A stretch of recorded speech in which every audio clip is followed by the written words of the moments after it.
morning, everybody, and welcome to a Human Drive for Future Manufacturing across Europe and beyond. I'm Paola Fantini, the Education Director of EIT Manufacturing, and I will be moderating this event together with my colleague, the Education Program Manager, Carolina. Carolina. Good morning, Paola. Thank you very much, and thank you for introducing me. I would like to welcome our audience today and hope that you enjoy this journey today with us.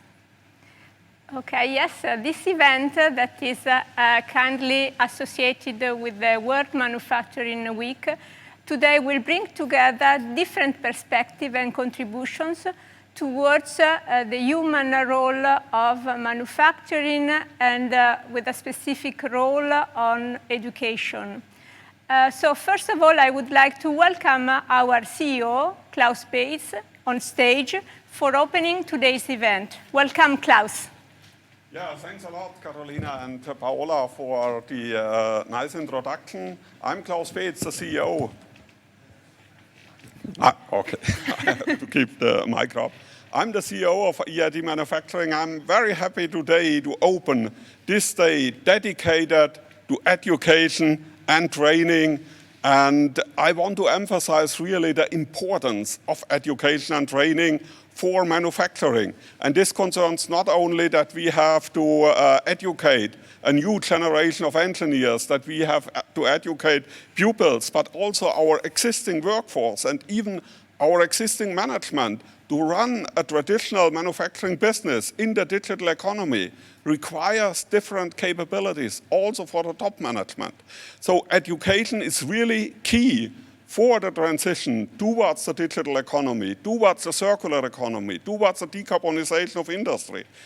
And therefore, I'm very, very pleased that we have today not only representatives from the businesses, from the academia, and from the universities, but also relevant policymakers from the OECD, from three Director General from the European Commission, from the European Training Foundation here at the World Manufacturing Forum. And I'm very happy that all these representatives working together, joining forces towards common objectives. So I wish you a very fruitful event, and I hope this will be the start of a series of such events on a continuous basis, really to emphasize on the importance of education and training for the future of manufacturing. Thank you. Thank you very much, Klaus. Indeed, this is a collective work. We have brought together many stakeholders and organized this work together with our Director of Regional Innovation Schema and European Affairs, Konstantinos Georgoulias. Konstantinos, please, welcome. Thank you very much. Indeed, I cannot agree more with what Klaus said. I think this is a very important session, and I'm very glad that we were able to have together with us very, very important speakers and from various services. I will just say in a couple of minutes why I think this is important. We're talking about human workforce. In recent studies, also to give an idea, it was more or less estimated that the memory capacity of the human brain was reported to be equivalent of 2.5 petabytes of capacity. 2.5 petabytes is actually 2.5 million gigabytes, let's say, in digital memory. We can understand what tremendous potential, let's say, human brain has. And if we can also somehow relate that with innovation, I think we can understand that we cannot really exploit all the benefits coming from innovation unless we have the users and the people, the manufacturing workforce in our world that will be able to really utilize efficiently all these innovations coming out of very innovative companies around the world, actually. So that's why we also called the session, the event that we have today, Human Drive for the Future of Manufacturing, because the future of manufacturing, actually the future of production in general, will go through human resources. It is critical. Innovation goes hand to hand with skills, with a well-skilled workforce, with education and training, and with knowledge that will be used, because indeed we need to use the knowledge that we have. Knowledge is potential power. It becomes power only if you use it, as some people say. So the possibilities of having millions of people in Europe that are working in manufacturing, connected with mobile devices, connected with devices of high processing power, with high storage capacity, having also immediate access to knowledge through 5G, through industrial Internet of Things, etc., the potential is really unlimited. And that's what we also want to highlight through our event today, to really show that what is being followed actually in EIT, what is promoted by EIT and by the KICS, the integration of the knowledge triangle is something very, very important. It's really, let's say, as a target regarding the future of manufacturing and in general, the future, we could say, of a European society, which comes a lot from various industrial sectors, not to mention the statistics about the GDP, the millions of people in various industries, etc. So I think that in order to finalize this introduction, that we need to really see that people are in the center of what we're talking about regarding innovation, business creation, but also in the center in order to be able to cover all dimensions of sustainability, all three dimensions of sustainability: financial sustainability, environmental sustainability, and of course, social sustainability. We really need to put the people at the center. So that was all from my side, and thank you again. Okay, thank you very much, Konstantinos, for expressing so well the intent and our vision behind this event. But now it's my pleasure to introduce our first speaker, Mr. Luca Perego, Head of Unit at the Directorate General Education, Youth, Sport and Culture. Welcome, Luca. Please, the floor is yours. Good morning, everybody, and thank you very much for inviting me to this event and for putting the spotlight on the role of education and training for the manufacturing sector. I cannot emphasize enough the importance of the topics that are being discussed here today. As you certainly know, the European Commission has adopted the so-called twin transition to a green and digital economy as defining element of its agenda for future sustainable growth.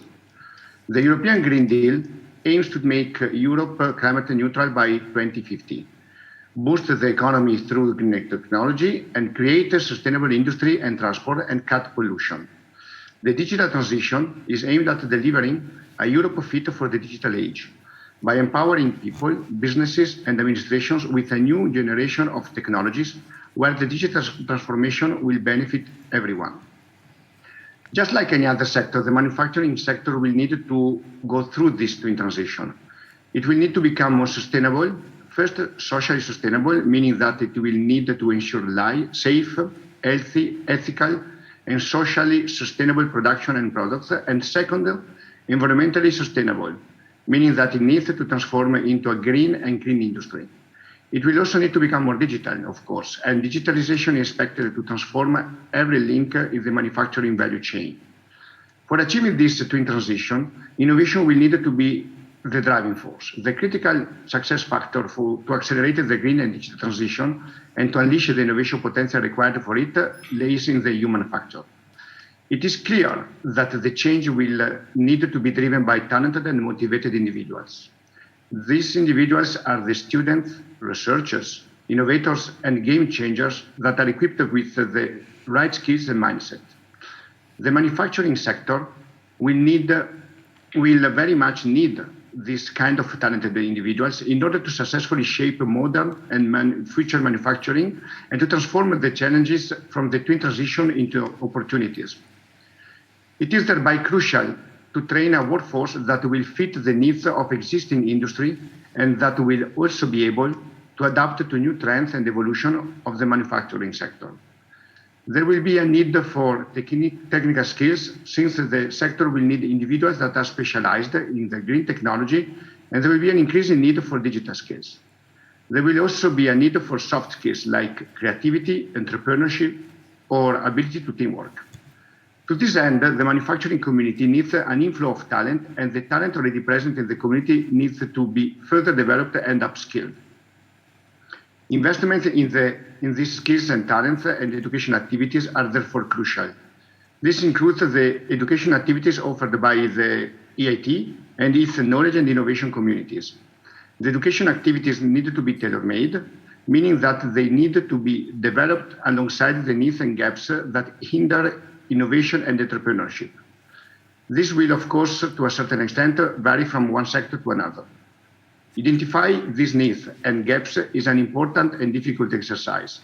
I am therefore very happy to see that you will be exploring today the jobs and skills that will be needed in your sector, and that you will discuss the resources to develop those skills. I am very much interested in looking forward to the outcome of your discussions on this. It is important to include the talented and motivated individuals in the industrial ecosystems, and also to have an increased cooperation between higher education institutions and companies. An integral approach is needed.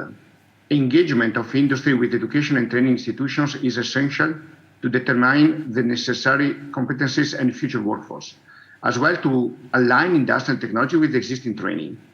Bridging education and entrepreneurship is essential, and the EIT and the EIT manufacturing play and will continue to play a crucial role in this, which is greatly appreciated. Later today, my colleague Mara Lepans will highlight the importance of the EIT Higher Education Initiative in the current context of the European Union policy priorities that strongly focus on universities' role in the local and regional ecosystem. I want to thank the EIT manufacturing for helping to implement this pilot action that helps higher education institutions to build the capacity to innovate and to teach innovation and entrepreneurship. Let me close by saying that I am very much looking forward to the discussion today.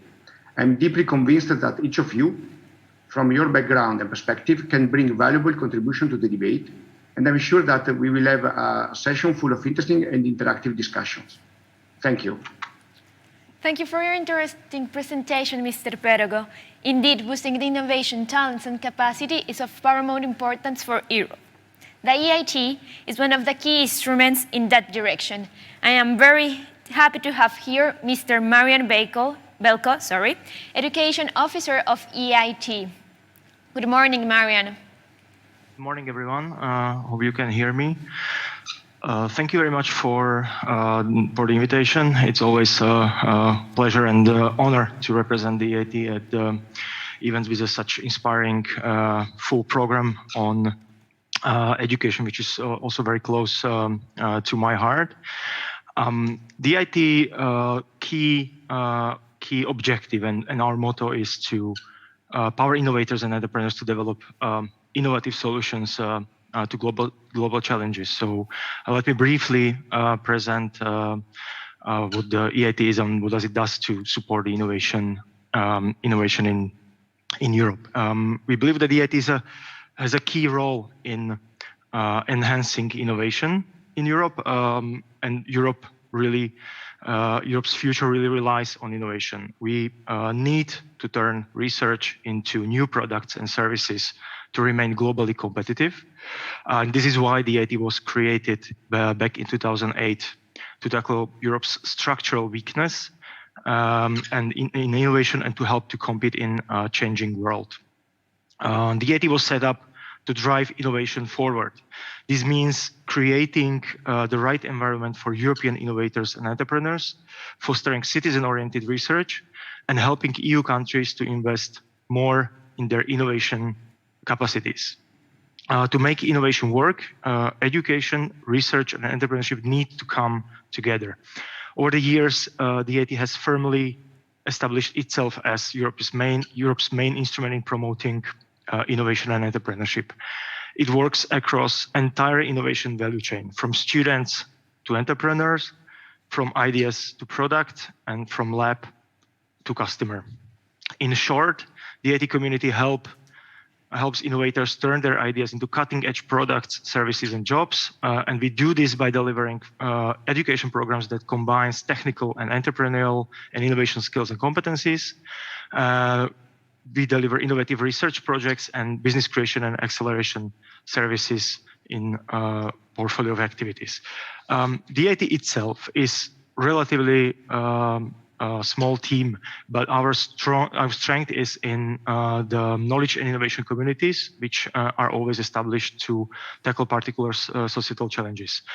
Our community currently includes 8 knowledge and innovation communities, which are taking on the biggest societal challenges facing Europe: climate change, digitalization, renewable energy, health, raw materials, food, smart manufacturing, and urban mobility.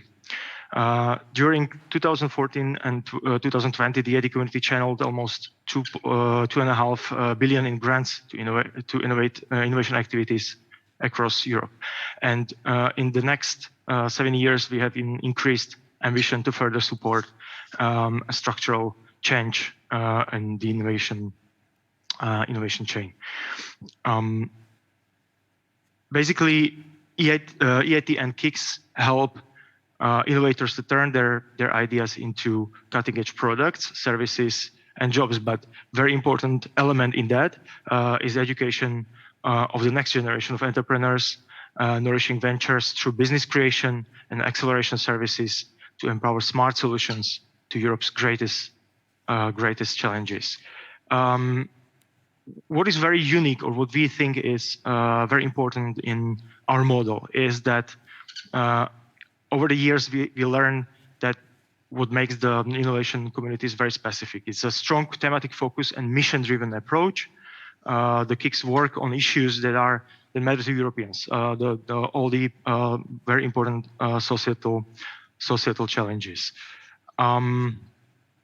It's very much based on the ecosystem. So bringing together business, research, and education in strong communities that are actively taking these biggest challenges. It's very important there is a strong strategy of how the activities are supporting to address these challenges. And also that all the activities are impact-driven, and it's very important that it takes time to achieve a very important and structural change.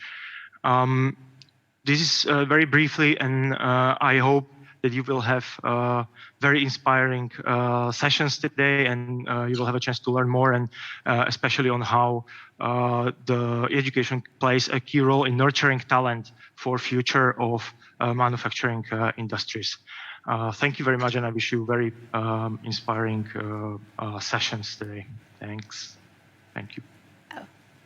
Thank you very much, Marian, for this speech and for highlighting the role that is played by the EIT and the KICS, the knowledge innovation communities, to make innovation happen in several sectors.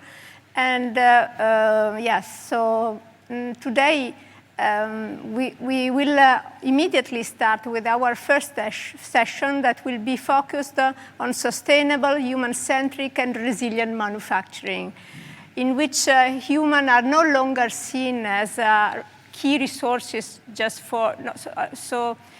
as elements of the workforce, but as key resources to foster innovation, sustainability, and resilience.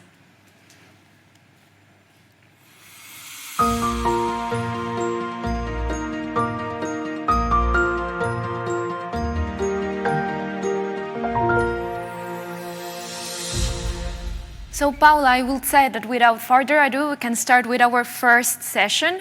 And I would like to welcome our first speaker, Mr. Sean O'Regan, Acting Head of Unity Industry 5.0 at DG for Research and Innovation.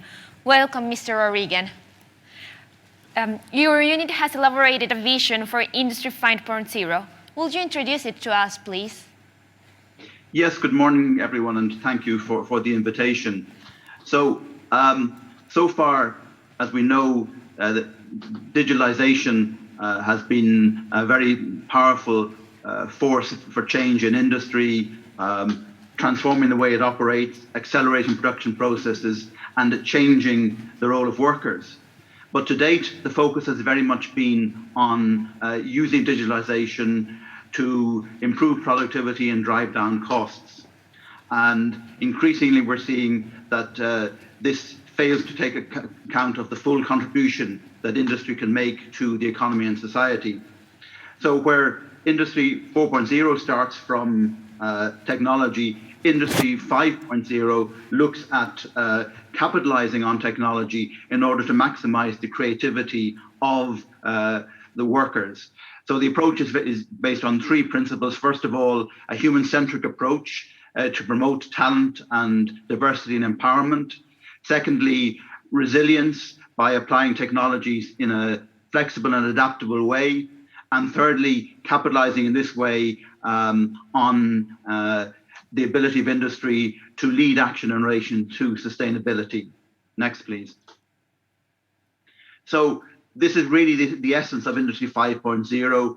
It recognizes the capacity of industry to achieve goals beyond jobs and growth, but to become a resilient provider of prosperity, and particularly by placing the industrial worker at the center of the production process.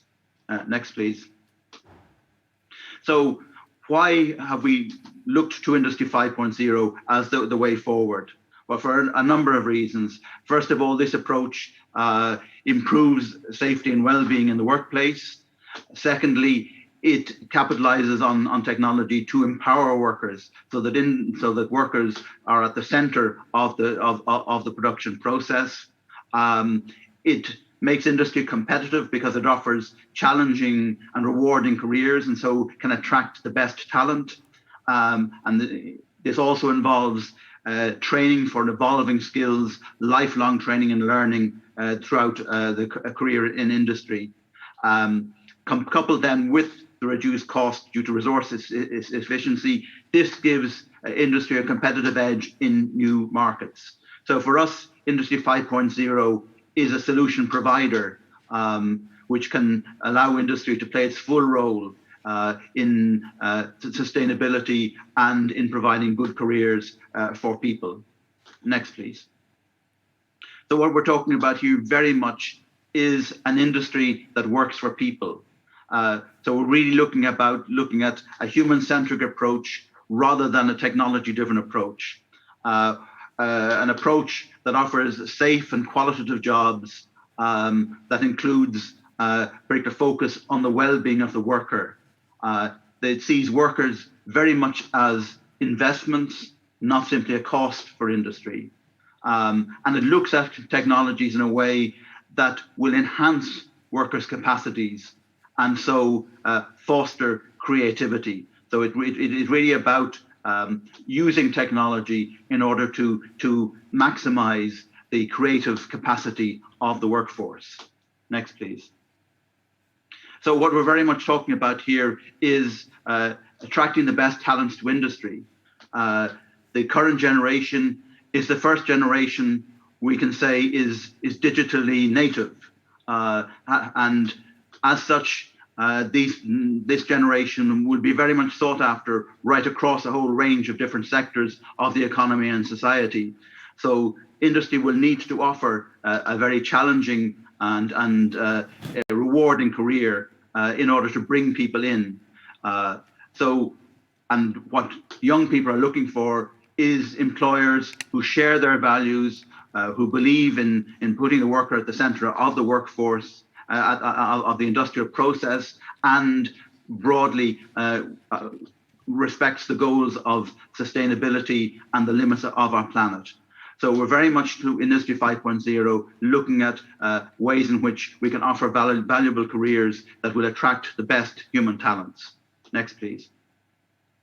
So we're at the early stages now of rolling out the concept of Industry 5.0 together with other players from industry, from education and training, and indeed from the financial sector.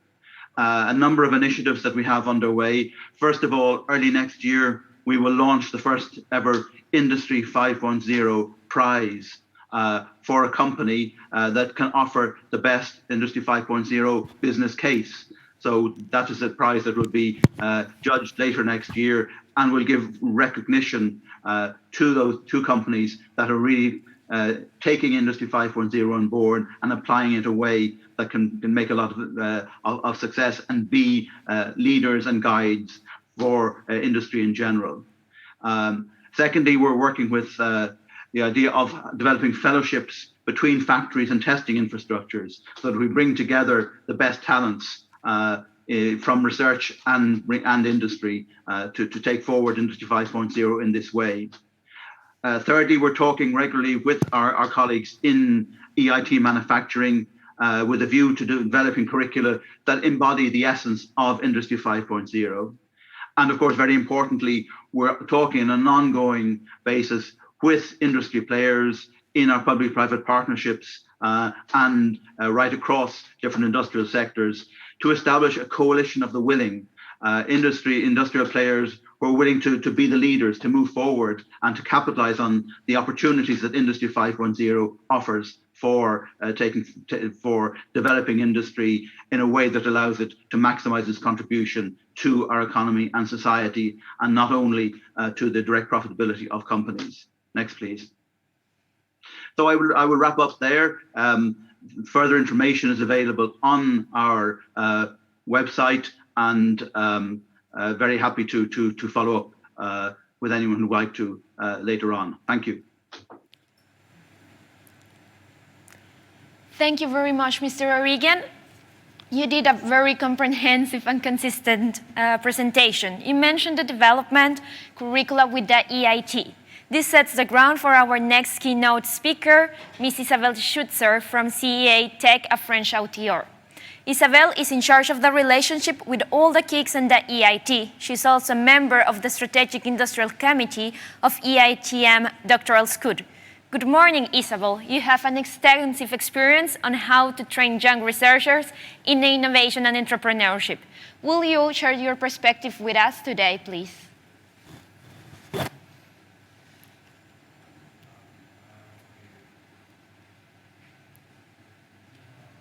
Isabelle, I guess we're having some issues with your mic.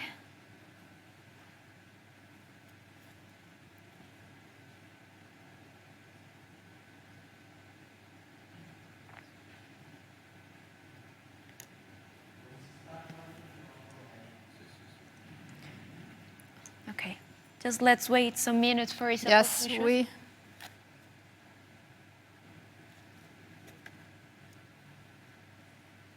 Isabelle, you appear to be muted. We cannot hear you, so I guess you should try to. Okay, that's okay. Okay. Thank you. I love the command. So I have just to. I think the sharing is on your side. The slides, okay. And. Isabelle, can you share Yes, excuse me. Is it okay? We can hear you well, but still not seeing your slides. Okay, so I have shared my. Okay, sorry, but who has to share? So I share this. Okay. Okay. Now we see your slides. Yes, but I would like to switch to the presentation mode and just this one. Sorry, but okay. Don't worry. Okay, sorry. So hello everybody. I would like to thank EIT Manufacturing for the invitation, and I would like to share with you 3 points to reflect on related to skills and education and jobs for sustainable and human-centric manufacturing sector, and especially educating the future manufacturing innovators and entrepreneurs. First, what is the context? What educating to? 1 year ago, the World Economic Forum published its Future of Jobs report. And it was very important because it was the first time that a global report was published in the context of digitalization, automation, and the impact on jobs, and also the COVID-19 crisis. And the report established a ranking of the skills with growing demand by 2025. You have here the top three first, critical thinking and analysis, problem solving, self-management for everybody at every level of education, every level of job. And the fourth position, it was the ability to work with people, as important as the technology use of solution and developing solution. For me, it means two things. The first one, it means that the skills usually required for being innovator and or entrepreneur will be required from everybody in order to deeply transform the manufacturing sector towards sustainability. It means that educating to innovation is no longer to develop skills that make people different, but that make people more. And in this case, probably leadership will make the difference. It's something also about creativity, just mentioned some minutes ago. And the second remark is that the report figures out the relative decreasing importance of technical skills.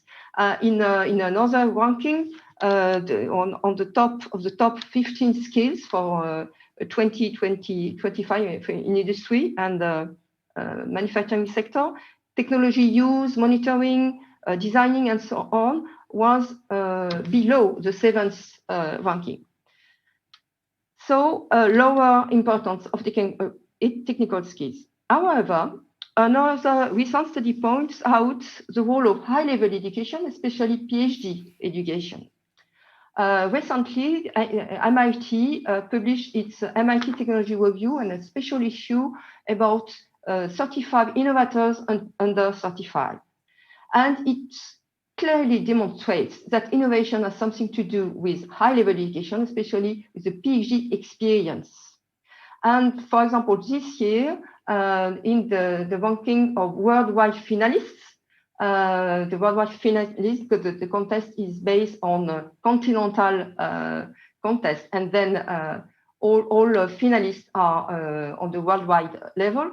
And from 35 innovators, mentioned as innovators, entrepreneurs, visionaries, pioneers, humanitaries, 30 of them from this 35 got a PhD or are currently PhD candidates.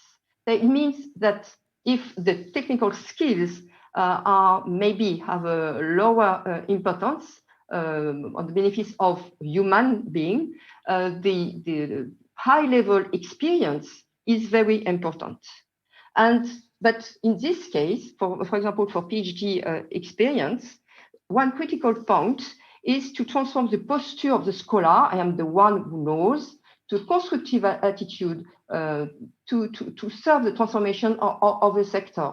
Able, for instance, to bridge with a startup, 3 or 4 people trying to sell smart solutions, but always chasing the first paying customers and getting close to the death of the company every month. It's an environment very different from the research one, or able to bridge with big companies and connect with people with different mindsets, operators, customers, to solve key challenges.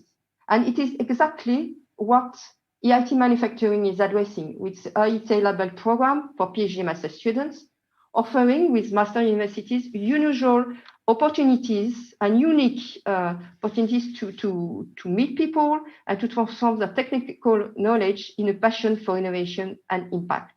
And it's very interesting to note that one EIT alumni was honored in Innovators Under 35 by MIT Technological Review for Europe 2 years ago. Last, I would like to point out maybe a low signal, but something very interesting. Again, in the Future of Job report of the World Economic Forum last year, it was mentioned that that companies need to invest in better metrics of human social aspect, but also environmental, social, and governance, ESG. And not only metrics, but companies will have to perform with these metrics. So to deploy, approach, plan, and so on to have a better performance.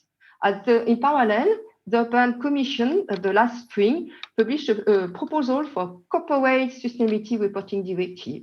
And the objective is to reach an agreement at the beginning of next year between the Council of the European Union and the EU Parliament. And if adopted, this new regulation will be effective for big companies in Europe in 2024. And all in parallel, even if it is a regulation, it is clear that it could be also a competitive advantage of being better for this matrix.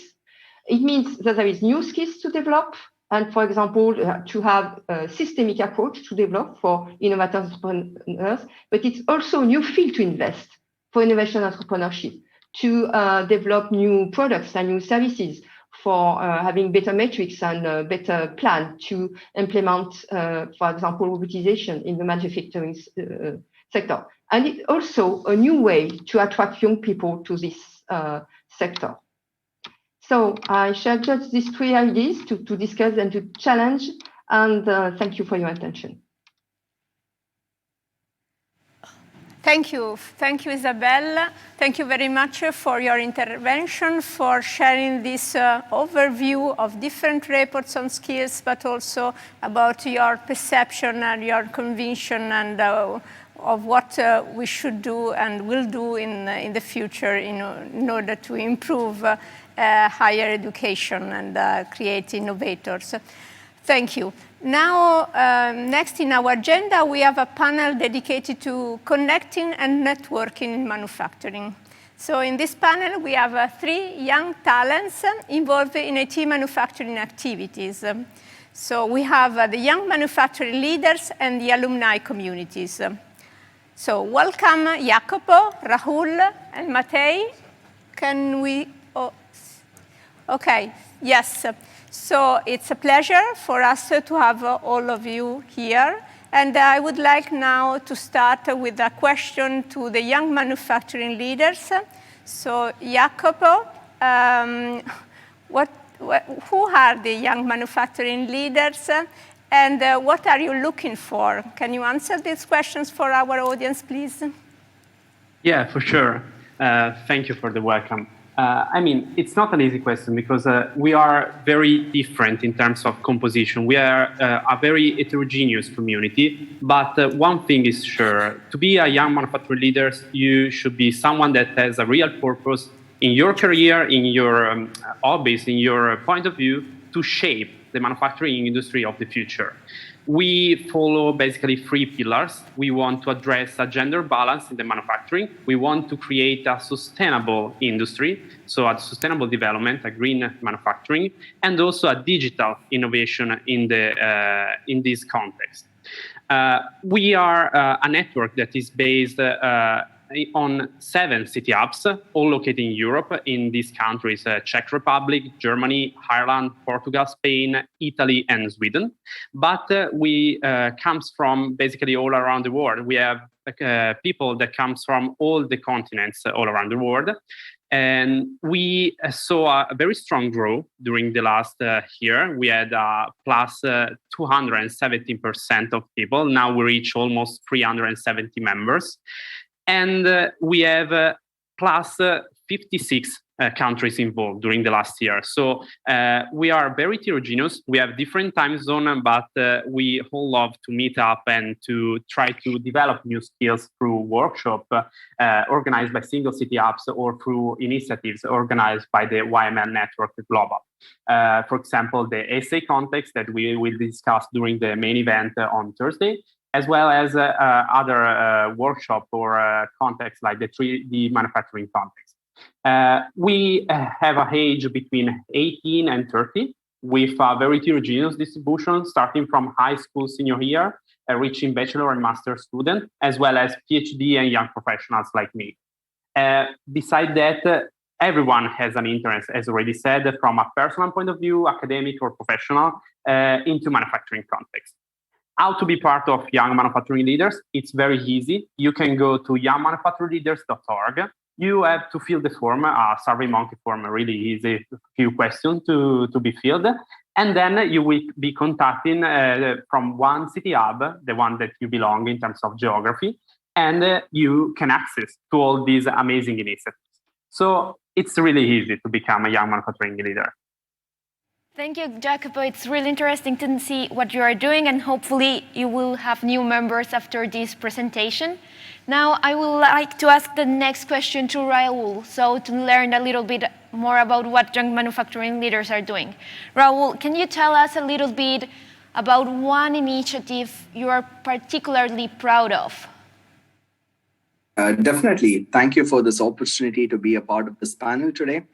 And I think, firstly, the YML concept as a whole is a brilliant initiative, as this gives us an opportunity to actually spread awareness about manufacturing technology in innovative ways and spread awareness about manufacturing as a whole. And all our initiatives in the Gothenburg City Hub, of which I am a part of, are done in association with our university called Chalmers University of Technology. And in this, I'm particularly proud of one of our initiatives to spread awareness about hot topics in manufacturing. And we called it Beyond Buzzwords.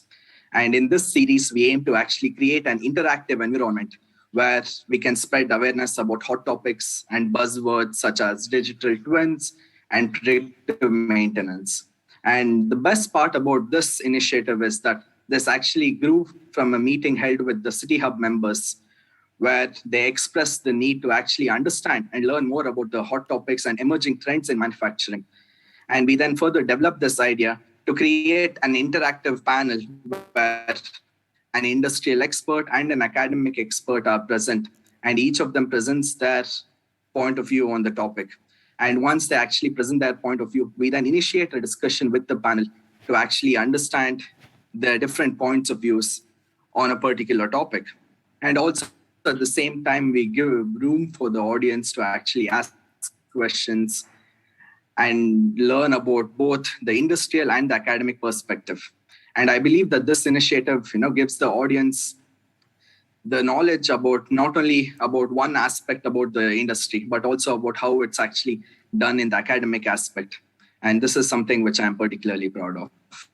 Raul, that's a super interesting initiative. Thank you very much for your presentation. And I would like to invite our audience to learn more about the YML and other projects present here today in the expo area of Hoping Platform, if you want to learn more, of course. Our next question is for Matej, an EITM alumni. Matej, what value do you see in alumni communities, and what do you think young manufacturing professionals need to succeed in the manufacturing sector? Hi, everyone. I would like to thank you for inviting me to this event. So at first, what value do I see in alumni community? In my opinion, these communities have a lot of advantages. At first, and the core of these communities are contacts and connections.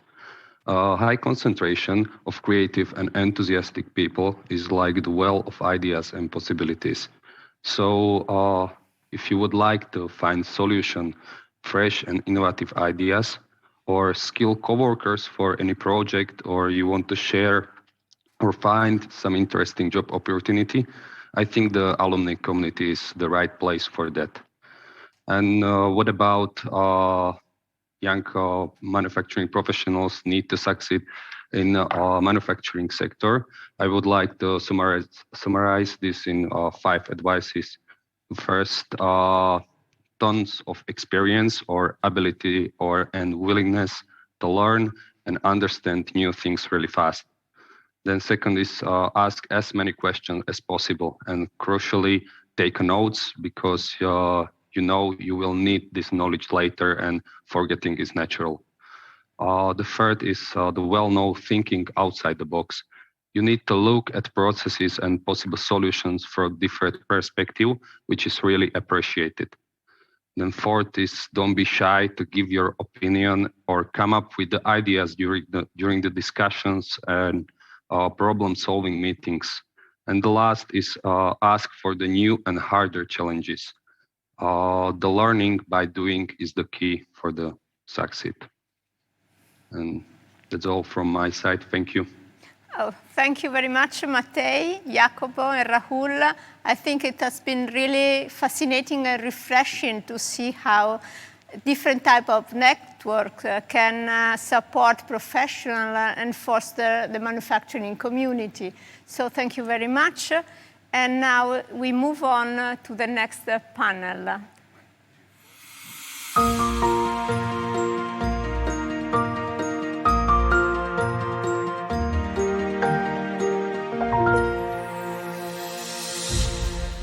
Okay, good morning and welcome to this new panel about resilient manufacturing for resilient societies.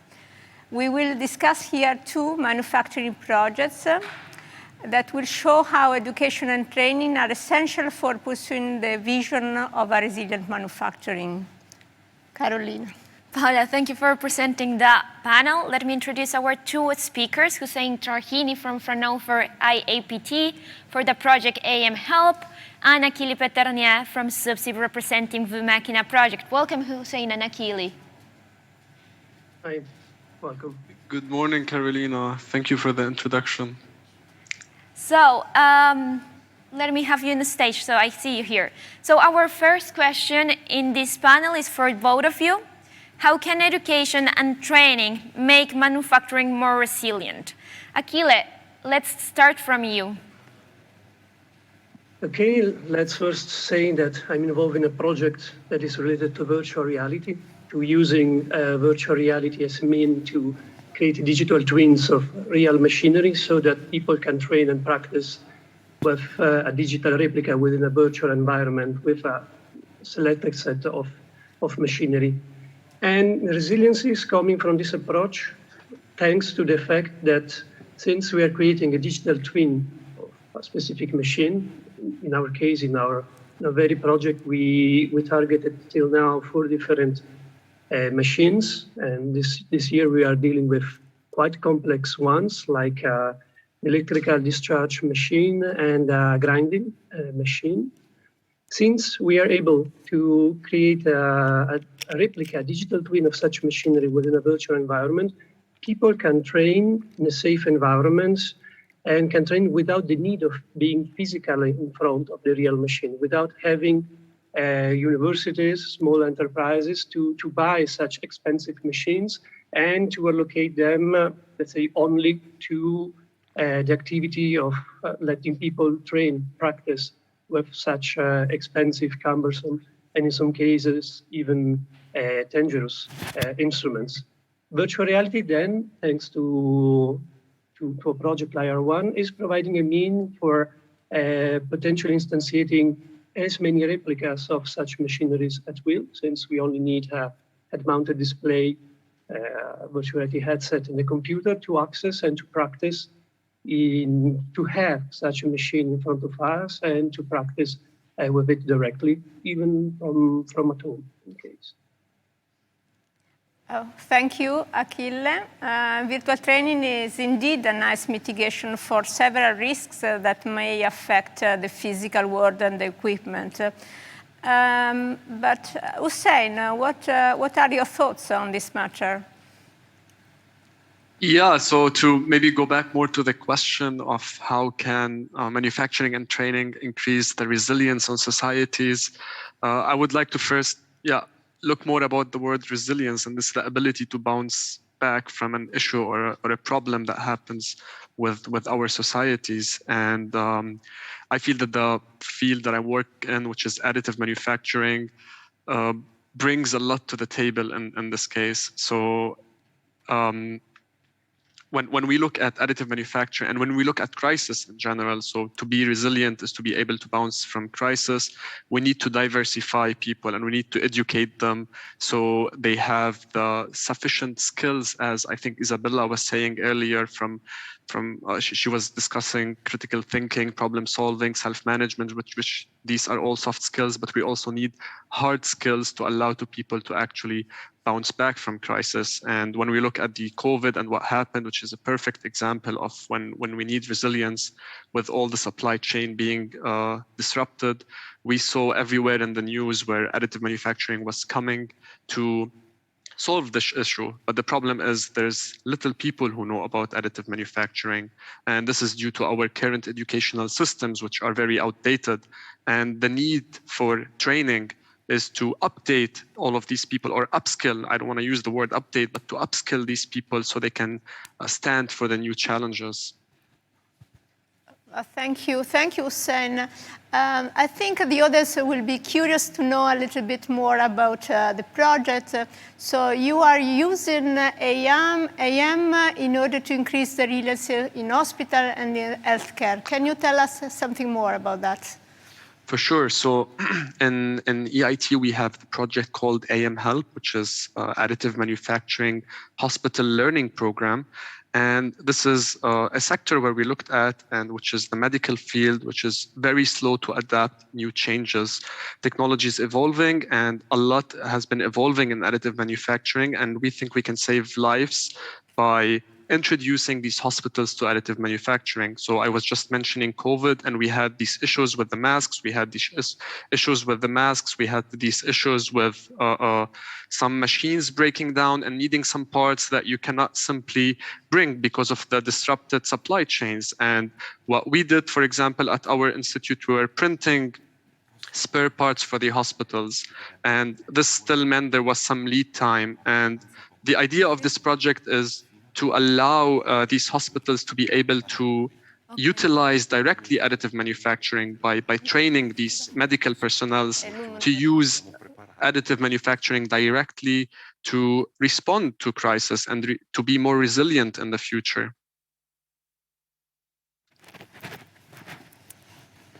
Thank you, Hussein. It's interesting to see how manufacturing can have an impact in other sectors as healthcare and for sure increase resilience. And now I would like to ask the next question to Achille and see how another Industry 4.0 enabling technology can support learning and training. So Achille, vMachina uses virtual reality for enhancing training, although there is some offering in this because each day this technology is evolving more and more. So I would like to see or understand from you which is the differences or the make advantage of vMachina project. Okay, first, let's say virtuality is going, as you correctly said, it's one of the instruments of the tools that we can use to concretize the vision of Industry 4.0. And virtual reality plays a very important role when you don't only want to digitalize a specific set of activities, or in our case of machinery, but when you have a human being interacting with such a digital twin of selected machinery. So virtual reality is very important when you want to put human beings in interaction with digital elements in general. One of the key aspects that make vMachina different from other ones is that we don't only limit the project to the recreation of to the transfer into a virtual environment of a selected set of machinery, but we also are using the live interaction of the human being with the virtual within the virtual environment to provide additional feedback on the performance the user itself is doing. So we not only ask the user to do specific tasks to train on specific aspects like replacing some spare parts, configuring a selected machine for doing something, making sure that he is following in a correct way all the safety measures that are required before putting your hands on the machine. But while the user is doing this, we are also observing it by using a series of sensors and artificial intelligence to evaluate how comfortable the user is by doing what he's doing. So in the end, we don't have only a Boolean, a binary answer like the student, the trainee did or did not a specific task and in a given amount of time. But we also can detect the feelings the user was having during this task, whether he was nervous, he was confident, he was fearful. And thanks to this additional element, we also know we can also provide this feedback to the student himself, or even to the teacher. The additional information that we provide thanks to this functionality is not only he managed to do that, but how confident he was in doing that.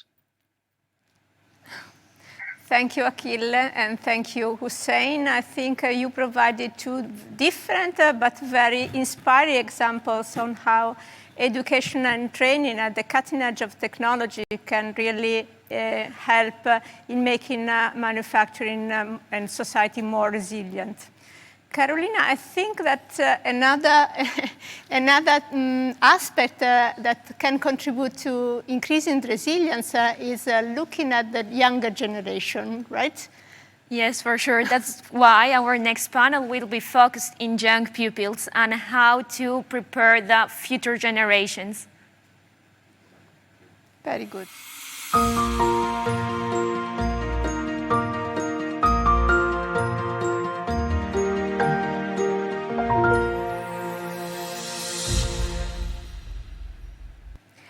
Okay, let's introduce then the next round of panelists who are working on future generations.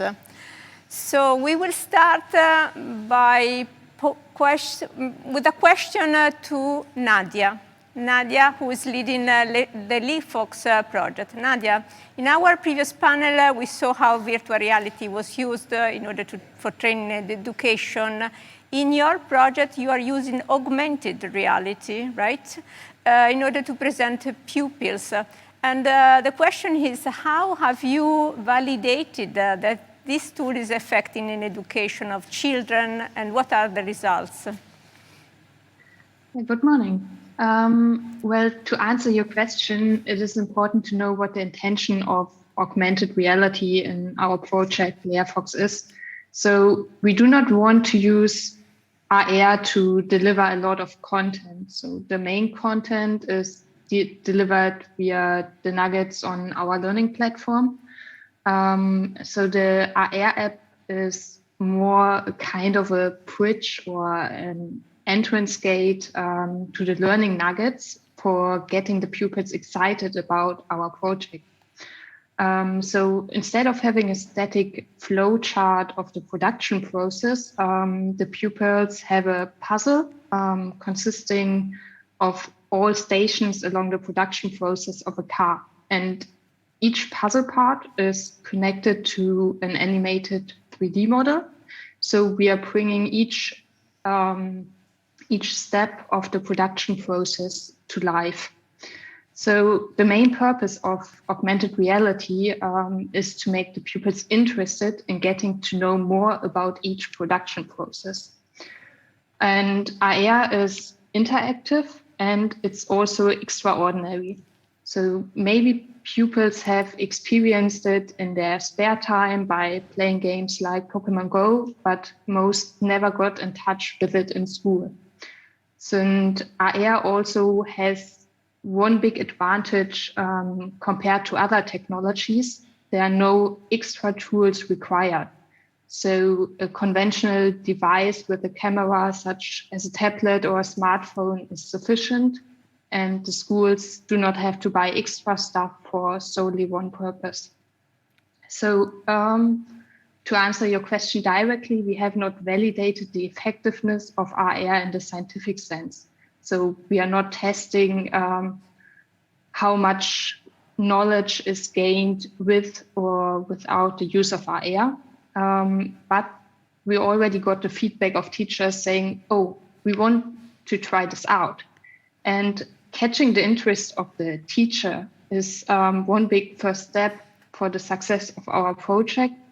And of course, by using the AR app, we also sparked the first interest in manufacturing processes by the pupils. And this is our main purpose. We we want to use AR for in our project. Nadia, thank you very much. As a matter of fact, having the interest of the teachers is really important, and that allows me to follow with a question for Lander from Mondragon University. So Lander, in your project, you challenge pupils to build a tabletop bending press and also new machine combining different rotational and translational models. In both of them, Arduino board is used as a controller. So, following Nadia's input, I would like to ask you, how did you involve and convince the schools to participate in this initiative, which is strictly related to manufacturing? And a little bit about the teachers. Were they excited about it? Did they actively participate into the activity? Good morning. It was actually quite easy to combine them because we already had activities with them to promote STEMs, okay? We were organizing already workshops, and I was personally giving lectures about manufacturing to them, doing some practicums. And furthermore, the schools were using Arduino with quite a good level, I would say, and this helped a lot too.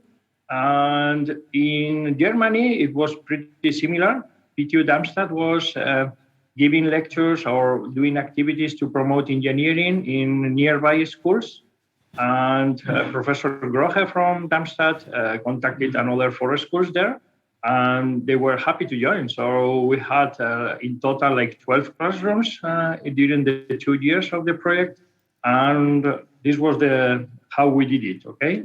Regarding the teachers involved, they have used our kits in the classrooms, okay? We have taught more or less 250 students with this methodology, and 18 teachers were involved in the process. And the feedback is that hands-on activities promotes and motivates them a lot. So I would say that their impression is really good.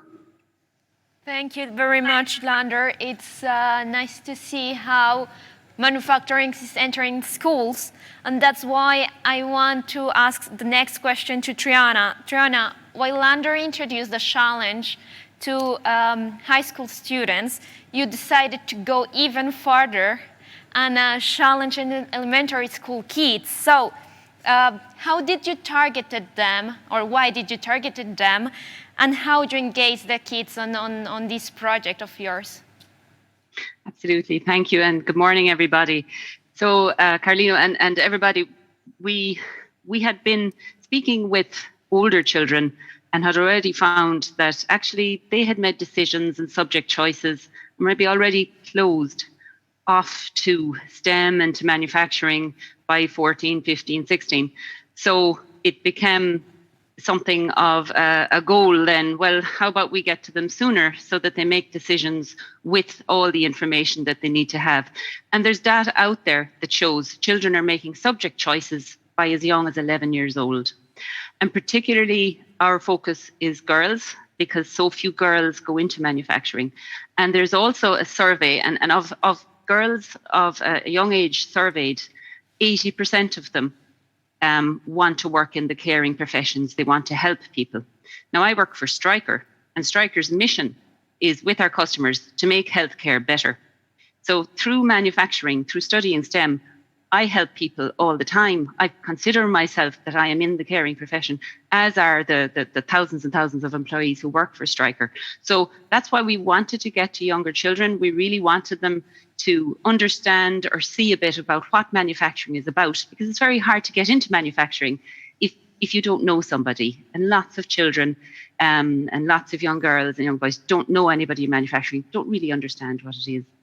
And in terms of how we engaged with them, well, I was trying to do this and Stryker was trying to do this, and without EIT manufacturing, it wasn't possible. So through the partners that were also interested that we could find, and through the education pillar in EIT manufacturing, we could find people who are really interested in this area also, and also had the network of teachers. So there's so many fantastic educators of young children. And through our partners, Arthur Metier, UCD, and the University of Chartres, we've been able to connect with these teachers who are really keen to understand manufacturing and to teach children of a young age about additive manufacturing, about design. So it's really worked well. Oh, thank you, Trina. Very, very interesting. And indeed, for manufacturing girls, we need to attract more and more girls.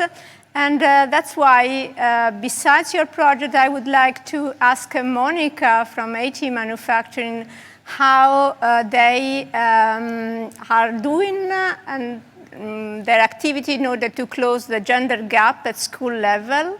And then particularly, since I know that last year they started with topics that are kind of mainstream for girls like fashion and smartphones, but this year they decided to address robotics that is usually not considered good for girls. What are you doing and what are your first impressions about this activity? Monica, please. Yeah, thank you very much, Paola, for this question. So indeed, the Girls Go Circular project actually aims to equip 50,000 schoolgirls aged 14 to 18 across Europe with both digital and entrepreneurial skills by 2027. And we try to do this through an online learning program about the circular economy. And this year, EIT Manufacturing focused on robotics. So the importance of robotics actually lies in its wide-ranging impact on Europe's capacity to maintain and expand the competitive manufacturing sector with millions of related jobs at stake. Robotics also offers new solutions to societal challenges from aging to health, smart transport, security, energy, and environment. So according to European Commission's Women in Digital Scoreboard 2019, women represent only 34% of STEM graduates, both in science, technology, engineering, and mathematics. And by sector, women in EU are underrepresented in manufacturing. The data says that only 21% of scientists and engineers are actually female. So hence, that's why our focus on girls is on robotics this year. Research also shows that increasing diversity not only generates revenues, but also boosts problem solving as well as team performance indicators. So the Girls Go Circular project is doing its share in contributing to reducing the digital gender gap by empowering girls aged 14 to 18 in Southern and Eastern Europe to develop their digital and entrepreneurial competencies while also acquiring knowledge on the circular economy. So the CrossKick team is on the 28th of October this year in collaboration with the European Commission, Director General for the Education, Youth, Sport and Culture, organizing the first Women and Girls in STEM Forum. This is an annual event that gathers researchers, practitioners and influential stakeholders in STEM and gender equality and connects them with the students who participate in Girls Go Circular Innovative Learning Program. So check out our booth and register for the event. We will be happy to have you here and let's contribute to reduce the gender gap in STEM. Thank you. Thank you very much, Monica. I hope that a lot of people can join the forum, and it's really nice to see how more and more initiatives are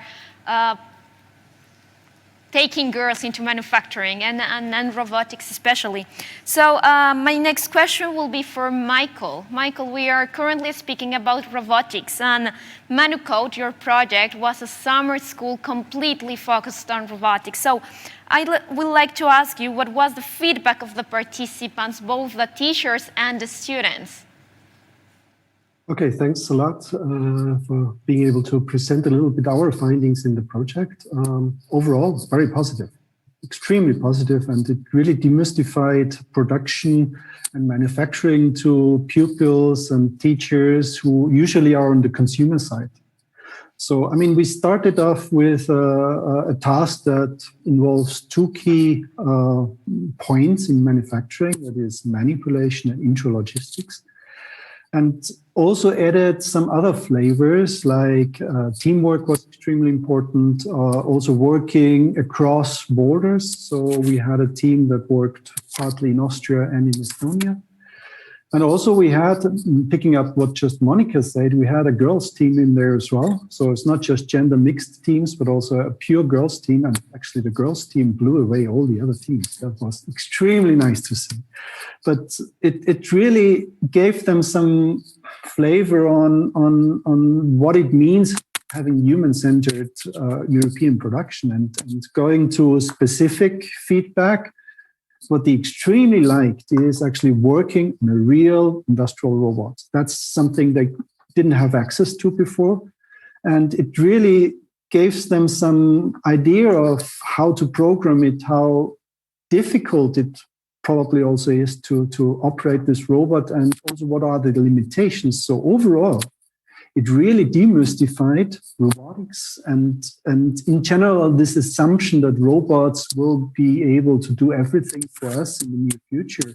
And that's not true, right? And they realized that it takes young engineers and young persons to really work on them and with them. So as a summary, I think the goal of our summer school was simply to get them fascinated for engineering and to realize that in order to consume the goods they're used to doing in their everyday life, there needs to be some engineers also as a role model for the stars of the future to really have those goods available in the future. And that's, I think, was an extremely nice finding also for us to see them working on it.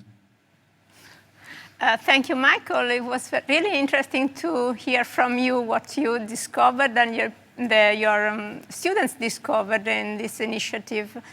And now I would like to ask something to Silvia. Her project, Discover Manufacturing, has the aim of reaching 2,000 pupils and involve them also in hands-on activities. I'm asking you, Silvia, what strategy have you adopted in order to do that, and how do you think you will reach the targets? Thanks, Paola. So our strategy is really, I think, slightly perhaps different from some of the other projects in that we are focusing on teachers.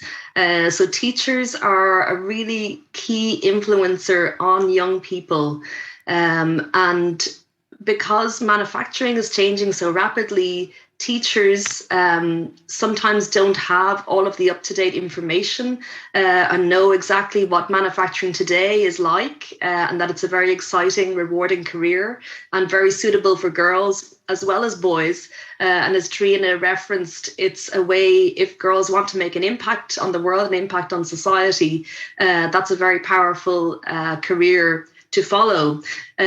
So we have focused on teachers and bringing their skills up to date, getting them very comfortable with using design thinking in the classroom to run a project around 3D printing. So with design thinking, you're bringing in a lot of engineering skills, a lot of those 21st century skills for pupils.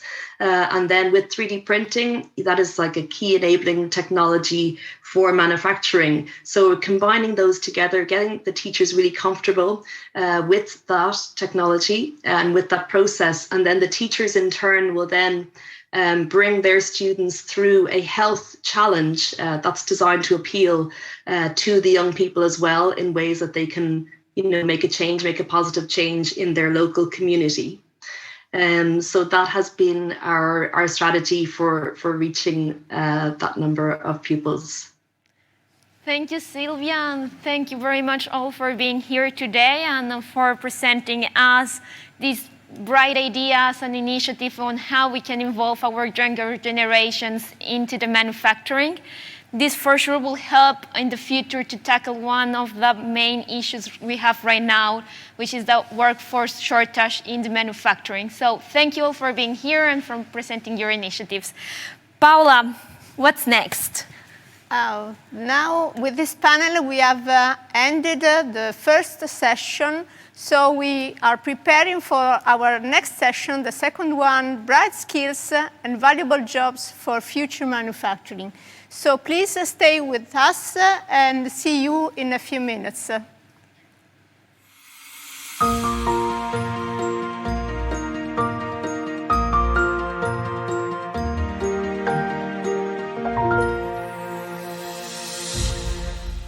Di già? So we are here for our second session. Welcome back. According to the human-centric vision of manufacturing, it is clue to identify what are the competencies and the skills needed for future roles and jobs in manufacturing. It's not only about the identification of the skills, it's also about mapping these skills and profiles and describe them in a way that they are comparable and can become key enablers for employers and for educators to align the strategies and the expectations. So to align on the one side the needs of the industry and on the other and the employers, and on the other side the needs the offer of education and skill. Paola, thank you for your introduction. I'm looking forward to see what our guests will be presenting today in this session. Let us welcome our first guest in this session, Ms. Julie Fionda, Deputy Head of Unity Skills Agenda at DG Employment. She will introduce the Pact for Skills. Welcome to stage, Ms. Fionda. Hi, thank you very much. Thanks to EIT Manufacturing for asking me to speak today. And I'm here to talk about the way the European Commission sees skills, and in particular to focus on one of our flagship actions, the Pact for Skills. But before going into where we are on the Pact, I'd like to set the scene, which will give a little bit of a backdrop to why this initiative. Firstly, the climate imperative is driving public and private policy. So it places different requirements and opportunities at our door. Indeed, last month's Eurobarometer shows that Europeans see climate change as the second most important issue facing us behind the economy. And among the young, climate change is the first priority. For some areas of manufacturing, the change is momentous. Reducing energy consumption is essential to bring down emissions, and we need to develop more low-carbon infrastructure for our environment, but also in a world of escalating energy prices and concerns over security of supply. It's also a question of competitiveness. Secondly, the digital revolution, not a new but accelerated, is fundamentally changing the shape of work and the skills needed for it. The pandemic has also quickened this pace. Industry 4.0 will significantly impact how we manufacture high-tech products into the future, but the changes across all levels of manufacturing. And already many factory floors today look very different to how they did 10 or 20 years ago. And in the next 10 or 20 years, we're likely to see even more change. And that change, both green and digital transitions, needs people to drive it and to adapt to new ways of working, which calls for massive up and reskilling. The last transition I want to mention is demographics. It is a sobering thought that there have been more deaths than births in Europe every year since 2012. And in 2020, that's a net difference of 500,000 people. And we're getting older. In 2020, there are around 3 working age people for every retired person. And by 2050, that ratio will be around about 2 to 1. So with a low birth rate, we have to make sure that no talent is wasted. And that also means attracting talent from overseas and putting use to skills that refugees are bringing to Europe. So we all agree that skills are important, and that finding and keeping people with the right skills are important. And we agree that the right skills of a few years ago are not necessarily the right skills of today. So how do we make sure that governments, employers, and individuals themselves can make informed choices and invest in the skills needed for today and for tomorrow? Earlier this year, heads of state and government of our 27 member states agreed on headline targets for Europe looking ahead to the next decade. And there is a target that at least 60% of all adults should participate in education and training every year. Now that's 37%. Our European Pillar of Social Rights has its first principle that everyone has the right to quality and inclusive education and training and lifelong learning. And the European Skills Agenda is the vehicle for putting that objective into action for people and for businesses across Europe. Action number 1 of the Skills Agenda, which was launched in November last year, is a Pact for Skills. And this pact aims to mobilize, to incentivize private and public stakeholders to take concrete action to upskill and reskill people of working age, so employed, but also unemployed and inactive. Why? Because working together, pooling expertise and resources, we can achieve economies of scale and reduce costs. But it's also about sharing benefits along supply chains. Better skills in your supplier means better outcomes also for you. At the European level, our first priority has been to kickstart large-scale multi-stakeholder partnerships in the 14 industrial ecosystems identified in the EU industry strategy. Manufacturing is a central pillar of several of those ecosystems: automotive, energy-intensive industries, renewables, aerospace, defense, electronics, to mention a few. The partners signing up to the Pact as part of a large-scale partnership commit to cooperate and to invest to providing up and reskilling opportunities for employees in the whole industrial ecosystem, including in SMEs. The first partnerships, as I say, were launched in November 2020 in automotive, where the ambition is to upskill 5% of the workforce each year with a private and public investment of 7 billion euros. In microelectronics, which will reach around 250,000 people and involve investment of 2 billion euros. In aerospace and defense, which will reach around 6% of the workforce each year, with an investment of over 1 billion over the next 10 years. And then since November, we've expanded these partnerships to include shipbuilding and offshore renewable energy. By the end of this year, we also expect to add agri-food, tourism, and textiles. It's not just about the large-scale partnerships. We also have a focus on regional cooperation based on territorial skill strategies. And finally, individual commitments from companies or stakeholders are also possible. So currently, there are around 450 organizations that have signed up to the Pact for Skills and have signed its charter, pledging to work towards a culture of lifelong learning and to promote equality of opportunity. What can we do at the European level to support? Of course, there is the money, including the blueprint for sectoral skills, which many partnerships are built on, and you may know.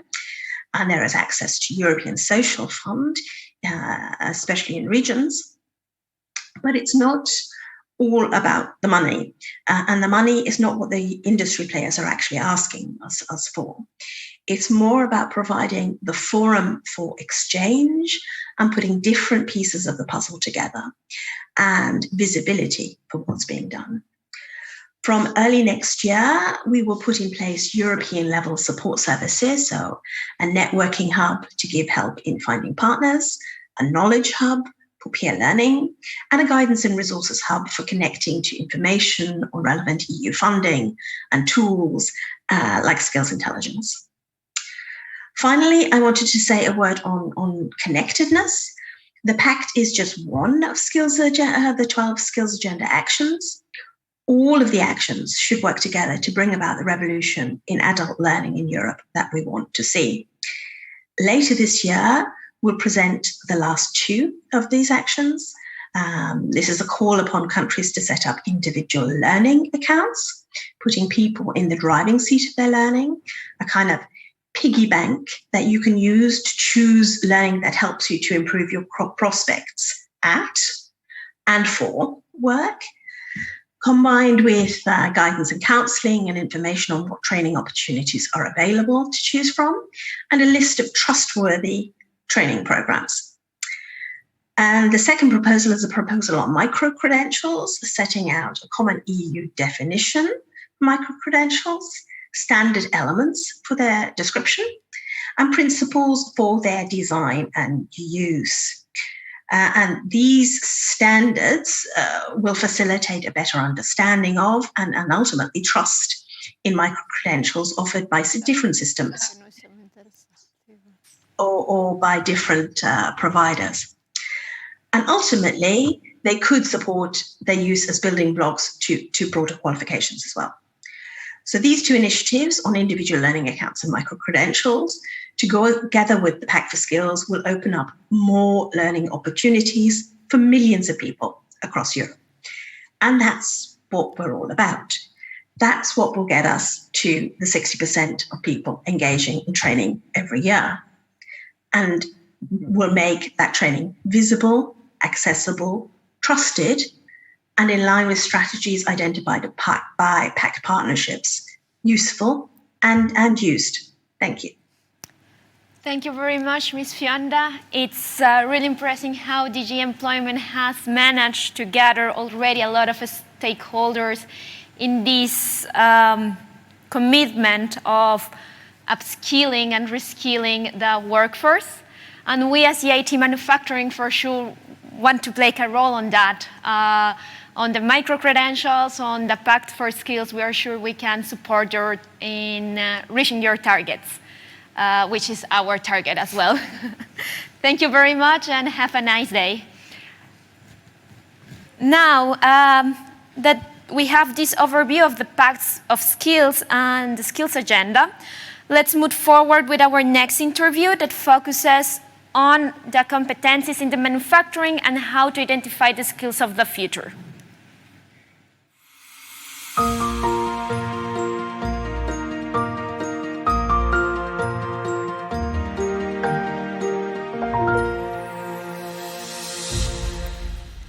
At this time, I would like to invite the speakers of our next interview, Sabine Hafner-Zimmermann, representing Fit for Factory of the Future project, and Philip Holt for the EIT Manufacturing project, ManuSkills. Welcome, Sabine and Philip. I'm very happy to have both of you here. I'll start with a question to Sabine. Sabine, one of the aims of your project, Fit for FOF, Factory of the Future, was to identify the skills for this Factory of the Future. How have you approached these tasks, and what were the results? Thanks, Paola, and thanks also for having us here to present some results from the Fit for FOF project.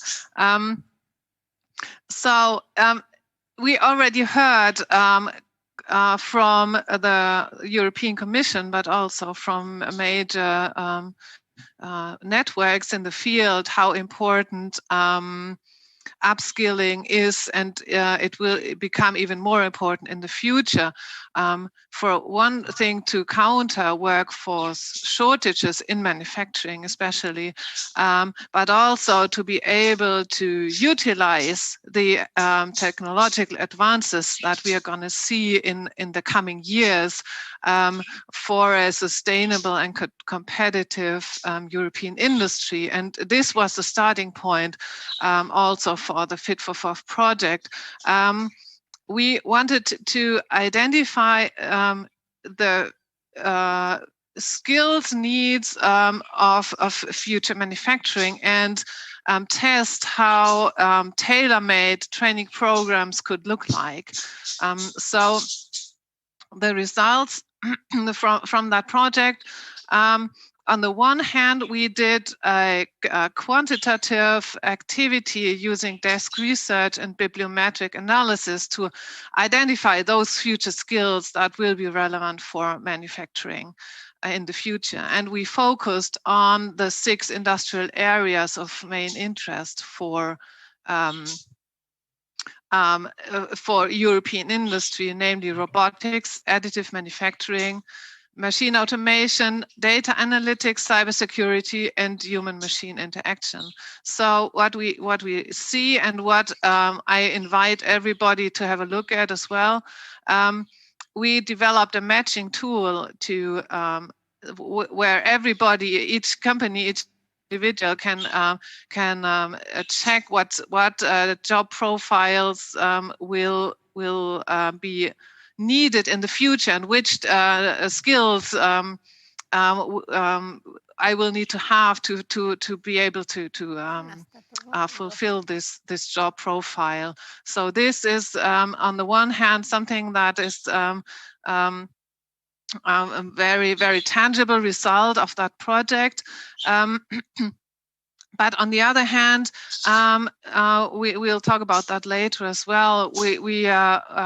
We very much wanted to bring those results down into implementation, and so we also developed use cases, pilot projects, where we implement the findings from the project, and this is another important building block of the Fit for FOF project as well. And this will give us very, very specific outcomes and learnings, how we can improve upskilling in manufacturing industry in the future.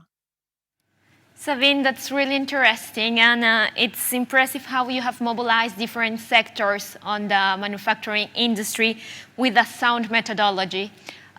Following on this, I will ask the next question to Philip. So considering what Savine is doing and taking into consideration what you are doing in ManuSkills project, which is focused in the concept of a manufacturing framework, competency framework, I would like to ask you, do you believe it is important to have such a framework in Europe, and why?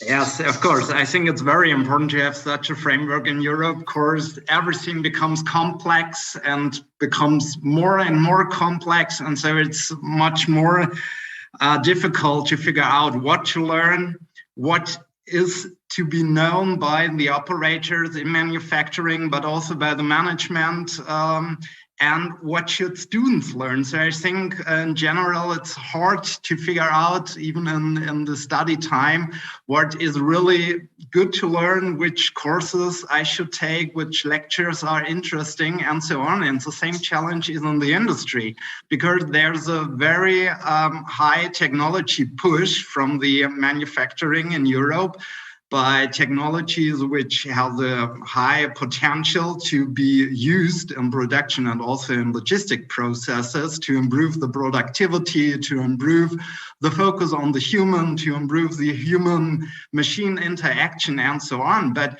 what is really needed to learn? And I think, therefore, the competency framework we developed in ManuSkills is a good orientation, or a kind of a navigation to figure out what is really important to learn. So we try to develop a kind of gap analyzers. We try to figure out a diagnostic tool to figure out what is my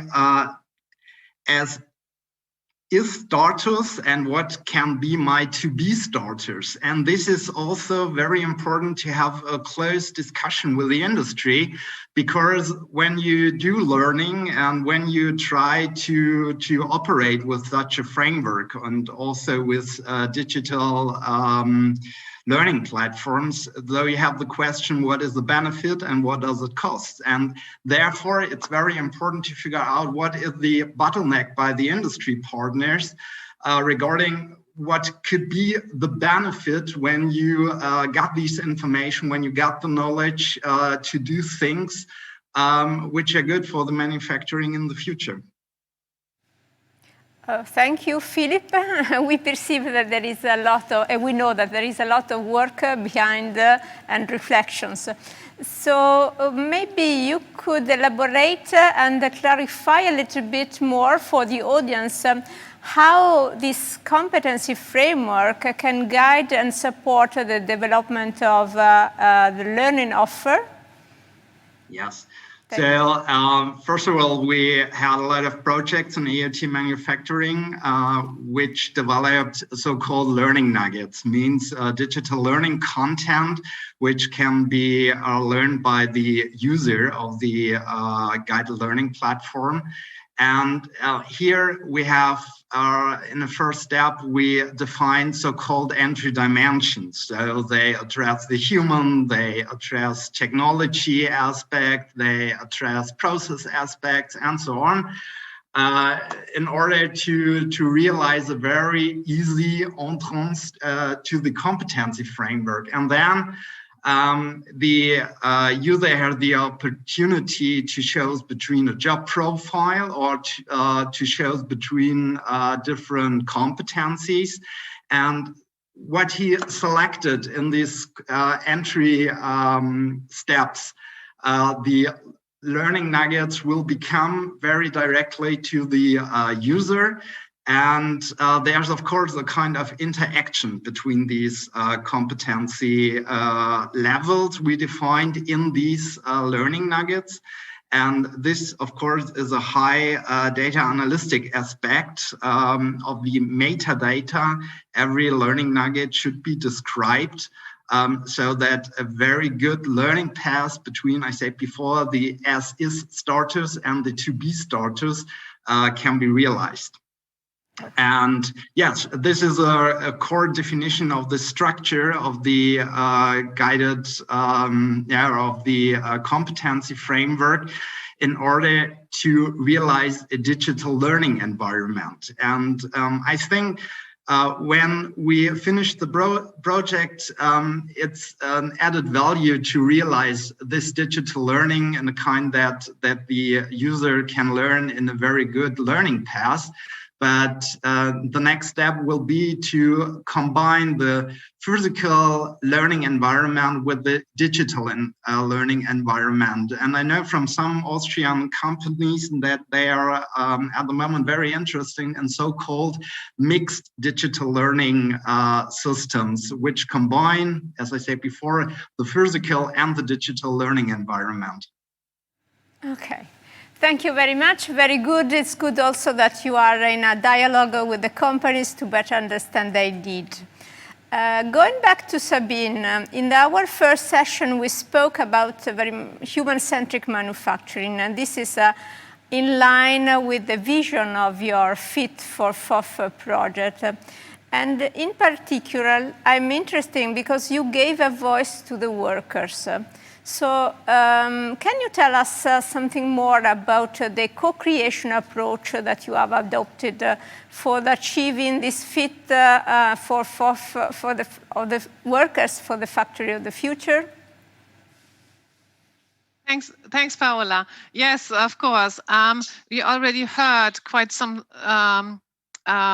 things already in the previous session on Industry 5.0 and the importance of human-centric manufacturing. So that's also what we are approaching, how we are approaching this. And having heard what Philip just said, we started a step before what they actually are doing. Namely, we are not only delivering learning content and learning programs to the learner, but we involve the learner already before that in identifying what are actually the learning needs of this person. So we really, in this co-design approach, we bring together shop floor workers, managers, and educators to discuss and develop the upskilling needs, and in a joint approach, develop and design those training programs to be implemented later on. And so how does this work concretely? The pilot partners and those in Fit for FOF were two multinational companies, but also two cluster organizations, mainly having as their target audience SMEs. So they identified a business event. So they identified the place where the learning need is located in the company. And then we implemented together with them the ICOED approach. This is short for Industrial Collaborative Educational Design. And this is a rapid design process in a series of 3 workshops. And within those 3 workshops, we go through an 8-step process together with those 3 groups of people that I just mentioned. And in the course of this process, the workers together with their managers can define what are their main the hard skills and the soft skills they will need in the future, but also the resources that are available for the training program, for example. So due to COVID, we had to adjust quite a lot this approach, which turned out not necessarily to be a bad thing, but because now we have developed this approach to be and are able to implement it totally online. So we this makes it easier probably to apply it on a wider scale. But of course, the process can also be run physically in the company. So this is a very flexible approach. It's a very simple and well-structured approach. It's easy to repeat, and it's very easy to implement in the companies. So there's a very low threshold for people to actually enter into this activity and to try and test it. And that was important for us to supply an easy to use tool, and which is useful and relevant for a broad number of companies in Europe. And because, I mean, what we see is that, and we heard that obviously, the upskilling needs are very high, but the needs of the companies are very, very different. And this approach that we have developed and that we are going to roll out on a larger scale, this is very, very much easy to tailor to those individual needs. And I think this is one of the main benefits of this approach. And we are even offering to anybody who's interested, basically, to use that tool. And during the Skillman Forum in November, which will also host the final Fit for FOF project event, we are gonna run a train the trainer session, and everybody is welcome to have a look and try if this approach is useful also for him or herself. So that's I think one of the important lessons and outcomes of the Fit for FOF project. Thank you very much, Sabine. It's indeed an interesting methodology, and I'll invite everyone to visit Fit for FOF webpage. Sabine, if you can put it on the chat so that people can join and have a look, and maybe those interested that are participating on the Train the Trainer can do it. So Sabine and Philip, thank you very much for being here with us today and sharing your projects and visions with us. In our next interviews, we will be speaking about the identification of skills and competences in specific sectors within the manufacturing industry.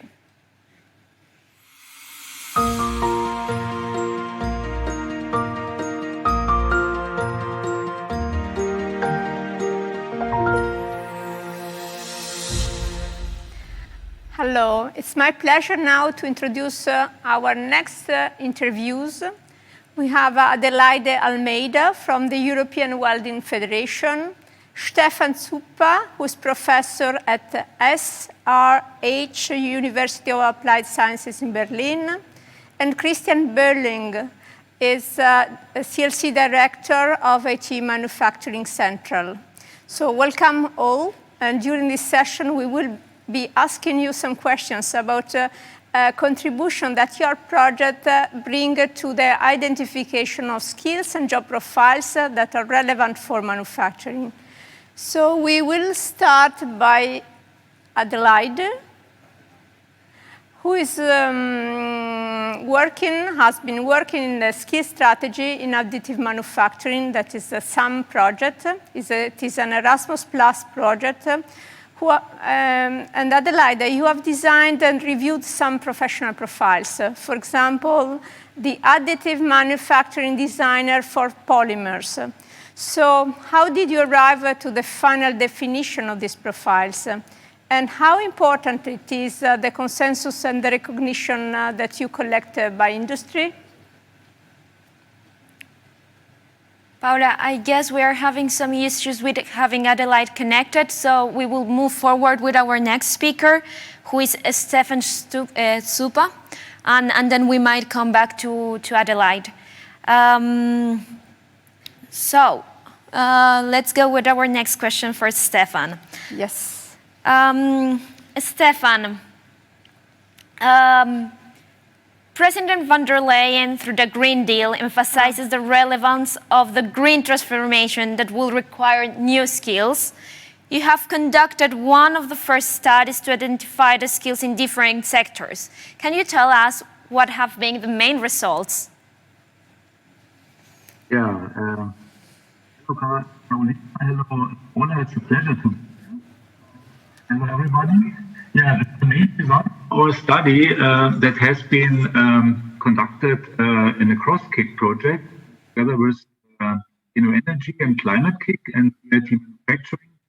We interviewed roughly 20 experts from different industries, universities, and research institutes. And major outcomes are 6 conclusions I'd like to say. First, excuse me, Stefan. It seems that your voice is a little bit up and down, going up and down. So can you come closer to the mic or some? Right. Okay, yes. Yeah. And do not move, better? please. Yeah, thank you. It's better, yeah? Yeah, thank you. Okay. So, first of all, 6 major conclusions or 6 major outcomes of this study. First, that the European Green Deal will shift its priority. No, it seems, sorry, Stefan, it seems that the connection is not good, probably. Maybe you can move to another speaker and I will change my headset, okay? Okay, yes.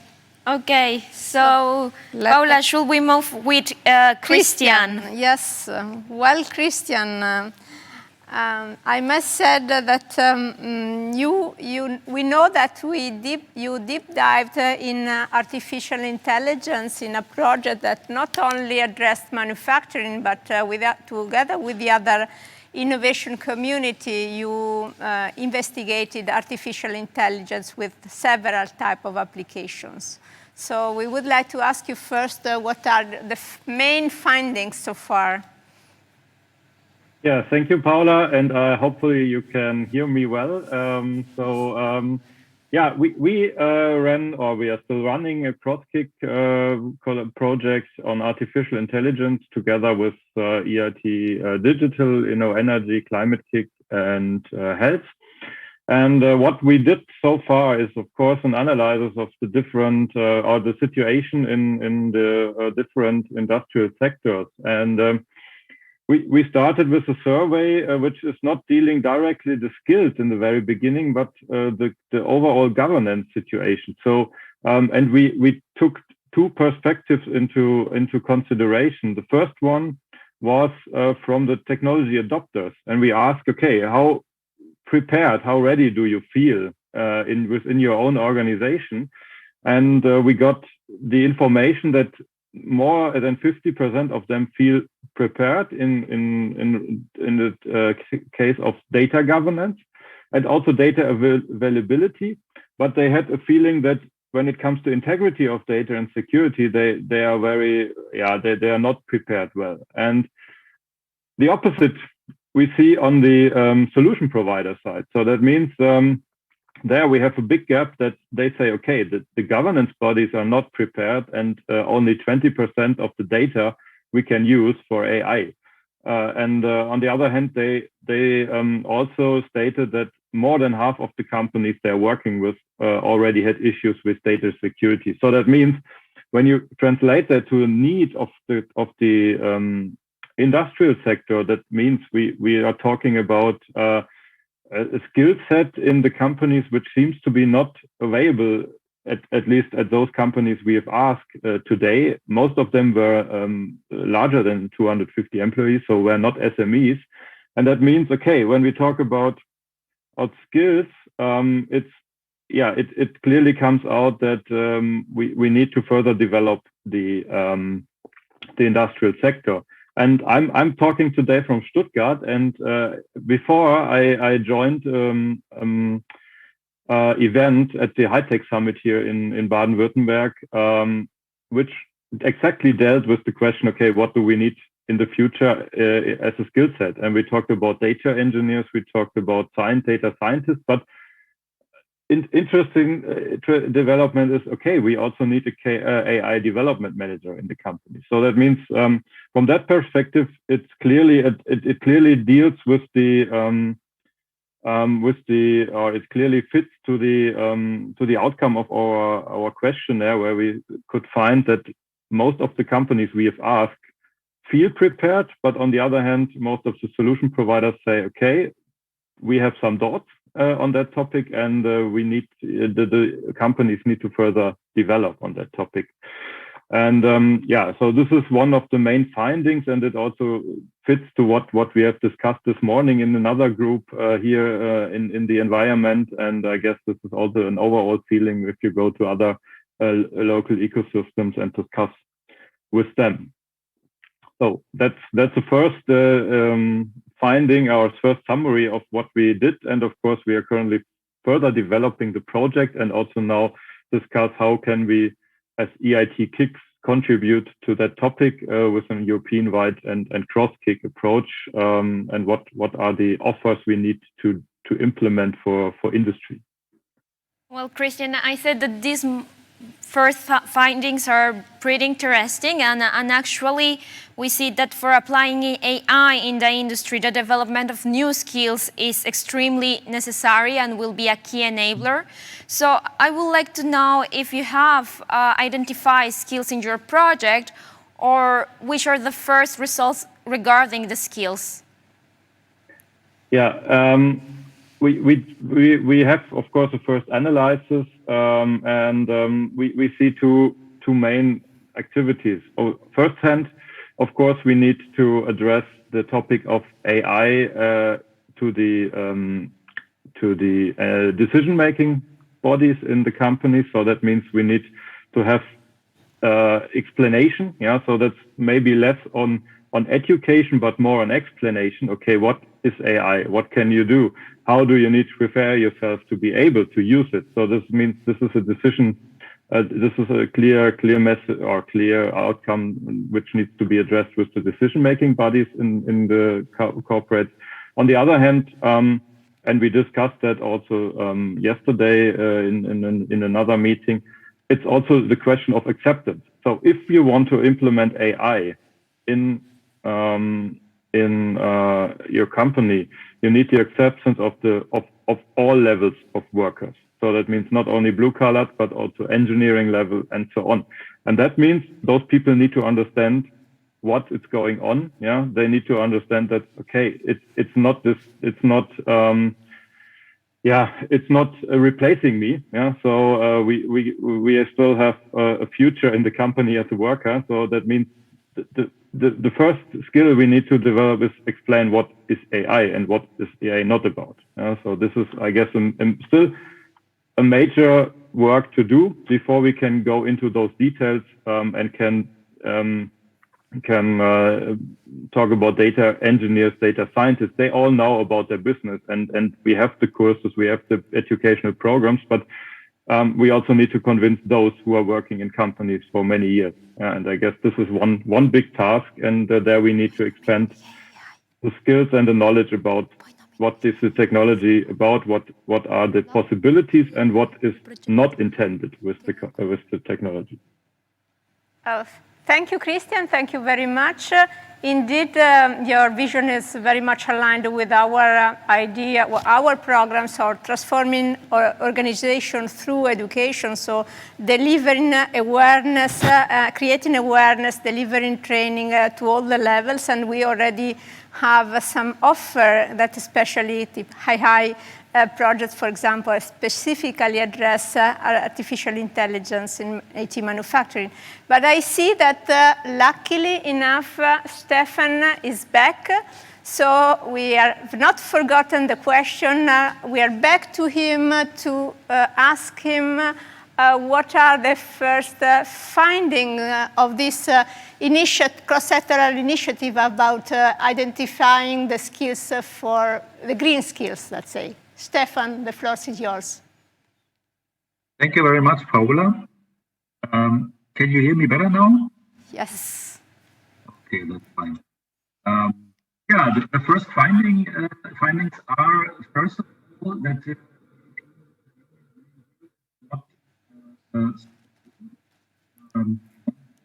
Stefan, sorry for interrupting you. It seems that we are still having some issues with your audio.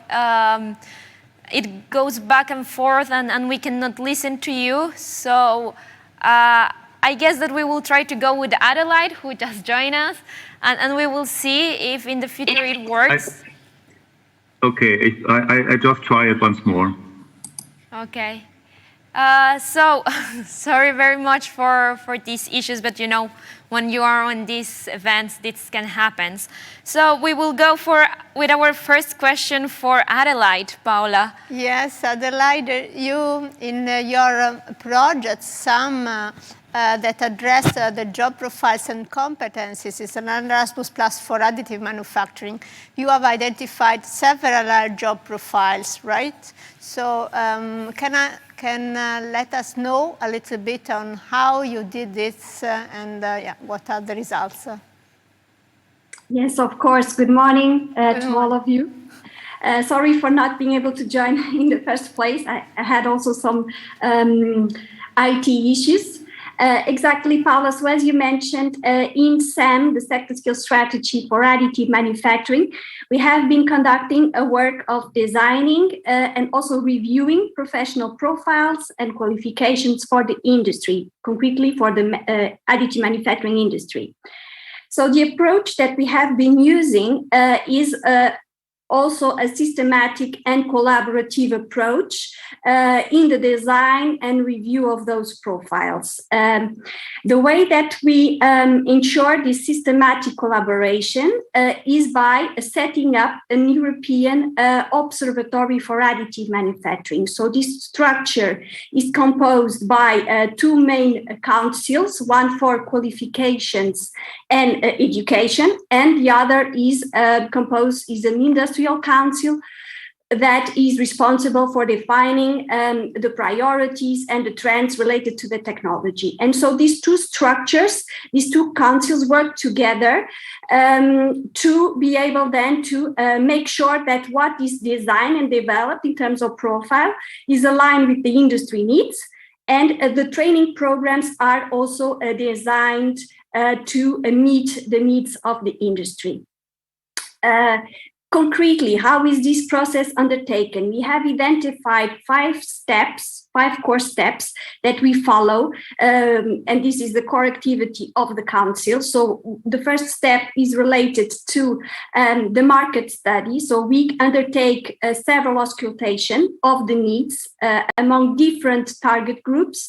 We have been in the past 2 years talking with workers, with companies, with training organizations, and we have mapped different scenarios of needs. So we have a block of emergent and current needs that we need to address and tackle right now. And then we have a short-term scenario where we try to anticipate what will be the needs of the industry in the next 2 years and in the next 10 years. And based on these different timeframes and priorities, we conduct the studies through interviews to surveys to be able then to map the needs according to these 3 scenarios. The second step is consists in defining the occupation roles.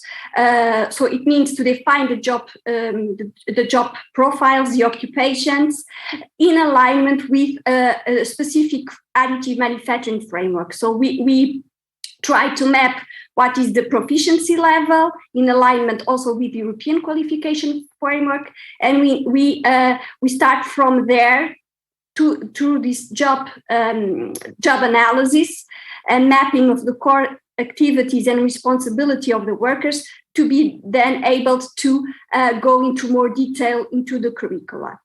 The third step is the design of the training program itself. So based on the prior identification of the job profiles and the levels that we want to target.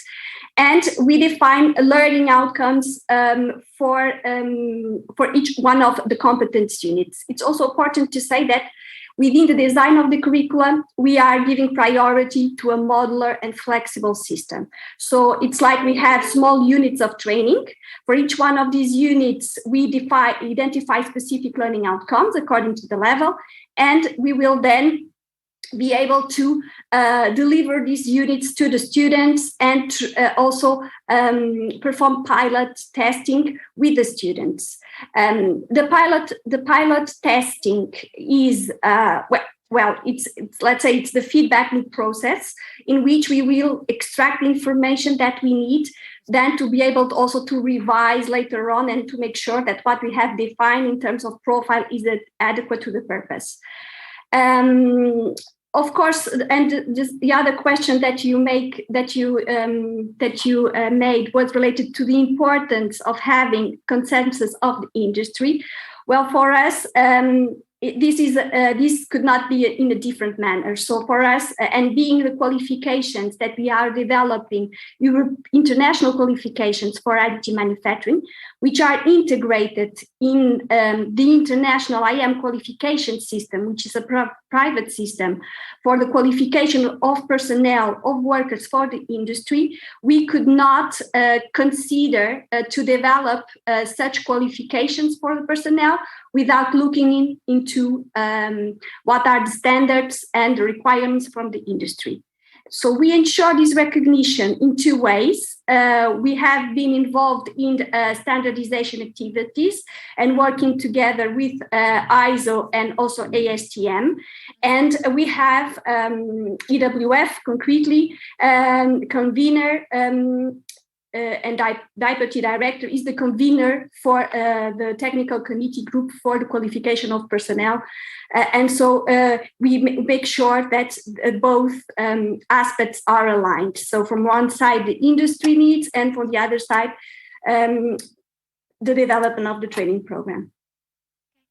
Thank you very much, Adelaide. It's very interesting to see how you have secured the involvement of the industry in your project. Now, I will ask you if you kindly answer to this question shortly. It is, you focus on creating the training guidelines and courses, as you just said. And the question will be how you set up a quality assurance process for the training. Yes, so as I mentioned, the quality assurance and the validation starts since the design of the qualification themselves. So by involving the industry in this collaborative process of designing and testing the curricula that is developed. And then in terms of implementations, we have three main pillars. So from one side, we have defined these training guidelines, which describe a common syllabus and recommended syllabus for each one of the qualifications. And these training guidelines express what is expected from the students after completing successfully the course. So we are using also the learning outcomes as a tool to ensure transparency in the training curricula and also a common understanding about what will be the outcomes of the training. The other point is, another pillar is the assessment and to have a quality assurance system in the way that the assessment of the students is performed. So the assessment within the system is harmonized, meaning that independently of the places where the course takes place, the students are assessed in the same way. The assessment process is conducted by an external organization and an independent organization, a body that is that has no link with the training organization. And this organization provides then the exam and ensures also that the conditions and the quality assurance of the conditions for the students to perform the assessment. Then another pillar is of the quality assurance system is the establishment of a network of authorized training centers. So within the system, we also make sure that the training organizations that are providing training comply with quality assurance aspects as well. So a training center that wants to belong to this network must make proof that that center has the condition to undertake a proper training within the scope that they apply for. So the training centers are audited in terms of conformity of the facilities, conformity of the training staff, and several aspects that need to be checked by an external body to make sure that quality assurance is met in all the steps of the process. Thank you very much, Adelaide. And indeed, it's of paramount importance to have these quality checks in order to assure high quality training. So we have Stefan back. We will make a last try on answering the question. Stefan, are you here with us, right? So just as a reminder, green skills, what are your findings, and do you feel a gap between the needs for green skills and the current offer of education and training? Thank you very much. I try to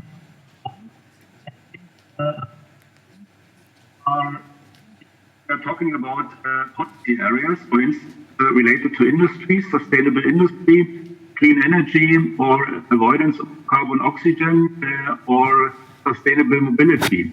But one of the major outcomes of our study is that in difference to the technical skills, some overall skills that are needed to be successful in the Green Deal, they are not so transparent and not so known.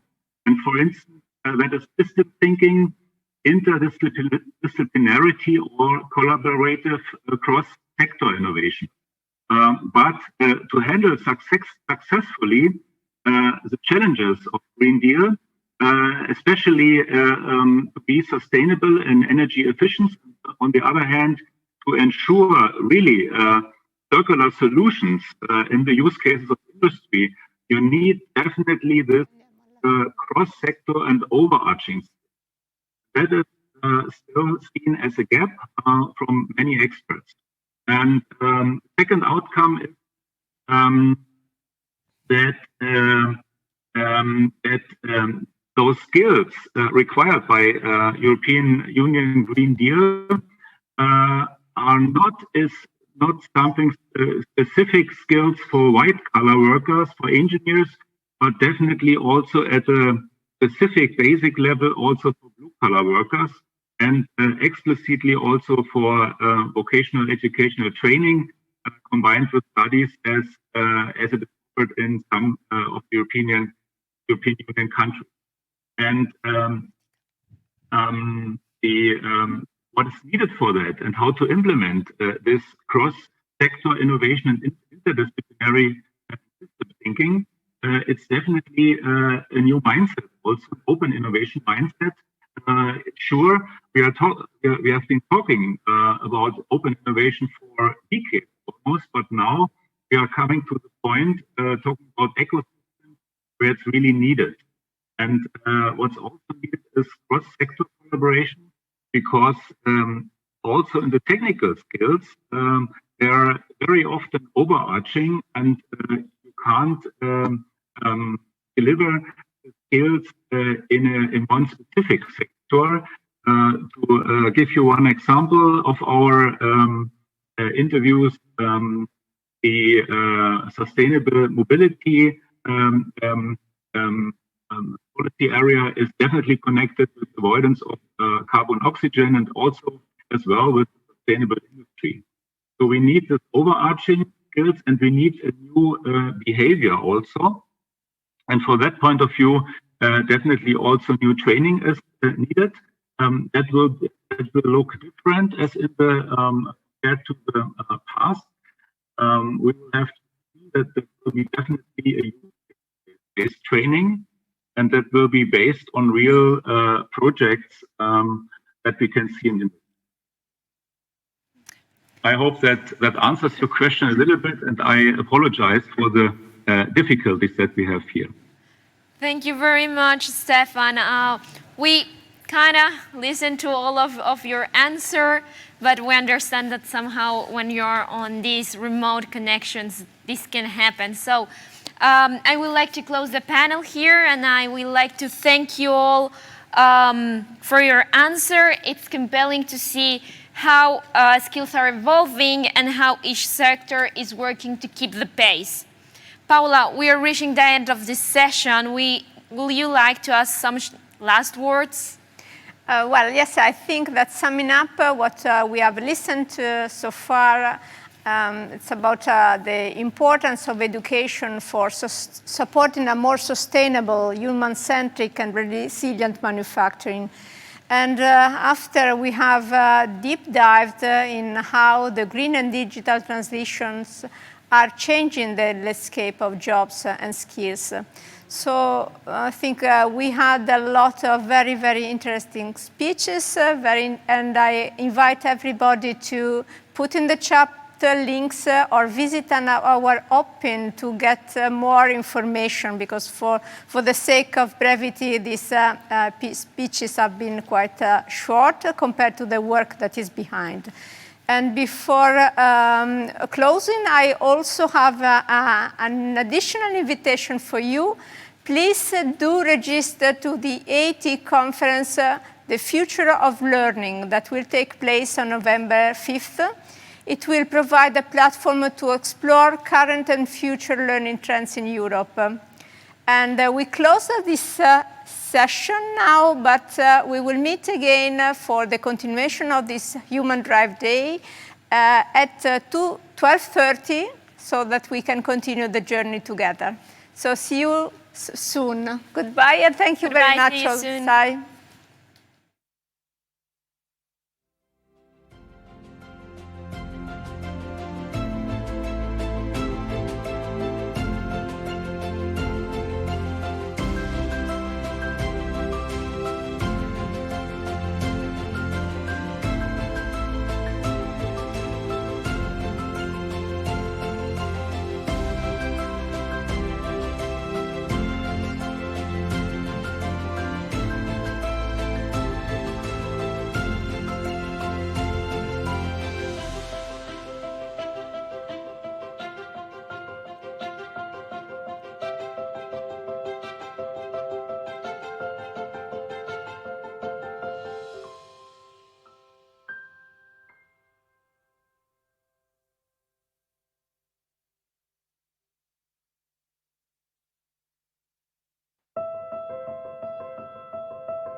Welcome back to the third session of Human Drive for Future Manufacturing. We hope that you have enjoyed the first two sessions.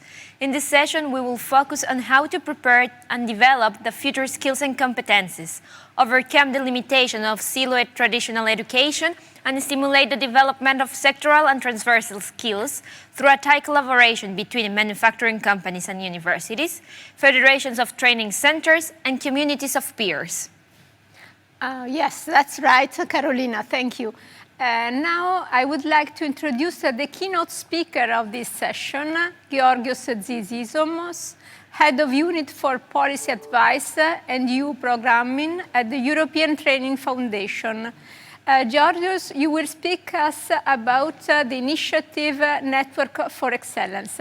Please, Georgios, the floor is yours. Thank you, Paola. Good day to everybody. I see the timer is gone already, so 9 minutes. So I'm the head of unit for policy advice and EU programming at the ETF, the European Training Foundation. We are an EU agency. We are based in Turin, and we work on human capital development. I think what was when we started 27 years ago, we were more focused on that, on vocational education and training. But nowadays, of course, that is expanding in a lifelong perspective. I will dedicate a few minutes at the beginning to go through a few slides very quickly to show the spectrum of the work we do. I think it's important for someone to understand the logic we follow on the Centers of Excellence, what is a Center of Excellence, and more importantly, what is a network of Centers of Vocational Excellence. So what you see here is the list of what we call projects. Don't imagine this as European projects. These are more thematic areas. They are packages of work where we have different sort of disciplines combined together. The first one is called the Skills Lab. You might be interested in that, where we have big data analysis on the twin transition, of course, on green jobs, but also we forecast skills needs. This is where the demands side comes into the picture. We're launching now a Skills Lab network of experts. Some of you may want to follow that on our website. The second area is on active labor market policies. Here we have also migration. The transversal element of youth is very, very much embedded in this work as well. You know that as an EU agency dedicated to work on human capital development, we work exclusively on countries outside the EU, in what we call the EU neighborhood. So you will see many of the countries mentioned in these slides that they are not EU member states. We don't work with EU member states. We work for the EU member states and the EU, but outside the EU. So this is important to notify from the beginning. On these slides, you see the work we do on qualifications. Just to highlight perhaps the work we do on in Africa nowadays to develop the continental framework of qualifications. Centers of Excellence, I will talk about that in a minute. Innovative teaching and learning, this is in line with this session. In fact, this is where we're looking into innovations in teaching and learning. Digitalization, of course, is part of that. The use of self-teach tool, and of course, the community of innovative educators. You may want to discover more about this on our website. Engaging enterprises in skills development, this is fundamental. We are looking at the skills needs from the perspective of the companies, of the SMEs mainly, and there the relations through work-based learning, but also career guidance. System change and lifelong learning. This is the project where we're looking in a holistic view, the education and training systems in different countries. We have monitoring tools to do that. You may have heard of Torino process. This is under this package of work. And the last one is about governance and quality assurance. This is, let's say, the traditional area where we're looking at the governance of education training systems and what are those elements to maintain curriculum quality assurance. And with that as an introduction, I go straight to the network of Centers of Vocational Excellence. Centers of Vocational Excellence is not a policy area of ETF only. It's an area driven much by the European Commission. As you may know, for the first time, we have a big bulk of funds under this under the development of platforms of Centers of Vocational Excellence. 400 million are dedicated from the period 2021 until 2027 to support cooperation between centers of excellence. We're talking about networks.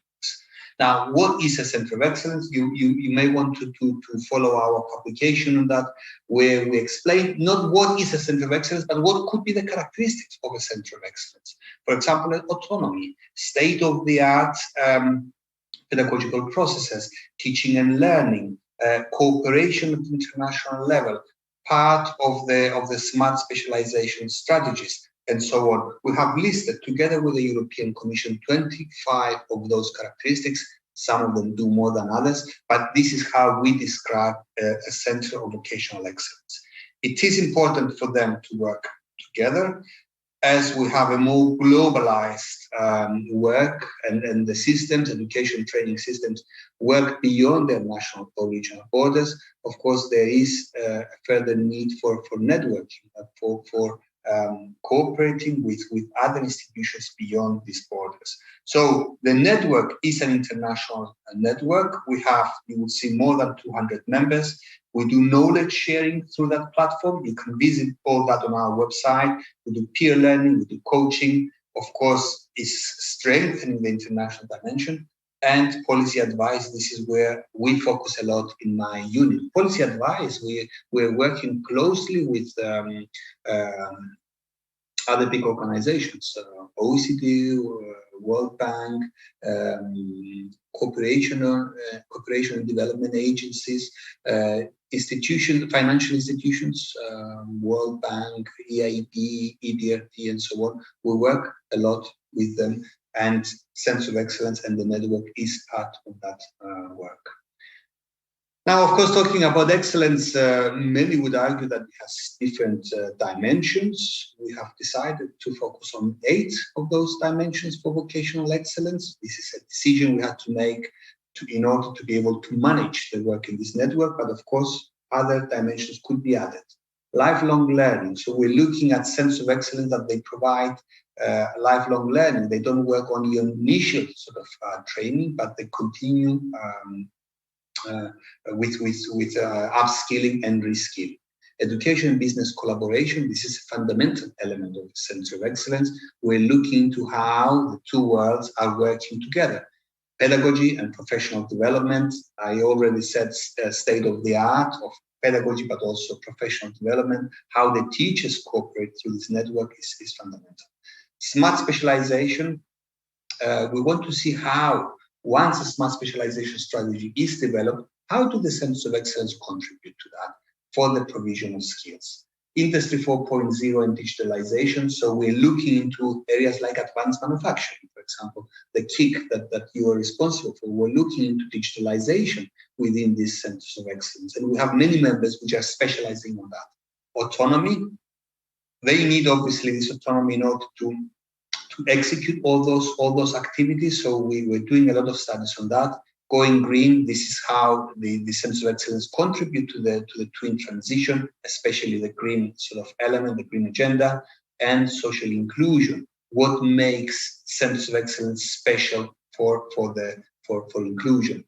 These are our members, so you can have a quick look here. More than 200 members from different countries, member states, countries, what we call partner countries, but also countries beyond, let's say, the neighborhood. In Africa, for example, they all join us in this network.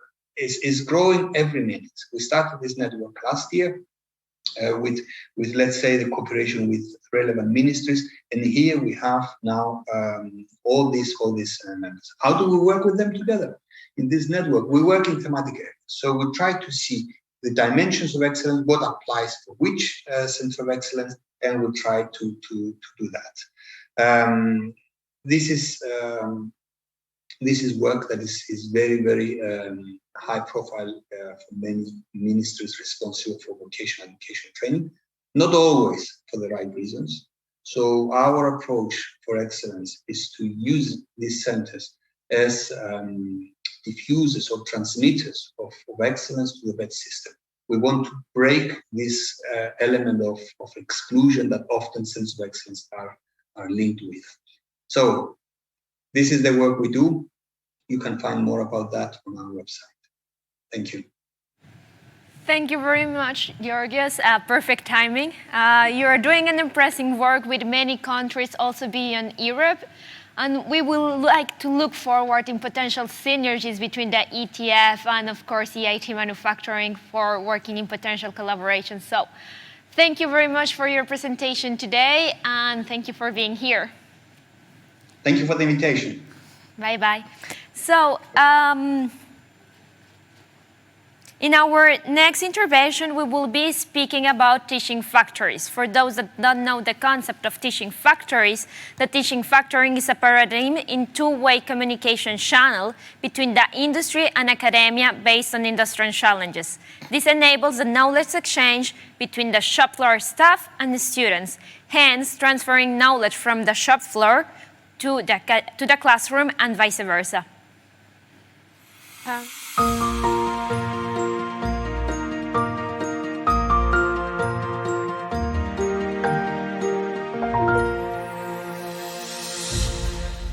Thank you, Carolina, for introducing the teaching factory concept.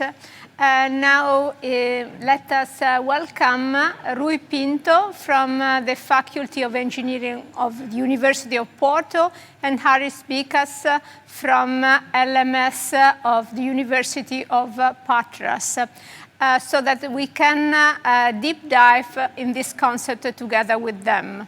Hello, Rui and Hari. Welcome, Hari. I'd like to start with you with the first question. There are a lot of initiatives that are based on industrial challenges given from the companies to university students. And these initiatives may have a duration of a few weeks. Sounds quite similar to what the teaching factories do. So the question for you is, how do you explain to our audience, to our participants, what are the main difference or differentiating aspects between these initiatives and the teaching factories? Hello, Paula. Hello, everybody. First of all, thanks for having us here today. What you mentioned is absolutely correct. So there are already numerous initiatives towards collaboration between industry and academia, because there are a lot of benefits in this approach. The main differentiating factor of teaching factories is that this collaboration is being done remotely. And this remote collaboration actually enables collaboration between students and engineers from different cultural and educational backgrounds. And this is the exact element that actually allows generation of differentiated solutions. Also, the fact that we lift, let's say, the geographical barriers and we lower the entry barriers for everybody allows them to develop certain soft skills, allows them to communicate between teams with people coming from different backgrounds, develop interdisciplinary skills, and at the same time learn how to work in a digitalized and more digitalized world.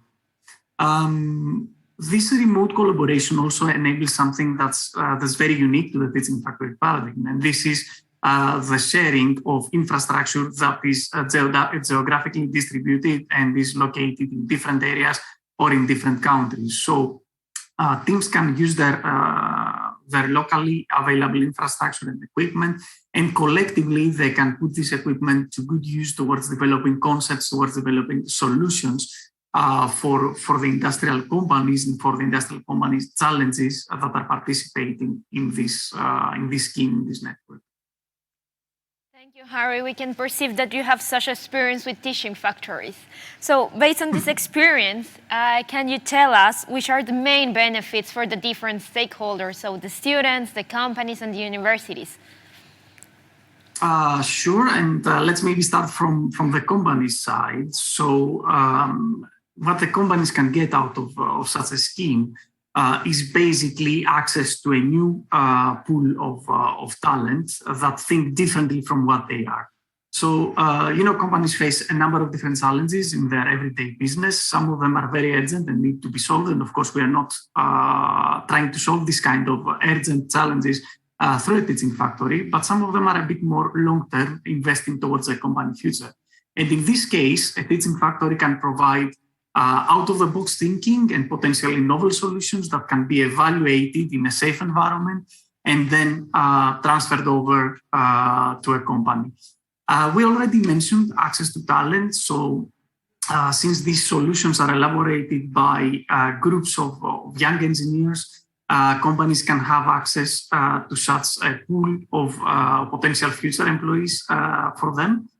And there is also another aspect that is a bit differentiates a bit teaching factories from other projects, and this is the opportunity for the companies to request training on a specific subject or request a validation of a certain concept in state-of-the-art research facilities. So in this case, what we do is we develop solutions based on the company's need, and we demonstrate in our test beds the applicability of those new solutions. Of course, there are also benefits for the students in the form of having access to real-life problems and have the feeling that actually their work and their knowledge is being put to use in real industrial problems, and at the end of the day, that their work can make a difference in the real world. They also get the chance to experience new things that they do not have access normally in a local level. And they have the ability to cooperate in multinational teams coming from different backgrounds and get in touch with interdisciplinary approaches. And last but not least, and actually that might be one of the most important benefits for student teams, they get the chance to further develop their soft skills, working in larger groups and preparing themselves for the labor market. This also brings a number of benefits for the universities as well, in the form of bringing their research results closer to the industrial needs and better orienting the academic research towards what industry needs, creating the right kind of skills and generating the right kind of professionals, but also making their teaching programs more attractive to students and participants as well. So as we can see, there are benefits basically for all sides in this kind of projects. Thank you, Ari. Indeed, it's compelling, very convincing. Thank you very much. We have a project here, MNest, represented by Rui, that do not only take advantage of the teaching factory model, but they also associate the paradigm of the learning factories.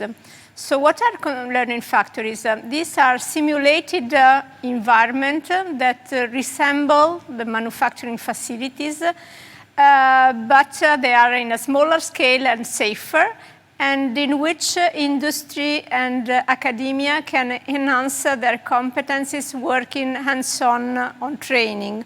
So Rui, how did you structure the pilot of MNest using both this concept of teaching factory and learning factory? Mm-hmm. So hi all, first of all, thank you for having me today. So you are right. So we have this project with 9 different partners from 7 countries. And the idea is to create these training courses for manufacturing companies. And we are tackling both ICT domain and process domain courses. So we have several learning paths available, like multi-material processing and drilling, adhesive bonding, metal forming, hybrid welding and additive manufacturing, fiber reinforced thermoplastics, and also in the ICT we have the virtual and augmented reality, reconfigurable manufacturing automation, industrial communication systems, logic control and SCADA, RFID also, data-driven modeling, collaborative robotics, cyber physical production systems, industrial Internet of Things, and the digital twin concept. So we actually have provided all these different learning paths according to the teaching and learning factory concept. And actually, we have successfully created these training courses. So what we did in the beginning of this year was to create an online survey and broadcast this to a number of manufacturing companies in order to understand their needs, their needs for training, let's say, both workforce and managers. And we got several replies on the survey. So the topics of interest that we found out were most of them were from the ICT domain. Basically the augmented and virtual reality, the communication systems in the industrial scenarios, the SCADA systems, IoT and digital twin also. So from our perspective, I think the project can bring multiple advantages, let's say, to these companies. So we will start our training actions in November. So we're looking forward to that. Thank you very much, Rui. It's interesting to see how you are using the teaching and learning factories pilots to improve and to integrate them onto the industry. Now, I would like to focus on the fact that MNEST activities it's involving several RISC countries, so the Regional Innovation Scheme countries. Do you perceive any difference between RISC and non-RISC countries, and how did you shape the activities accordingly? Okay, so actually from the 9 partners that we have in the project, 4 of them are from RISC countries and the other 3 are from non-RISC countries. And well, actually all the replies to the survey that we got, most of them were from RISC countries, actually. So we found out that most of the interest from companies are from RISC countries. However, looking closely to the replies from the survey, we found out that we can't identify significant differences that justify different courses for RISC and non-RISC countries, let's say. So most of the companies identify similar needs for training. Okay, thank you, Rui. For those that do not know, RISC countries are those that are considered as modest or moderate innovators according to the European Scoreboard of Innovation. So it's interesting the results that you have found in looking at differences, but also in similarities between these 2 different groups of countries. And also that these 2 models of the teaching and learning factories can be applied anyhow. These 2, thank you, Rui, then, and well, with Harry and Rui, we have created a kind of introduction of these 2 paradigms of the learning and teaching factoring. And we will now explore other projects that involved together industry and academia, and projects that have created networks for learning and teaching and fostering innovation in Europe. So, Carolina.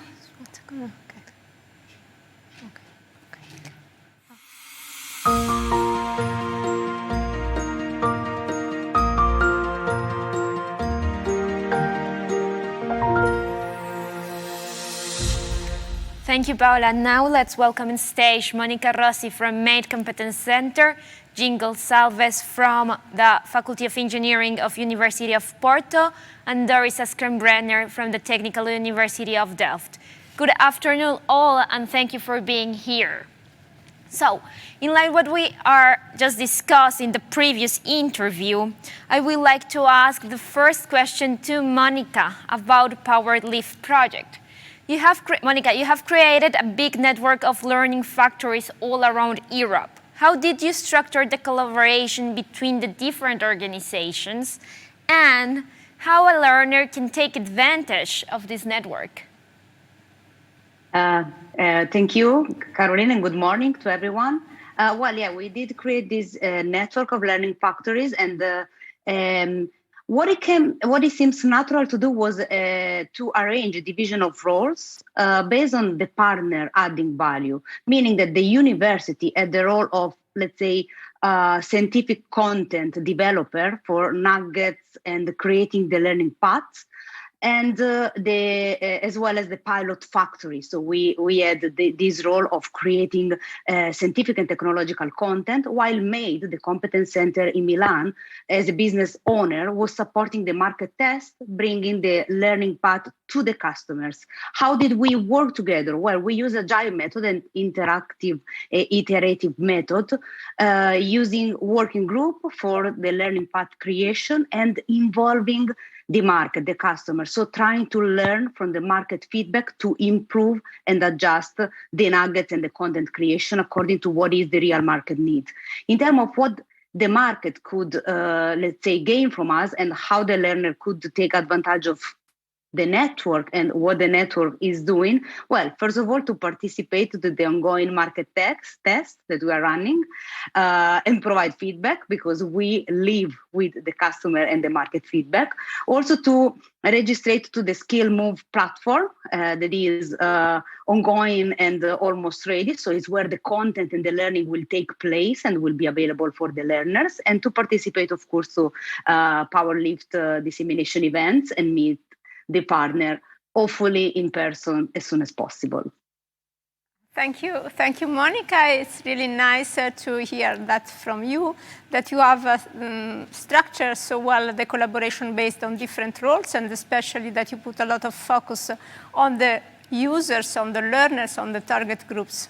So very, very, with this in mind, yeah, thank you. And with this in mind, I would like to ask a second question to Doris. Doris, it's the second year that you are leading another project, Mirror Labs, that implies the collaboration of several learning factories, and that has resulted in the creation of a framework that simplifies the link between mixed reality and robotics. So the question is very impressive, but who's going to use this framework? How is it possible to access, and what are the advantages for the teachers and for the learners? Doris. Thank you very much. Well, the project we're discussing is called Mirror Labs, and it's about creating a similar structure for human-robot collaboration all around Europe with the different partners. But not only with the partners, we developed an ICT framework which connects mixed reality platform Unity to the robot operation system. And this is available under the Apache 2 license, and I will post a link later in the forum where everybody who wants to can install the software and get working on a collaboration combination between the robot and the human working together with augmented reality. But it's really feasible to use the software if you also listen to the very nice nuggets that the team has kind of put online and will be accessible via SkillsMove, where you can really like step by step learn how to use it within your own setup. And the nice thing is that it's not only applicable for research institutions who want to teach to students, but it also might be a framework which can be used for small and medium-sized enterprises who want to use this as a start or the beginning for a new product. And it's possible because it's under the Apache 2 open source license. So we were happy to receive the funding in order to make that happen, because we all had the same problem and we all needed the same solution. And with the help of EIT Manufacturing, we were able to create a solution together. And I think that's how European funding should work like. Thank you, Doris. It's nice to now understand that with the funding of EIT Manufacturing, you have been able to develop this framework. And it's quite impressive what you are doing, and it helps to actually close the gap for accessing to training in different situations, as you explained. So for closing this session, I would like to focus on DigiMan program that looks into creating a T-shaped professionals. Jill, this question is for you. There is a wide offer of postgraduate courses. So what makes different DigiMan program and why a learner should choose it? Well, good morning, everyone. Good morning, Carolina, Paola, and thank you very much for this question. So DigiMan stands for Advanced Studies in Digitalization of Manufacturing. And this is a short master's that offers a post-graduation for the future T-shaped professionals. And what we want to do is to combine in a single course high-tech skills, including cyber-physical systems, Internet of Things, artificial intelligence, and robotics, with general skills, soft skills, across multiple domains, such as creativity, innovation, and entrepreneurship. And we are targeting professionals which are already in industry, but at the same time, recent graduates. So this course will offer them, both recent graduates or people already in industry, the opportunity to upgrade their knowledge with this new expertise on Industry 4.0 technologies, but at the same time, improve their soft skills and their horizontal competencies. The goal of Digiman, of this short course, is to contribute to the transformation of the workforce and to support a wider implementation of advanced manufacturing technologies by industry. Why are we different from the different trainings? Well, while existing trainings, which are comparable to Digiman, emphasize on the conceptual tools and concepts from Industry 4.0, Digiman is proposing to expose the students to real industrial problems and also to entrepreneurship and innovation context. So this way we want to act as a test bed that will allow to develop new competencies and to create new business ideas. We are exploring existing resources, so most of the course is based on the Skills Move platform. We are reusing content developed by other activities from EIT manufacturing as well, including teaching and learning factories. But we are also taking advantage of the different competences from the partners that are involved. And Digiman includes 4 universities with specific knowledge and competences, but also an RTO and 1 association or competence center. So by leveraging on the different expertise and competencies from the partners, we are able to make this offer different from what is already in the market. As a final note, let me also tell you that the applications to Digiman are still ongoing. And if you are interested, you can find more information on Digiman in the course LinkedIn page. So you just search for Digiman in LinkedIn. And feel free to apply. Classes are starting in the beginning of November. So there are still a few days left for making your application. Oh, thank you, Jill. A very interesting program and a timely announcement since applications are still open. I believe that this program is very much aligned with the European strategy of supporting people that are already in the workforce, but also the graduates to develop, upgrade their technical skills, but especially develop transversal skills, as you mentioned, and being exposed to challenges and industry in order to become change makers for the future. So thank you very much. Now, if we move on to the next panel, we will have a panel completely dedicated to additive manufacturing.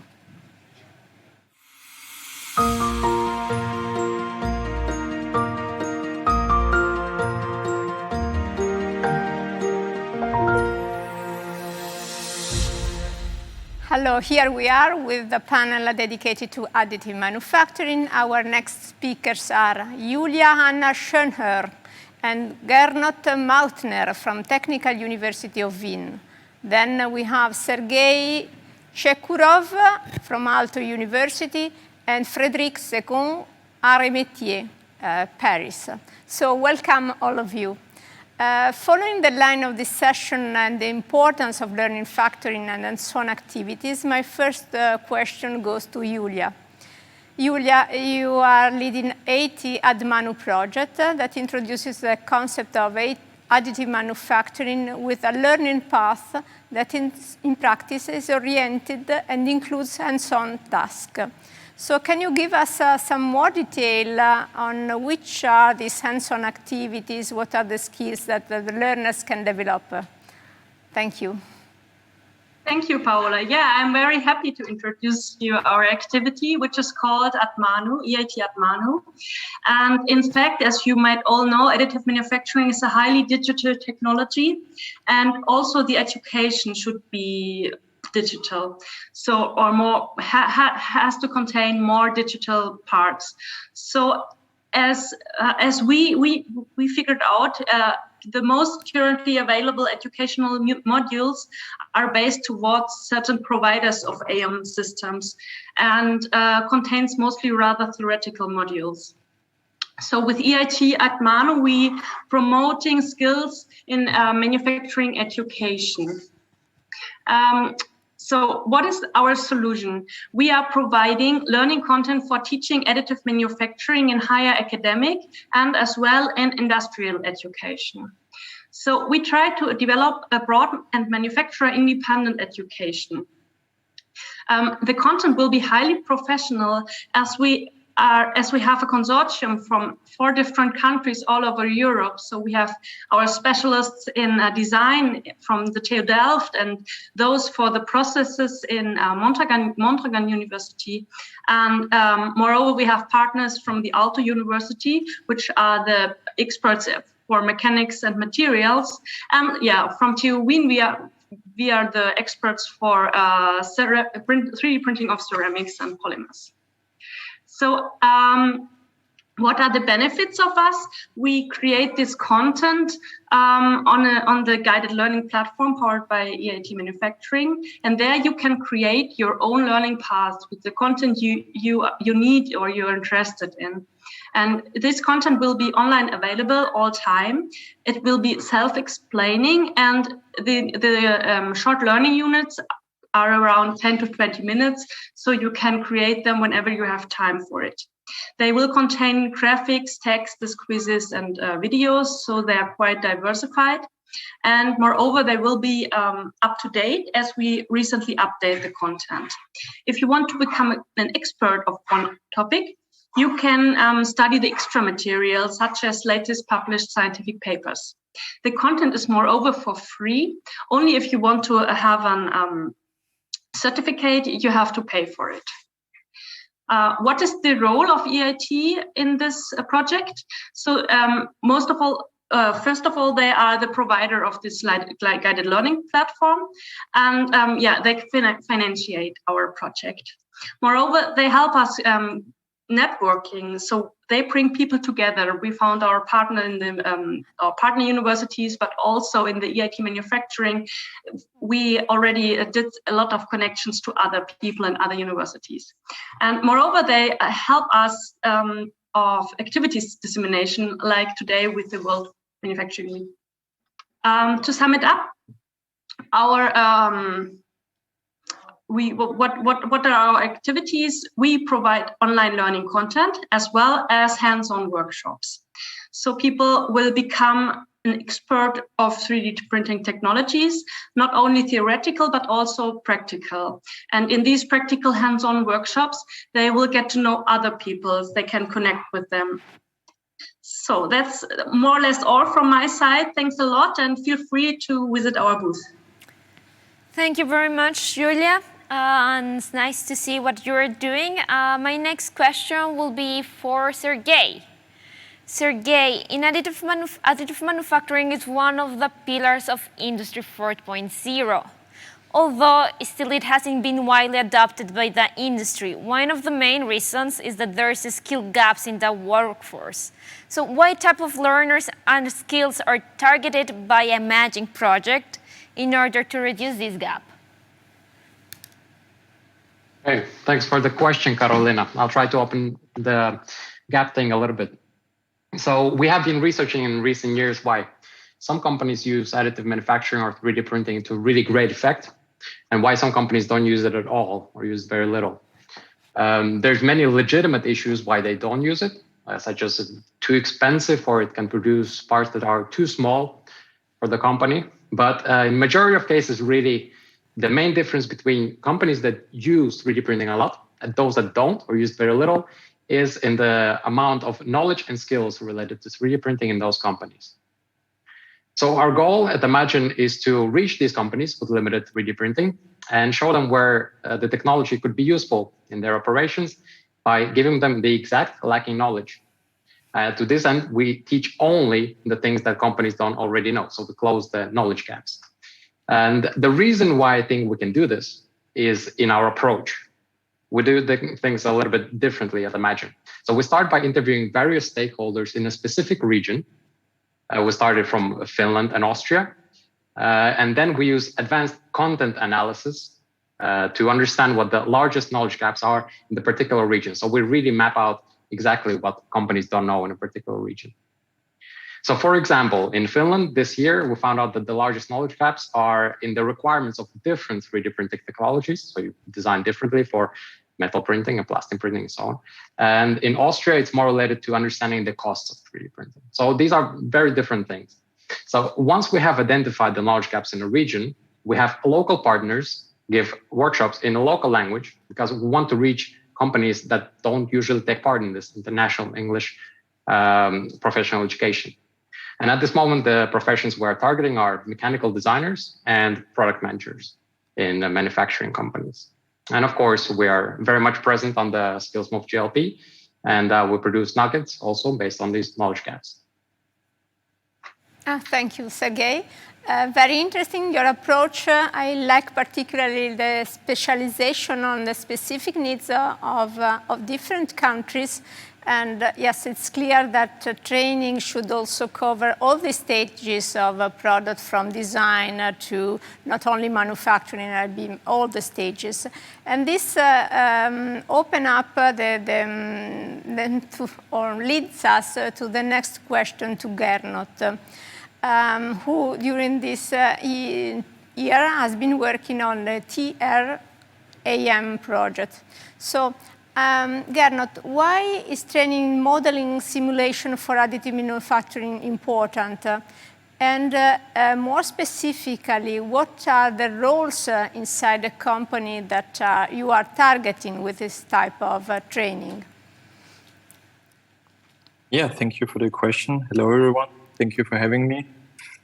It is a very interesting question. Why is simulation very important, especially in the field of additive manufacturing? And I think the important thing to consider here is that additive manufacturing, although the idea of 3D printing and additive technologies is not new, the application of the processes and the application of the technologies for most of the universities and most of the companies is. So currently, many companies and basically all the technical universities are investigating additive technologies and processes and try with different experiments to find out fundamental characteristics of the process and how to apply it in the industry. And as we all know, experiments come with a lot of effort, a lot with personal costs, a lot of time that needs to go in there. And that is a limitation for the technology of 3D printing or additive manufacturing for many companies. And that's exactly where simulation can help. In the virtual world, you can do a lot of investigations already by using powerful simulation tools and software systems to investigate processes that are of interest for you. You cannot really eliminate all the trials and the experiments, but you can significantly reduce the number of trials that you need for your specific application. And that helps you to reduce the cost. It helps you to get development times down. And that might help many companies to get into that business of additive manufacturing. And I think companies, could need some more information about what is actually already possible. Simulation software companies investing heavily in their systems, and you can basically simulate today already global correlations such as distortions, thermal history, and stresses on 3D printed parts. But you can also dig down and scale down, and you can analyze porosity or melt pool dimensions You can also even go down first systems exist and analyze grain orientation and grain size on the microstructure of materials. So there are a lot of opportunities. And that's where our project, TRIM, a project together with ESI Group, a global simulation provider, and the University of Tartu and TU Vienna in the framework of EIT, where we decided that we would like to help students and help professional engineers to get a first step into that simulation capability and to learn about the opportunities that are provided by the software systems. We will create learning nuggets and we will provide them via the EIT learning platform and the framework. And you can basically start with simple examples. We will have illustrations, videos, pictures. We will have text and theory about the physics behind. And you can go along the learning paths and explore the opportunities. And you can directly use that knowledge then in your environment wherever you need it. Gernot, thank you very much for your answer. It's really interesting to see how simulation can help to promote even further additive manufacturing and reduce the gap of using additive manufacturing. And actually, it's clear that the training should be adapted according to the different roles in a company on different stages of the project. But not also, it also should be adapted according to the sectors. Therefore, for concluding this panel, I would like to ask to Frederick the next question. Frederick, your project Captain C targets a very specific sector, the luxury one. So how did you shape and customize your additive manufacturing learning so to address the needs of this sector? Okay, thank you, Carolina, for your question, and thank you for inviting me to make this testimony. So just to present a little bit myself in the project, I am Frédéric Segon. I'm the associate professor in Arts et Métiers Institute of Technology in Paris, and I am the scientific director of the Captain C project. Captain C project is made of 3 partners: 2 academics, Arts et Métiers and Politecnico di Torino, and 1 industrial metal additive manufacturing expert that he named ADAP. As you mentioned, the luxury sector was a choice on our side, and it's because it's a very interesting sector. It requires a tight specification on the final products in terms of finish and in terms of quality. In addition, luxury industry is very open to innovation methods. And even if communication on this sector is not very developed for mainly competitiveness reason, the additive manufacturing process is now booming in this sector. So that's why it was for us of interest. In the project, we have 2 major work axes for this project. First, the upstream and creativity sessions associated to additive manufacturing processes, and then the downstream design phase that is made by Politecnico di Torino. For each of these axes, we have shaped a 3-day seminar in a hybrid way because of COVID and so on. And the first seminar was dedicated to the upstream design phase, mainly creativity. It took place in Paris. It was in September. And the other one is starting tomorrow morning here in Turin and is dedicated more to the downstream phase, I mean lean manufacturing and post-processing. The choice of these 2 phases of the design process was made to meet some industrial needs. Indeed, today, the opportunities of additive manufacturing are relatively unknown in companies. And we think it's necessary to sensitize the design teams upon from the first creativity phase.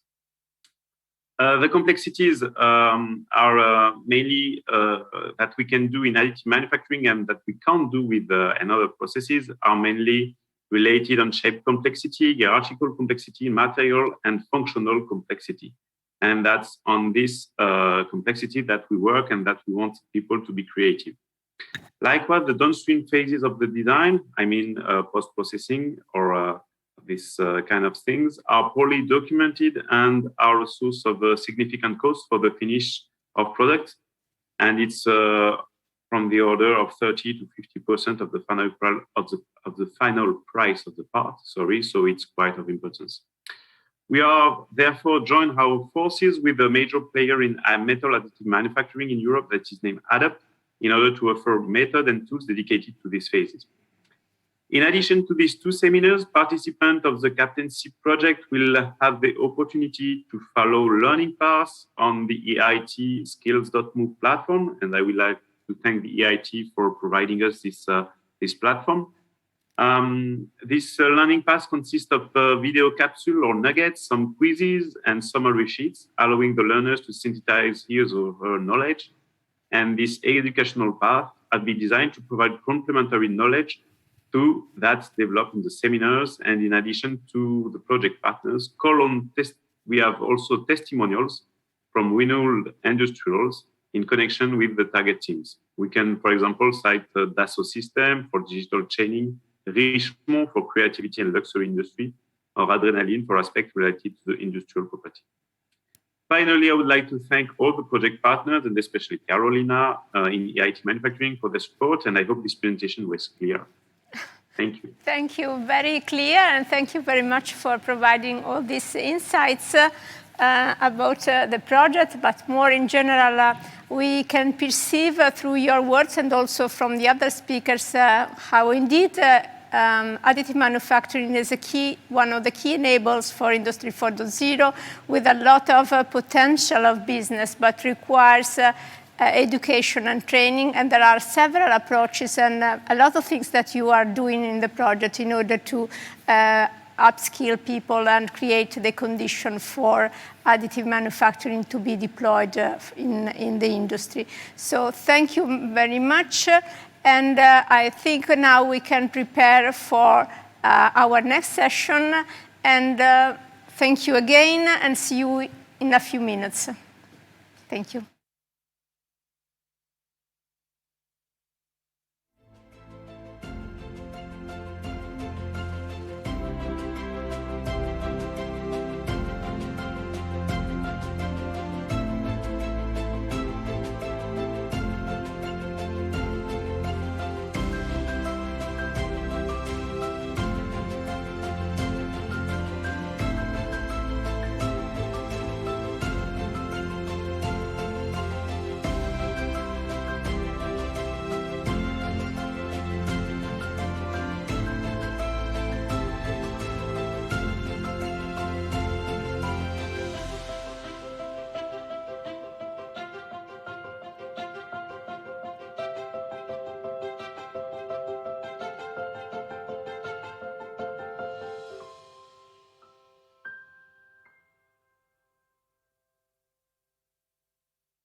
Welcome back. We are now entering the fourth and last session of this day.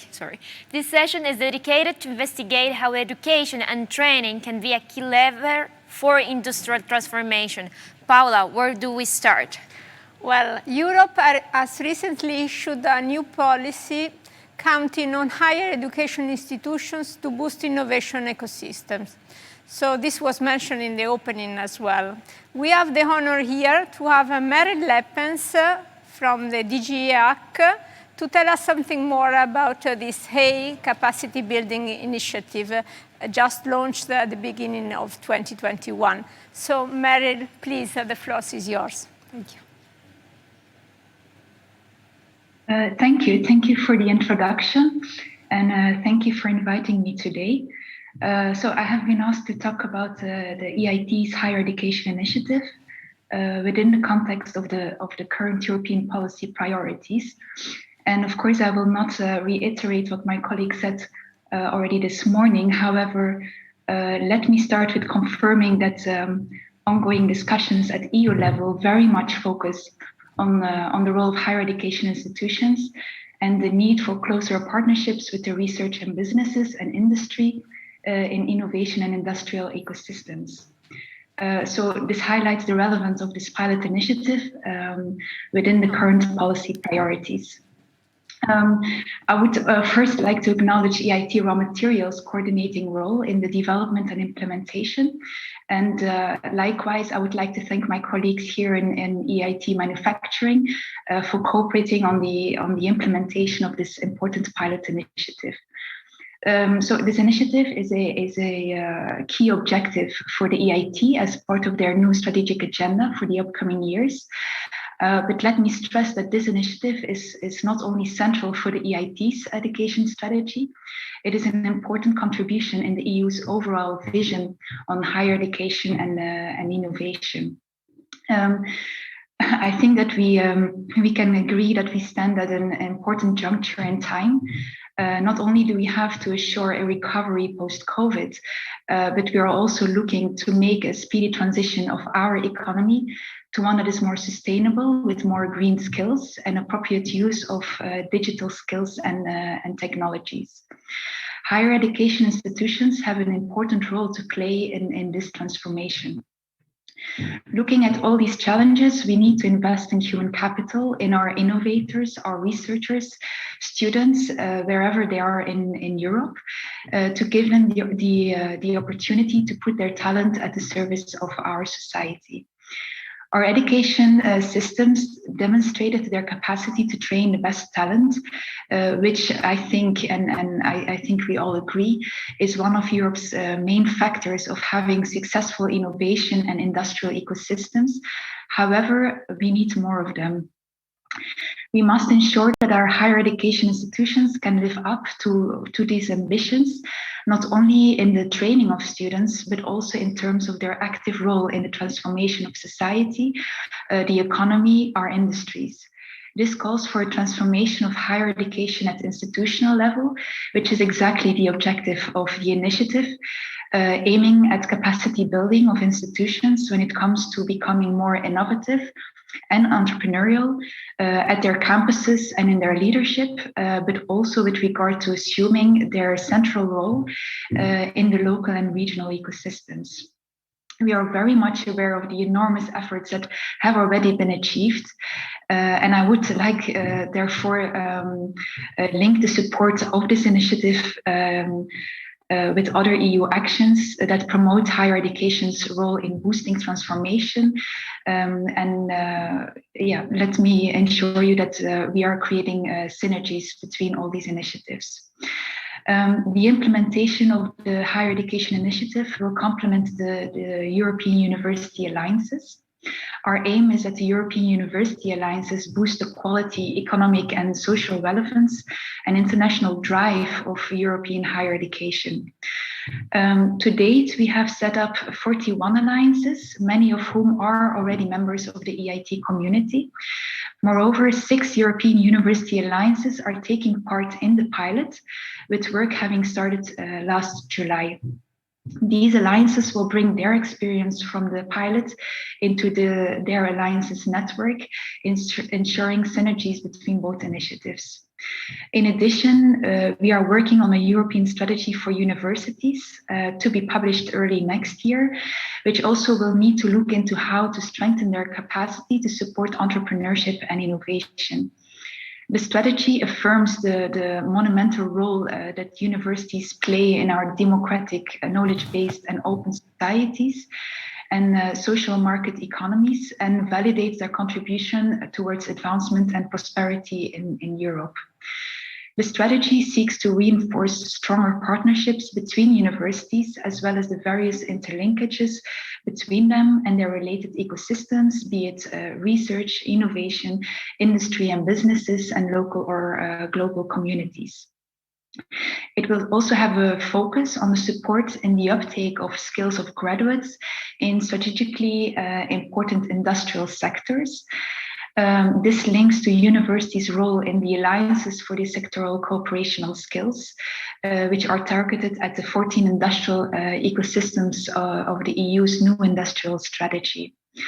So the European Commission's industrial strategy was updated last March to ensure that the EU's industrial ambition takes full account of the new circumstances following the COVID-19 crisis and helps to drive the transformation to a more sustainable, digital, resilient, and globally competitive economy. And I want to congratulate EIT Manufacturing and all the partners for your role in supporting these 14 industrial ecosystems. These alliances for the sectoral cooperation on skills are partnerships funded by the Erasmus Plus program, and they support Europe-wide cooperations between higher education institutions, vocational education and training, and business players from priority industrial sectors, including in the digital, health, and green industries. So it is clear that higher education institutions are drivers for transformation and innovation, above all when they are engaged with their environment locally at national and international level. And all this work takes place within the EU's overarching vision of the European education area to create a genuine European space of learning with, amongst others, a better quality in entrepreneurship and skills, a new trust towards green and digital transitions, transnational higher education curricula, and European approaches to micro-credentials. Further, increased synergies are envisaged with the European research area, which in close collaboration with member states set out the priorities to prioritize investments and reforms in research and innovation, improve access to excellence for researchers across the EU, and enable research results to reach the market. Last but not least, well, certainly not least, Europe faces important weaknesses. The diffusion of innovation and the ability of all regions to participate to and benefit from innovation has remained low, perpetuating an innovation divide that hinders Europe's ability to strengthen its internal cohesion with the economic, social, and political consequences that this entails. Without addressing the fragmentation and bridging the innovation divide, Europe will not be able to fulfill its innovation potential and will not be able to ensure inclusive prosperity that does not leave anyone behind. I am happy to notice the participation in higher education initiative of a significant amount of institutions from the risk countries. This initiative and our cooperation in education, reskilling and upskilling in a lifelong learning perspective everywhere in Europe will be crucial to ensure we jointly achieve the objectives of bridging the innovation divide and ensure the contributions of all regions and member states to Europe's innovation and industrial objectives and the green and digital transition. I am aware that this is a lot of information, but it shows the level of ambition the Commission has in stepping up the efforts for boosting innovation and giving renewed impulses to the industry and to the support for higher education institutions in this transformation process. I very much look forward to hear from the upcoming higher education capacity building consortia that will no doubt go a lot more in depth of this matter. And for all interested parties in participating in the second call of the higher education initiative, the call will open on 18 November. So stay tuned for that. I once more like to thank you for the very interesting day, for paying attention to my contribution, and I look forward to further discussions in this session. Thank you. Thank you very much. Thank you very much, Merit, for providing such a clear overview of the policy context and for being here. While keeping that HEY initiative as a background, we move on with the next keynote speakers to some complementary perspective. The EIT Manufacturing Director for European Affairs and Risk Pillar will provide the first contribution. Konstantinos, the floor is yours. Thank you very much, Carolina. Yes, let me share here the slides too. Okay, I hope now you can see. So, coming towards the end of the day, I would also like to make first for 1 minute or two also an introduction to the main programs of EIT Manufacturing, and then to also provide some specifics regarding the education and training activities that we have within the context of the Regional Innovation Scheme. So, as perhaps you have already heard in some of the presentations, EIT Manufacturing promotes the integration of the knowledge triangle, of the three corners of the knowledge triangle regarding research, innovation, education and training, and business creation. In addition to that, on top of these activities that we are running, we also have a program, the Regional Innovation Scheme, that was created by EIT in the past. So we have a program that is dedicated in enhancing the innovation capacity of the so-called EIT risk-eligible countries, meaning the countries which, according to the European Innovation Scoreboard, are moderate or modest innovators. Actually, the majority of EU countries are moderate or modest innovators, around 17 out of the 27, if I remember well. And this is a program specifically to boost innovation capacity of these countries by deploying programs that are tailored according to the needs of these countries, and by engaging the relevant stakeholders, individuals and organizations from EIT risk countries. You can see here some of the programs that we are running. First of all, we have a strategy that is defined, our program, our plans, a wide network of EIT Manufacturing risk hubs that are working like our interaction points in the relevant EIT risk countries, and help us build the ecosystem and gradually expand. I will focus now in two groups of activities that we're deploying: the teaching and learning factories at EIT RIS, and the engagement of society and pupils, along with other innovation and business creation activities that we are implementing. You can see here that the growth, let's say, of the EIT Manufacturing RIS program. We started during our first year of activities with 4 activities that we deployed, and then these were education activities that we deployed in 2020, and these were gradually increased to 8 activities that we're planning to have in 2022. And you can also see to the right, again, the increase of the organizations and of the individuals that we had, and the ones that we expect to have. Our plan for 2022, it's currently tentative, waiting approval from EIT, but this is the plan that we have for 2022. And regarding 2021, we have provisional numbers. The darker red that you can see there are, let's say, more or less the targets that we have already achieved, but until the end of the year, we believe that we will go even higher, so we will retain an increase to these numbers of organizations that are going to be engaged from 2020 to 2021, and also we believe in 2022. An important category segment of activities that we are deploying is the teaching and learning factories in EIT countries. In 2020, we were able to implement 8 teaching factory projects and 6 learning factories projects. You can see gradually the network that we're building regarding teaching and learning factories. Within this context, we were able to engage more than about 20 organizations coming from the Regional Innovation Scheme, not only partners of EIT manufacturing, but also external entities. More than 100 individuals were involved, a lot of risk countries, and similarly, we're now working where similarly our partners are implementing activities in even more risk countries, including, again, a lot of external organizations involved in the teaching and learning factories projects. Here you can see also 2 examples of these activities within the context of teaching and learning factories. One had to do with Skoda Auto and the L&P engineering. This took place in Czech Republic, while we also had a teaching factory with several partners and also with the involvement of PSA group.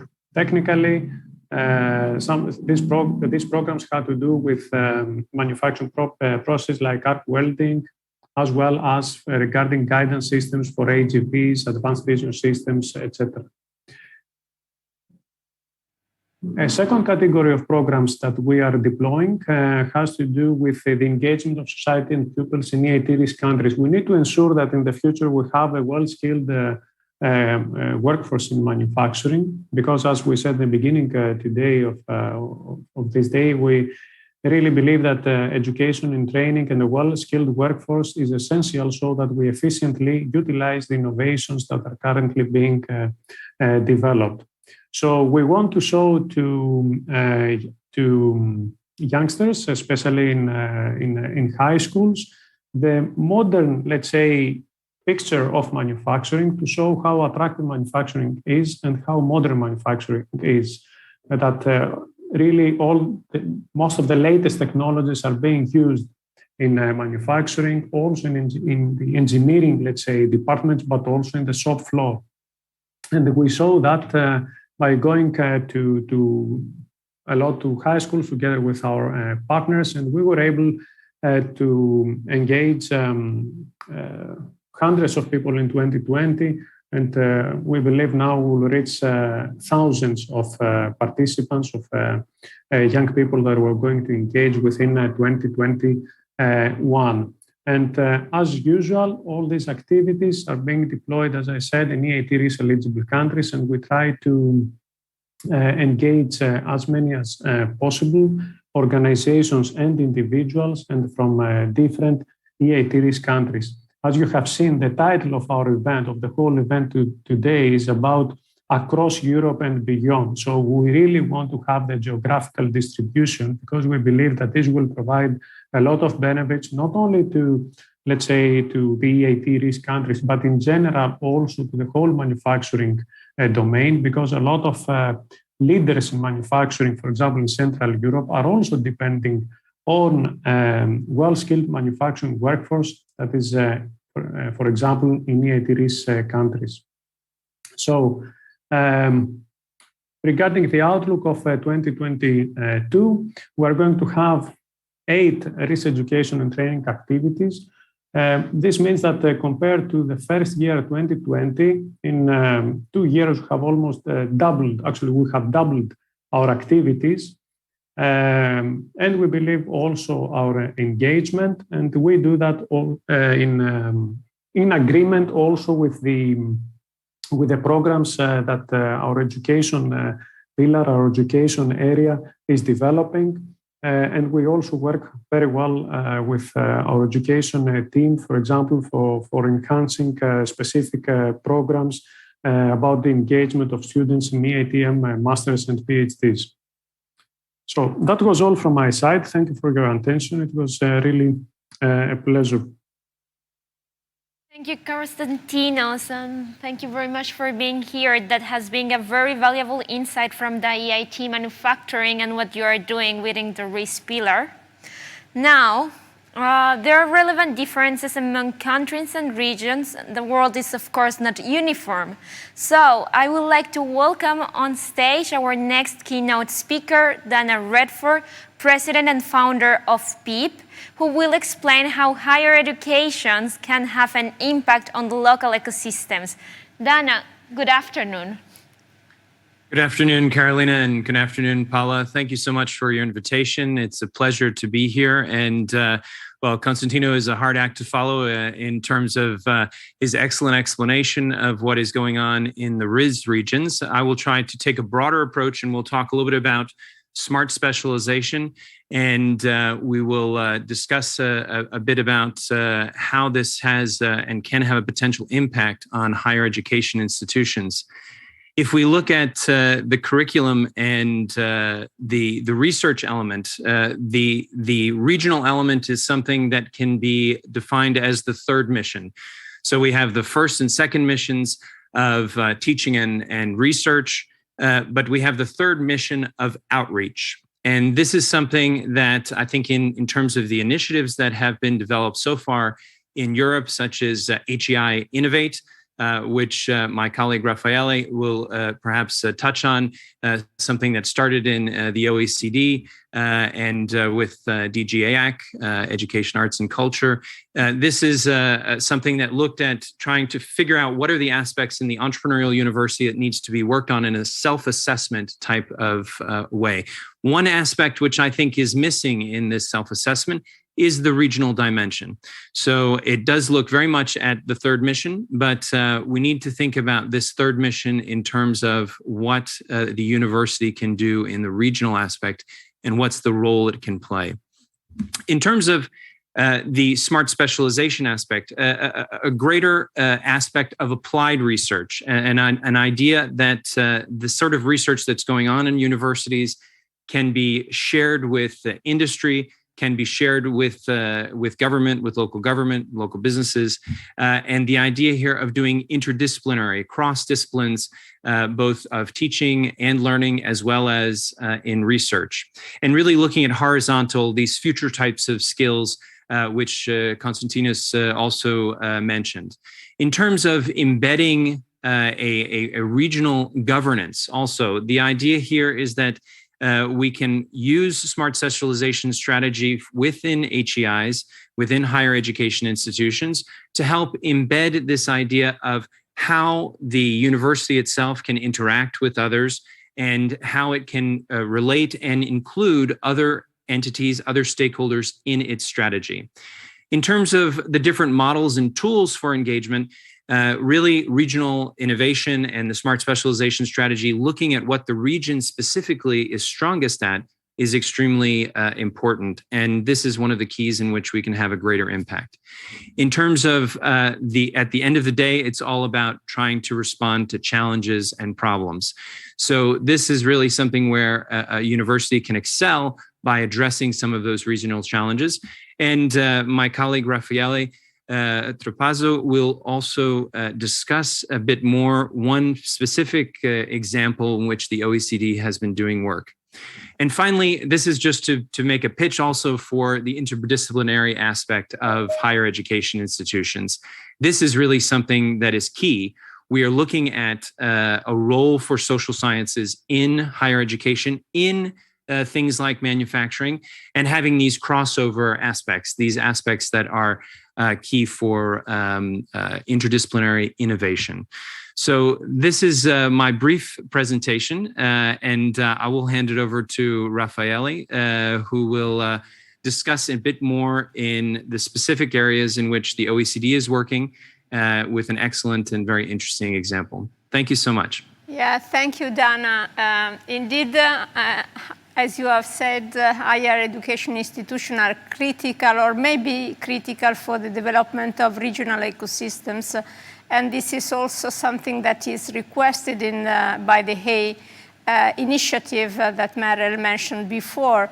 But as you have already announced, there are studies and analyses from the OECD that demonstrate actually with the research results the impact that this higher education may have even on reshoring. So we are all of us very excited to listen to the next speaker, Raffaele Trapasso, Head of Unit of Entrepreneurship, Education and Skills at OECD. Please, Raffaele, we are looking forward to listening to you. Thank you very much. Thank you, Paola. It's a pleasure to be with you today. Thank you for inviting me. I hope you see my screen. I have two cameras, so it's a little bit complex.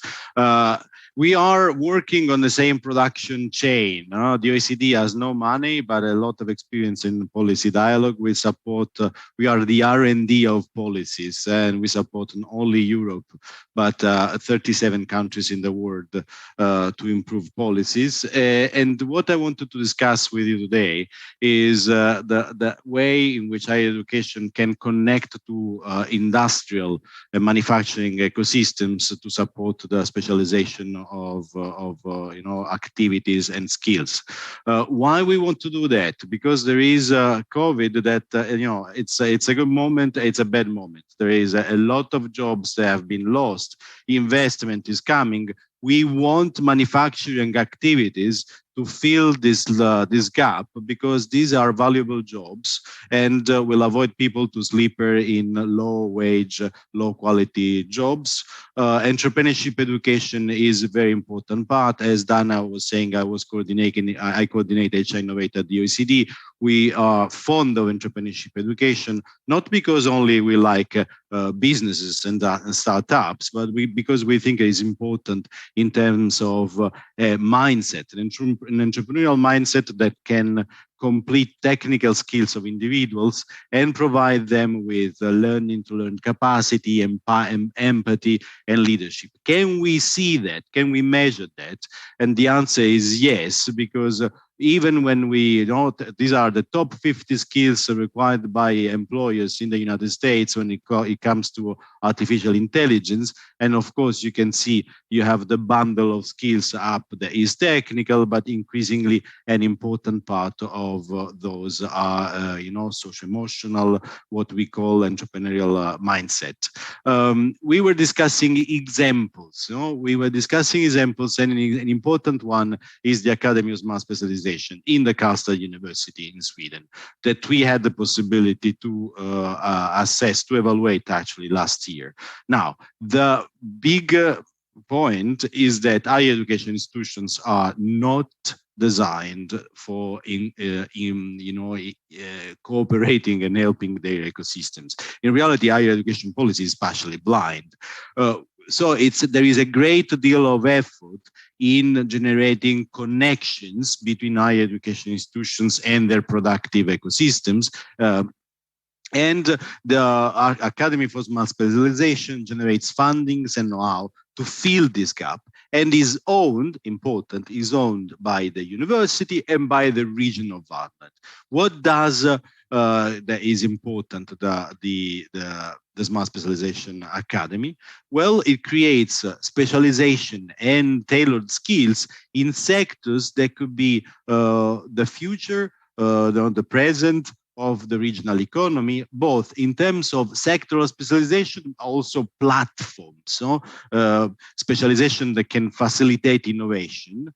You have here digital or welfare service that is, again, a platform approach, but also importantly, the Gender Academy, which means to transform the DNA of resource-based industry to allow them not only to hire women, but to give women the possibility to have a career, an effective career.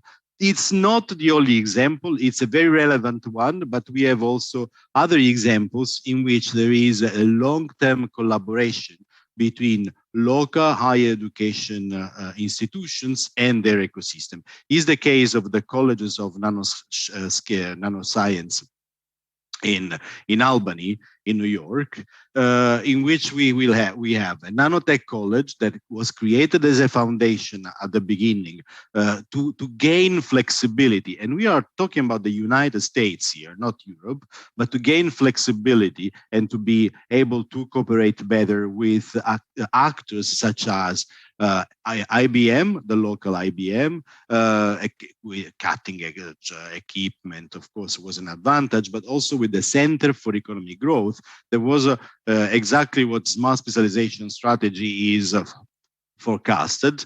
And through this specialization, the Nanotech College was able to guarantee a large for the graduate a large flow of graduates in STEM and also investment. Now, when we discuss the benefit for regional ecosystem, we are not only discussing wages and jobs, but more in general, we are discussing the capacity of a certain region to generate more services, more quality services. And you see that by looking at the tax revenues difference between 2010 and 2016. Now, the last point I want to make is that we need to fill the gap between higher education institutions and their ecosystems. To do that, we need to put them in contact directly with business, finance, with local and national governments, and with civil society in order to generate a common narrative and share the goals.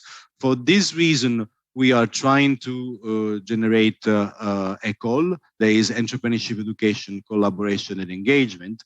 And the call, wants to go in the mind of that unicorn that you see there to understand what is the entrepreneurial mindset we talk about. It wants to assess the geography of education, to understand how to fill the gap between higher education institutions and their ecosystem. And in this case, we are preparing a specific project about reshoring in the semiconductor industry. And we want to work on SDGs to see how higher education institutions can not only guarantee that a territorial approach to SDGs is implemented, but help decarbonization, inclusion, and sustainability. Now, thank you for your attention. I lost completely the look on the countdown. But if you have questions, do not hesitate to contact me. I work at the Center for Entrepreneurship SMEs, Regions and Cities at the OECD. Thank you very much. Thank you, Raffaele. Thank you very much. So in this panel, we had the perspective of the European policy by DG EAC, then some very interesting reflections by PIP and external, let's say, expert and observator, and now a lot of new proposal, the call, and also practices and examples coming from the US and other regions in the world. So I'm very happy because we are, of course, we are an European organization, but we would not limit our perspective and our analysis to Europe. So I really thank you very much for providing all this input. I think we will continue the collaboration. Of course, for those that are here, I don't know if you want to put your contact names in the chat so that the participants can follow up with you, Raffaele, and of course Dana and Meryl. This is always possible, and we will do the same. So this is the end of this panel, and we will meet in a few minutes for the next one.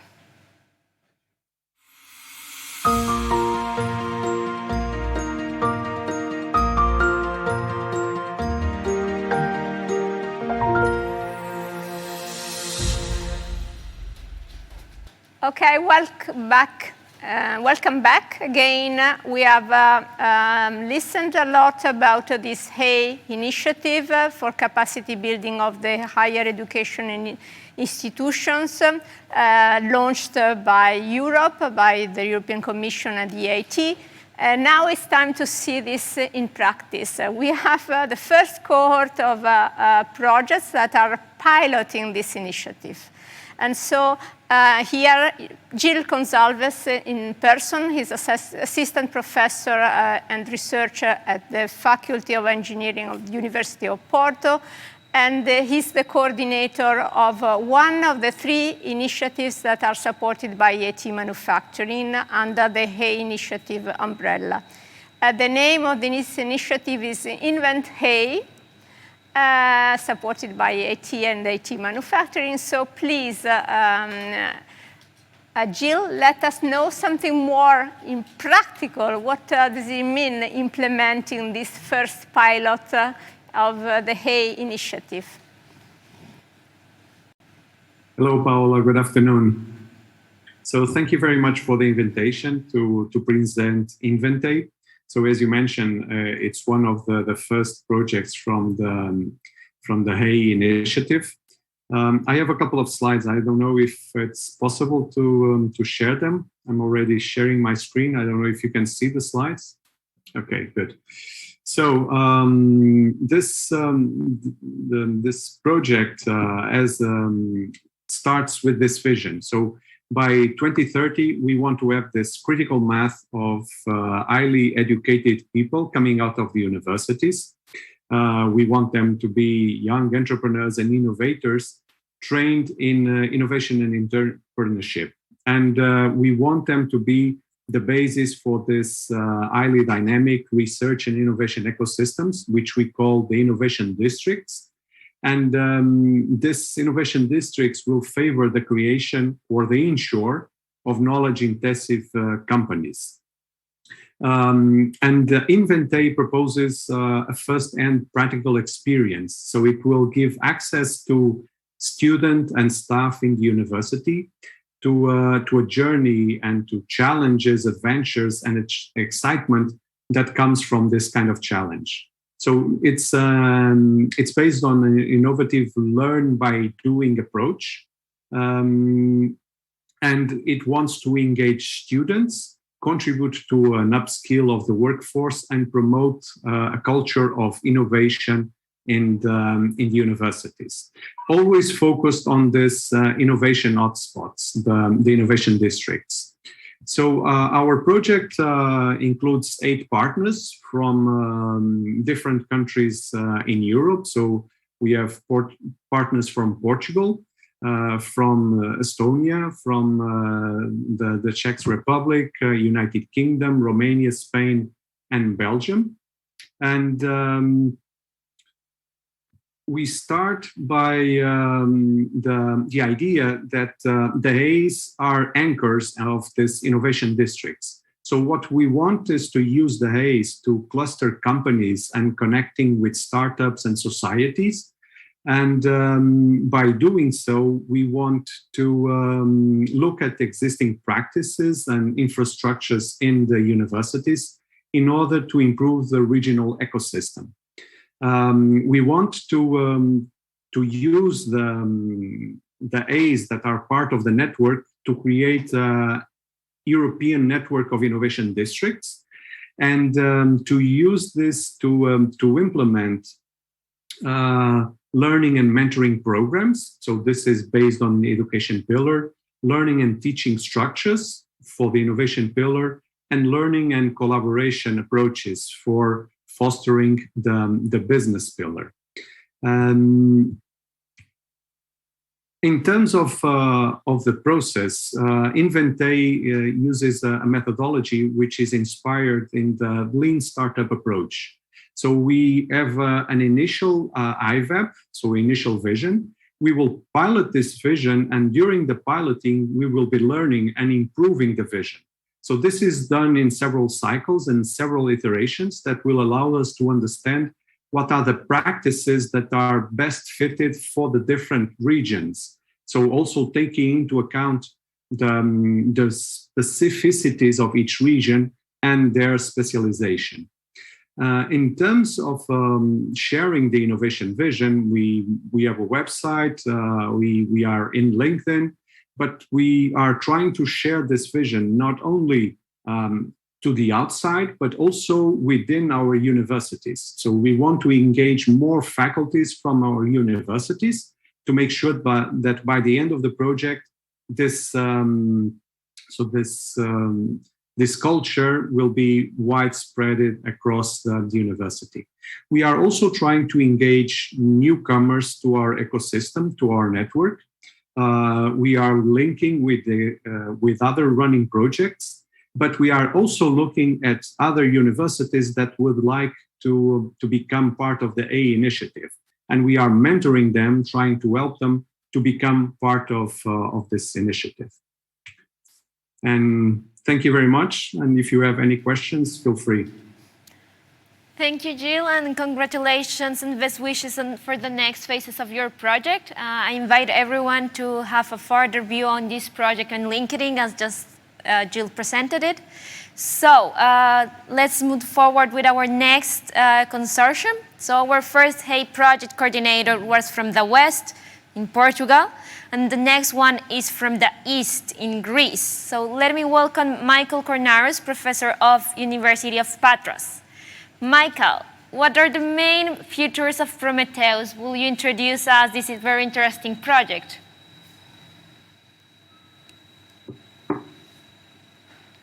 Michael, sorry, you need to unmute yourself. Sorry. Perfect. Okay. Hello, everyone. Thank you for the invitation. Good afternoon. I'm going to present you Prometheus project. In fact, it is a consortium focused on innovation and entrepreneurship in the domain of digital transformation, circular economy, and sustainable development.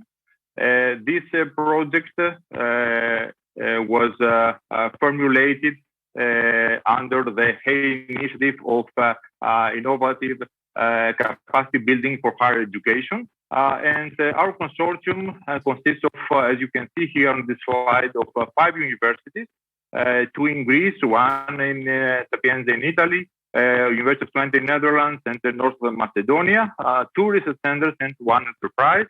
And we're also collaborating with 30 associated partners.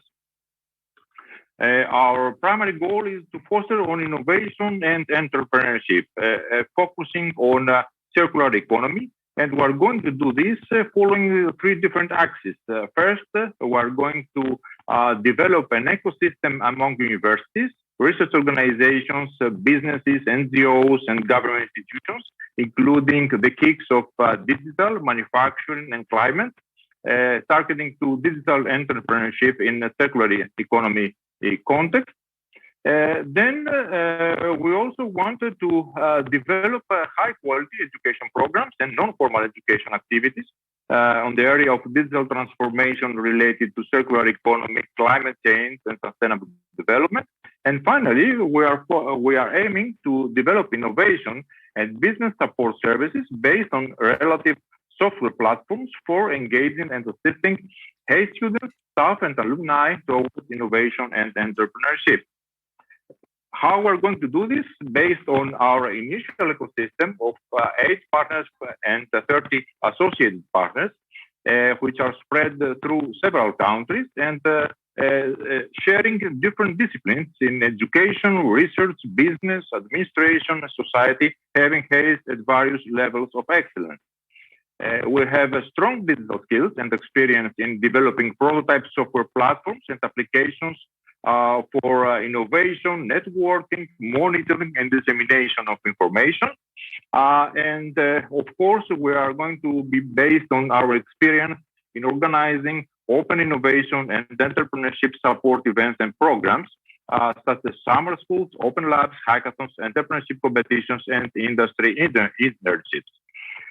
Of course, we also rely on the experience of our partners on aid manufacturing, digital, and climate kick.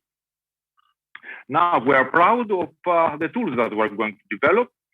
First, we're going to develop a knowledge base, which in fact is a registry of ecosystem partners, participating staff and students, relevant programs, case studies, and so on.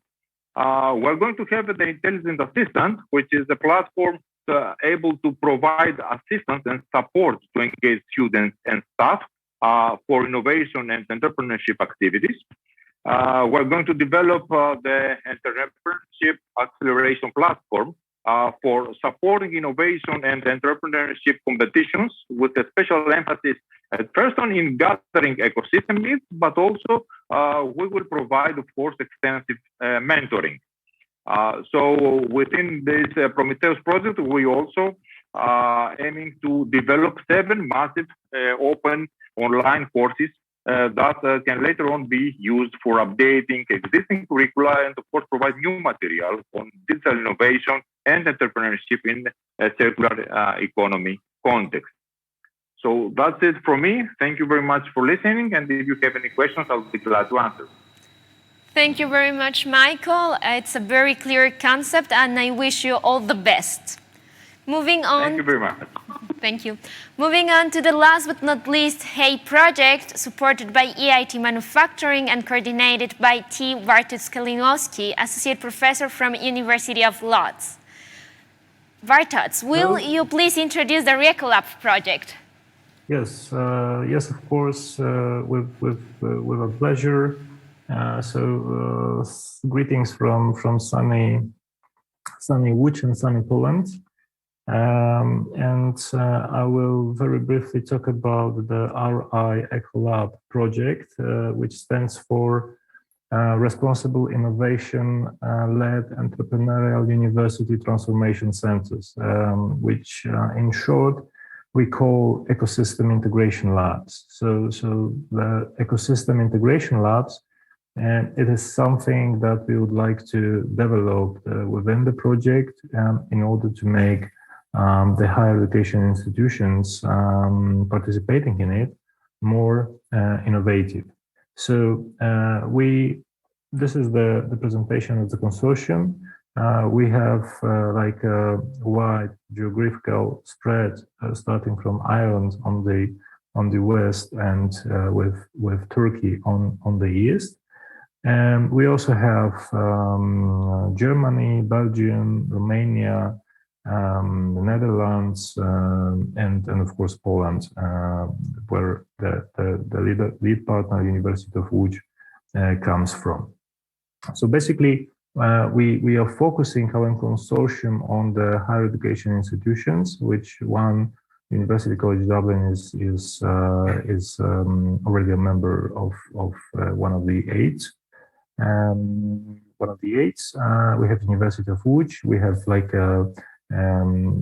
University of Political Science and Public Administration from Romania, Yasser University from Turkey, and supporting organizations from the environment, from the Germany Accreditation Council for Entrepreneurial and Engaged Universities, Heliplanet Europe from Romania, European Business Angels Network from Belgium, and also Wageningen Research from the Netherlands. So we are trying to use this different expertise to build the project. And basically, what I wanted to share with you today are the visions that we have stated in the project. Perhaps the overall vision of the RecoLab is that we would like to develop a novel way in which research and development is being performed in universities in order to ensure immediate commercialization and involvement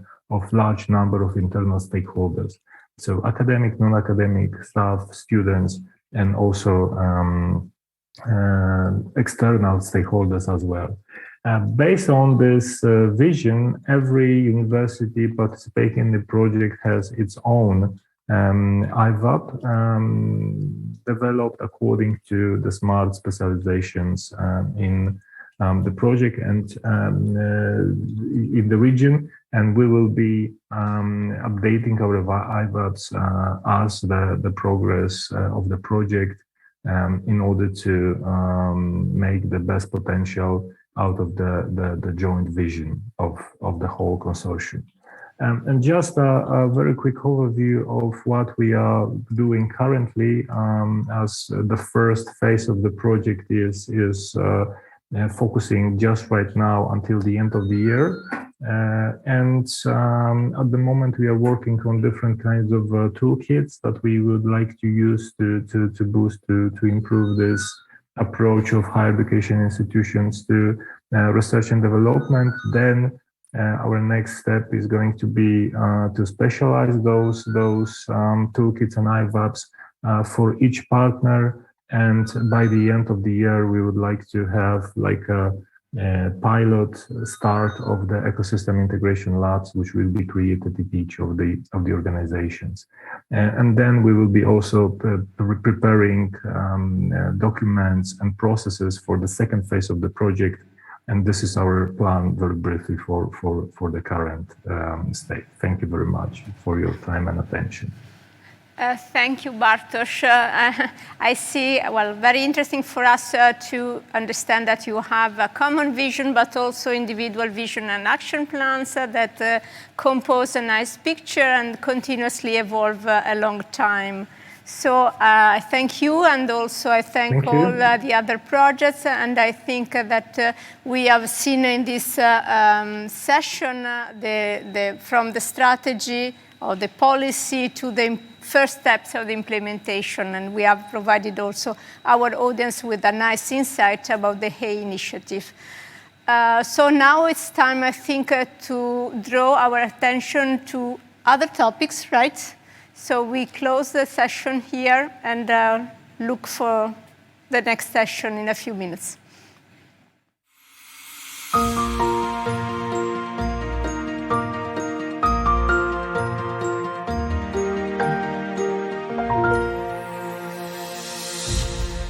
Hello, welcome back. We are here again for the next session.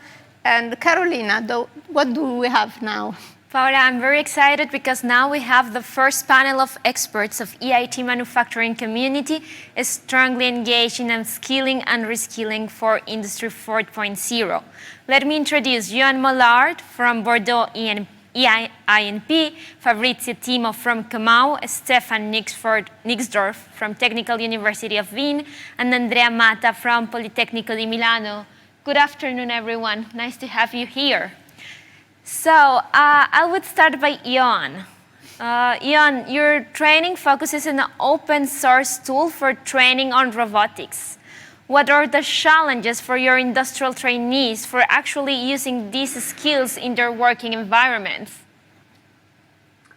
Thanks for asking, and good afternoon, everyone. So to answer your question, I first have to say that we deliver an engineering training to open source robotic software that serves an ongoing process of engineering. So it means that in the company, the people that we train have to think about the way what they have learned can be integrated in their existing manufacturing process. So there is a kind of brainstorming that must happen within the company. Depending the type of profile that we train, it may happen in different ways. We train mainly three types of people: engineers in business, startups, and unemployed people or people in a reskilling process. For engineers in business, they have to brainstorm with their engineering teams about how what they learned can be used in their existing manufacturing process. Most of the time when they come to us, they already have an idea of what they're interested in from the training, because they have read the documentation already. And so it helps their engineering process. For the startups, it's a bit different because they come with an idea of business, of prototype that they have to develop. And they want to develop a proof of concept or a minimum viable product. For them, the difficulty is a bit different because they have to to bootstrap the engineering from scratch, usually with a very small team or sometimes alone, just one or two people. For instance, the CTO, co-founders. Most of the time they don't work with service providers because they are in the early stage of development of their company, so they don't have the money for that. And the difficulty will be to to make the prototype by themselves. They will have to do everything by themselves. And for the unemployed people or people who need reskilling, these are the people who, for instance, lost their job because of the COVID-19 crisis, or people who voluntarily quit their job because they wanted to work in engineering. For them, they will have to do a skill assessment, and more especially, they will have to wonder, to ask themselves the question, to make a choice about what kind of company they would like to work in and for what kind of job. It's different to develop software for robots, for human-machine interfaces, for instance, for robot control, for vision. So the training helps them have an idea of the actual job, and finally, they have to make the choice in order to find a job. And for all of them, this is a cross-generational training that we propose. So it's also an occasion, a chance to improve the network. And we mix students, young students, with engineers in business. So it's always interesting to network, recruit new people, or find jobs. Thank you very much, John. Indeed, targeting the different types of profiles, it's something essential for delivering good training. So really nice to see what you are doing. Now, my next question will be for Fabrizio. Fabrizio, you also train or are working on training on robotics. So how important is to have a robot for enhancing the learner's experience and the training? And which are the advantages and or challenges of using this type of equipment? Okay, thank you, Carolina, for the question, and good afternoon, everybody. Well, just a very quick 2 points, quick information, just to give a context of our project. We have two targets, two profiles targets, professional and executives. The first ones are usually more technical, and instead the second one, the executives, have usually a wider experience, a wider vision on the big picture, but sometimes they have a little bit of luck on the practice when they come to technologies. Another basic information is that our consortium is made by 2 universities and 2 industries, so we have industry and research field involved. Both of them with their own expertise in this field. And during our project in particular, we are using mainly 2 different technologies, 2 different robots. One is a Roboton, an omnidirectional mobile robot, and the other one is EIDO. EIDO robot that is a robotic arm. We actually find that in our experience, in our own field, of course, we found as using technologies in our workshop, in our classes, in our events in general, using this type of technologies, using robots, is a key success factor for the stability and the quality of the learning outcomes. This is because the learners are more involved during the classes, during the exercises. And actually, there is this very, very famous term, the learn by doing, that is something that allows the learner to not to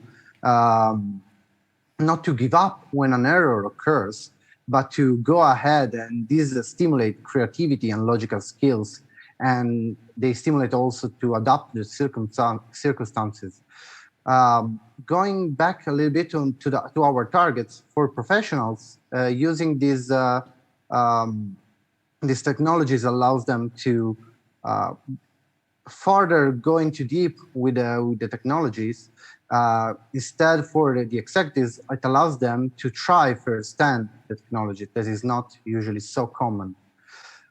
So, of course, we have a few challenges, mainly related to sometimes the theory is does not correspond directly to the real world. So we sometimes have some inconvenience we have to face up.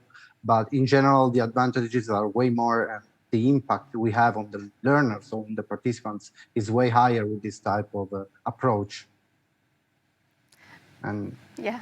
Hope this answer to your question.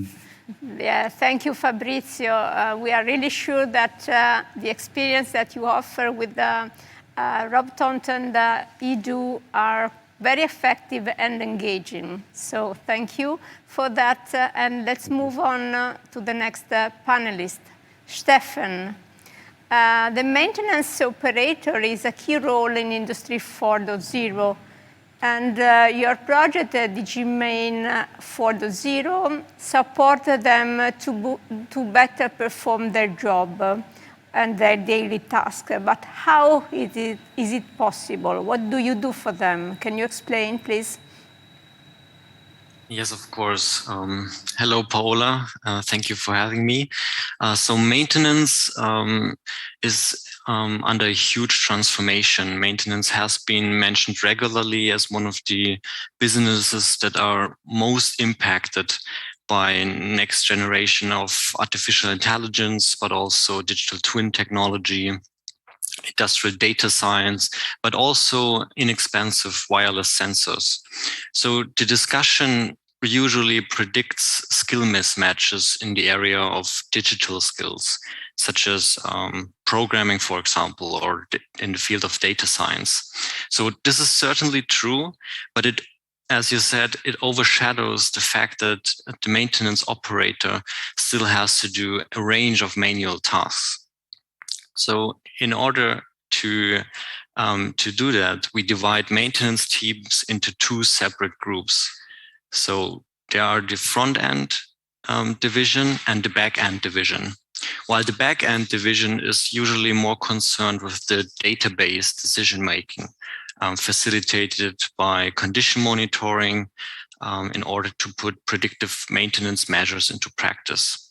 And for this back-end group, the skill mismatches and the personal development has been extensively discussed, we would say. But for the front-end division, the operators who are also conducting manual tasks, ranging from inspections, for example, to service tasks, improvements and repair tasks based on the maintenance planning, this discussion is not going far enough. So these front-end divisions are the ones that are the dedicated maintenance and service teams that are employing the technologies on the shop floor for basically all industrial end users. So these maintenance operators are highly impacted by the cognitive and physical assistance systems and their advancing technologies. So you may think of artificial intelligence for augmented reality or collaborative robotics. And for this group, the skill development needs to be addressed. And that's what we do in DigiMain, basically, because working with cobots in maintenance requires specific robotic skills. And this is missing in most of the professional upskilling offers. So in DigiMain, we try to empower digital and technical robotic skills for maintenance engineers and operators of the future. So we train the future workforce, particularly in working with the cobot in a collaborational fashion and in order to increase the productivity in the maintenance area. And DigiMain is a project that comprises of TU Wien, Festo, and Joanneum Research. And we facilitate these upskilling opportunities for maintenance professionals by setting up a blended learning course. So on one hand, we are leveraging e-learning on the skills move. And on the other hand, we have a hands-on learning workstation with a physical demonstrator in which the learners specifically conduct an inspection and repair tasks in collaboration with a cobot. And in this way, the maintenance operators of the future and the current ones are trained to work safely with physical assistance systems. The acceptance of these assistance systems is promoted as well. And the future workforce participants can be introduced to the emerging transformation of this entire job domain. Yeah, that's basically what we do in Digimane. And thank you again, Paola, for the question. And thank you, Stefan, for a very comprehensive answer. So now we know how you train also maintenance operator to become proficient with the tools of Industry 4.0. But in general, more in general, we can say that Industry 4.0 and the enabled technology can improve performances. But also in other cases, there are some prerequisites in terms of skills or knowledge. So employees need preliminary to be trained, for example, to develop competencies regarding Internet of Things, or which looks a little bit theoretical. But I know, Andrea, for example, that with your project, Factory Bricks, you bring this Internet of Things in a really nice way to different types of learners through an active learning environment. So can you please explain how do you do this and which type of tools you are using in order to make this possible, Andrea? Yes, thank you, Paola. You know, Factory Bricks, as many other projects, is devoted to educational professionals in manufacturing. So what is making Factory Bricks different? Mainly for two main features. We say awareness and active learning. Awareness simply means having knowledge of something. What is this something? It can be a brand, but we think that it is important for professionals to have knowledge of technologies and tools, and particularly on their interaction in manufacturing, particularly in this period in which manufacturing is evolving fast. Active learning is a well-established model, so we are not inventing anything, but the problem is how to reach this awareness and this active learning. So we thought that it was possible for the students to use, interact, and improve a real system. So we designed a real system, but let me say that the system is for real, but it's not a manufacturing system. So why? Because we have designed factories made by bricks. What does it mean, bricks? It means bricks like Lego bricks that we used to play, or we are still playing with our kids. And so students receive these bricks at home. I don't know if I prepare a nice video in which you can see, I don't know if you can see in the room, but the kit is received at home by professionals, or they can play in a company lab. They can assemble in a few hours. And then with this factory made by bricks, they can learn the main concepts of Internet of Things, manufacturing technologies, and digital twins in this whole environment. So providing a real factory would be too expensive. So we are providing a factory made by bricks that they can play and they can work on. So let me say that the Factory Bricks creates awareness and provides insights into manufacturing in a playful bricks way. It sounds as a very engaging experience, and which can be consumed anywhere, the workplace, at home, at academia, school, university. So indeed, I think it's pretty interesting. I heartily thank you all for being here in this panel and sharing your projects here with us today. And we will be moving now to our next panel.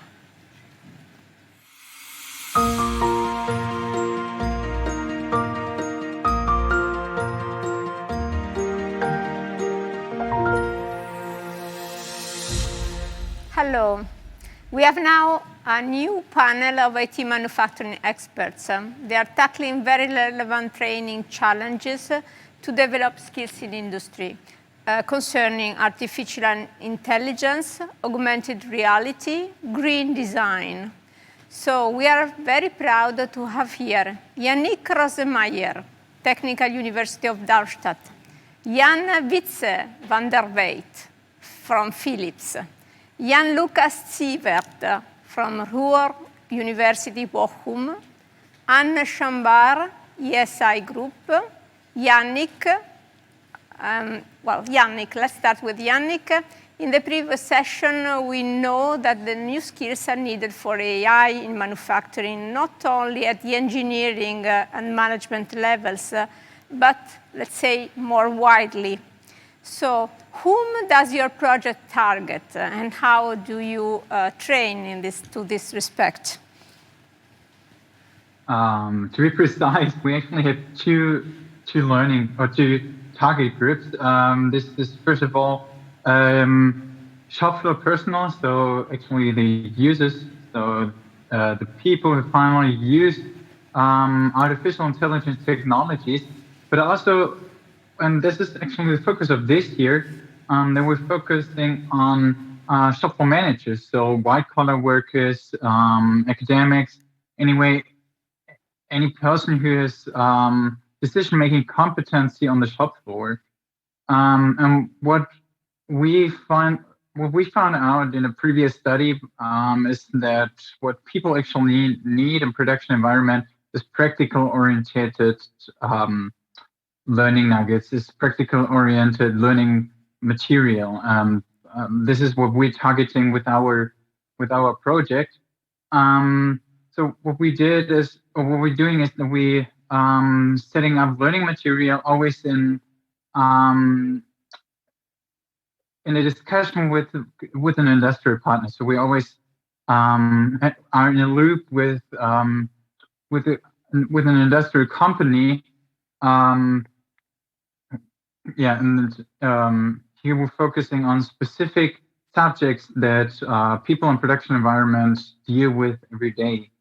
But this does not only remain as theoretical content, because we don't see this as enough, but we are also going the next step with what we call a machine learning toolbox.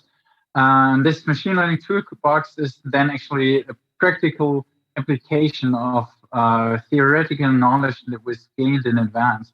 So as it was said earlier by, I think it was Fabrizio, he talked about learning by doing, and this is what we are targeting with our project. Thank you, Jenny. It's really interesting to see how you're trying to democratize artificial intelligence and arrive also to the different levels in the company. Now, following on a project that's speaking also in artificial intelligence, Jadwice, you're targeting SMEs with artificial intelligence. So which are the special needs of this type of organizations and for involving them in terms both of the content and the learning approach? Okay, thank you. Indeed, my project is artificial intelligence for, on the one hand, students and teachers, but on the other hand, indeed, SMEs. And within SMEs, the targeted people is the middle management and the workers in SMEs. And it can be engineers, it can be innovators, it can be early or late adopters. And what they need for a course on artificial intelligence is that sometimes they need the latest information about AI and about data analytics just because of lifelong learning. But it can also be that they need a specific missing knowledge. And that's also the setup of our course. And people can choose to follow the complete course or can choose between 4 different learning programs.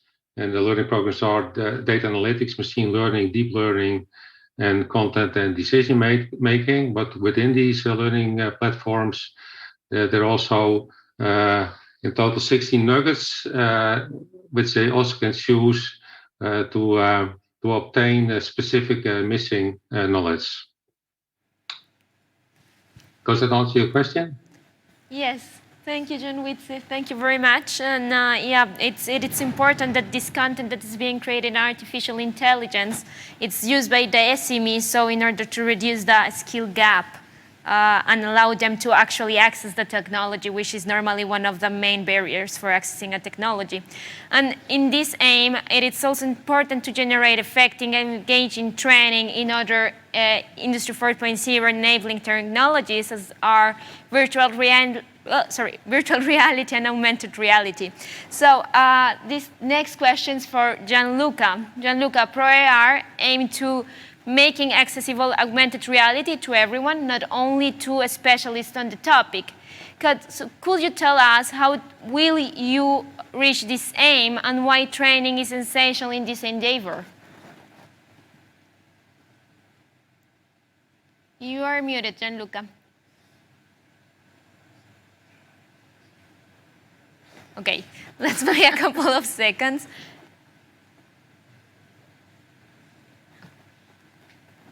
Okay. Well, maybe while Gianluca solves an issue, I guess he has an issue with his microphone. We might go for Anne Chambard, and then we will jump back to Gianluca. Yes. Anne, with you, we address another topic. Lightweight manufacturing is a key driver for the green transition. And you are working on the SEEN project. So my question is, how do you support the learners on keeping up to date with the fast evolving technologies to this regard? Please, Anne, can you answer? Thank you. Yes. Thank you, Paola, for your question. What can I say? The culture on which the traditional body in white were based on trial and error methodologies can no longer be done like this with new, lighter materials such as composites, high tensile steel, and the new associated assembly techniques, and also the additive manufacturing technologies which are very famous in the aeronautics domain.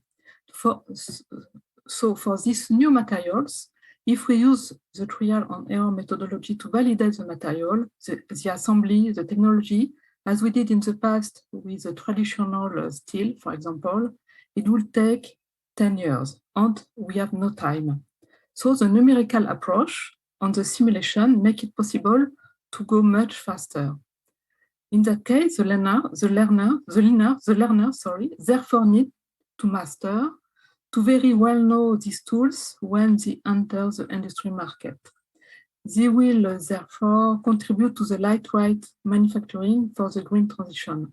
On the SEEN project, with the tutorials on the e-learnings in different processes as composites, casting, hot stamping, additive manufacturing, will give the keys to be able to conduct the simulation. And at least, what can I say, as the electric vehicle will be the most important market in the automotive industry in the coming years, and as the battery is more or less 300 kilograms, we have to say white in the body in white. And then the lightweight manufacturing is a driver for the green transition. And the young engineer students must have strong knowledge in this domain to be up to date for the market needs and to be able to simulate all these different manufacturing processes. Okay, yes, and for sure it's very important that I have the students and the workers have this, the engineers have this tool in order to be able to get faster to new prototypes and new products, very light for the industrial, for the automotive industry, but also for other industries in order to save fuel or save electricity from the batteries and so on. So this is a very important step towards the green transition. So thank you very much, and maybe we can start again with Gianluca. Are you ready to answer the question? Do you remember? Yes, okay, thank you. And sorry for the technical problem. So augmented reality was the question, and how we help with our training for the industry. So as we heard before, augmented reality is one of these key drivers behind the digitalization, and it has countless applications in the industry, like remote service and maintenance, as we heard before, but also maybe assembly tasks or quality assurance. There are a lot of those areas where AR can have a large impact in manufacturing. One major problem we always observed was the high cost associated with introducing AR. Not so much for the actual hardware you maybe need, but mostly for creating and preparing good content for AR so that it is actually useful. That is why most companies haven't even had a chance to try out AR themselves. We at Ruhr University created an easy-to-use tool for AR content generation and management to solve this problem. With this tool, everyone can quickly create simple AR-based step-by-step instructions. We start with a simple web interface where the actual steps are defined, maybe with text and images, and then we go to the machine we want to explain or assemble, and simply assign AR hints like maybe arrows or simple symbols to the different positions around. This simple but very flexible approach can then be used to explain all sorts of different problems. We started to use this tool at our university, and it became quite popular, mainly because it is so easy to use and explain. That is when we thought that this would be a great tool for learning about AR as well. In our trainings in the Pro AR project, we put an emphasis on these practical experiences, like the panelists before me mentioned as well. Of course, we want to and need to cover some fundamentals about the technology, and that's what we do with learning nuggets on skills.move. But then we want to continue with hands-on workshops. There, industry professionals can start and create their own AR instructions with our easy-to-use tool. Participants then don't just learn about the technology, but can experience possibilities and problems associated with it themselves. This also helps the industry professionals with uncovering new use cases we haven't even thought of. That is why we think that training is crucial for the industry to start with AR. Without these experiences, without trying out this technology, it becomes hard for them to judge which applications in their companies are a great fit for AR. This is why our project helps with getting the most out of the technology today. Oh, yes, thank you very much. I believe this is a very important step and also a very nice approach to make AR more, to facilitate the adoption of AR, starting from maybe simple use cases in order to maybe progress towards more complicated, complex uses of AR, depending on the needs, of course. So thank you very much, very, very valuable work, but same for the other panelists. We are very thankful about sharing your experience about the project. And I believe, Carolina, that with this last panel, we can end this Human Drive Day. And yes, Carolina. Paola. So we would like to thank all the participants, the speakers, all the people behind the cameras that make this event possible, and that without them, this wouldn't have been possible. And now we would like to invite you to join the next event of EIT Manufacturing within the World Manufacturing Week, which is SMEs The Way Forward, starting at 3:30 p.m. Thank you very much all, and see you soon. Okay, goodbye, thank you.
Good afternoon, everyone. My name is Gianmario Maggio, and I'm responsible for EIT manufacturing for Southern Europe.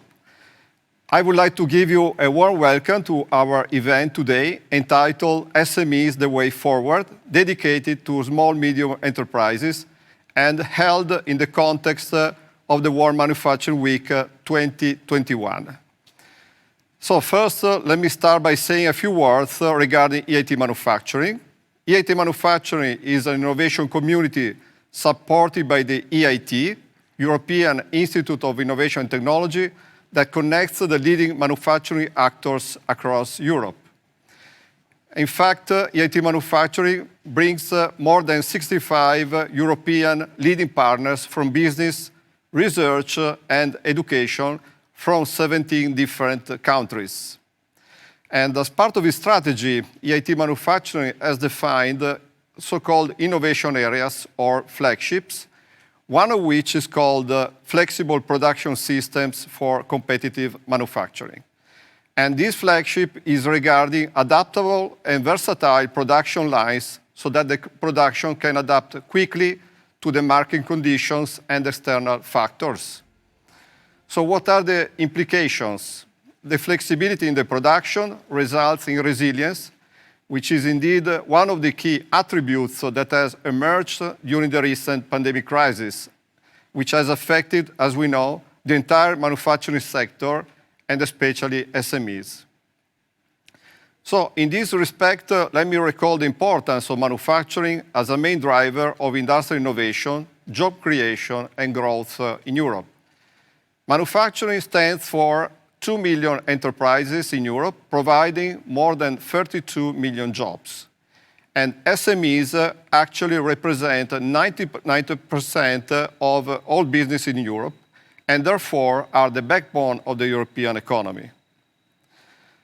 So EIT manufacturing, together with the other organizations represented here today, is committed to support the growth of small-medium enterprises across Europe. And we will see later on which instruments are available to this end. Moreover, recently, EIT manufacturing has approved a new membership model, which is more SME-friendly and makes it more attractive for SME to join our partnership.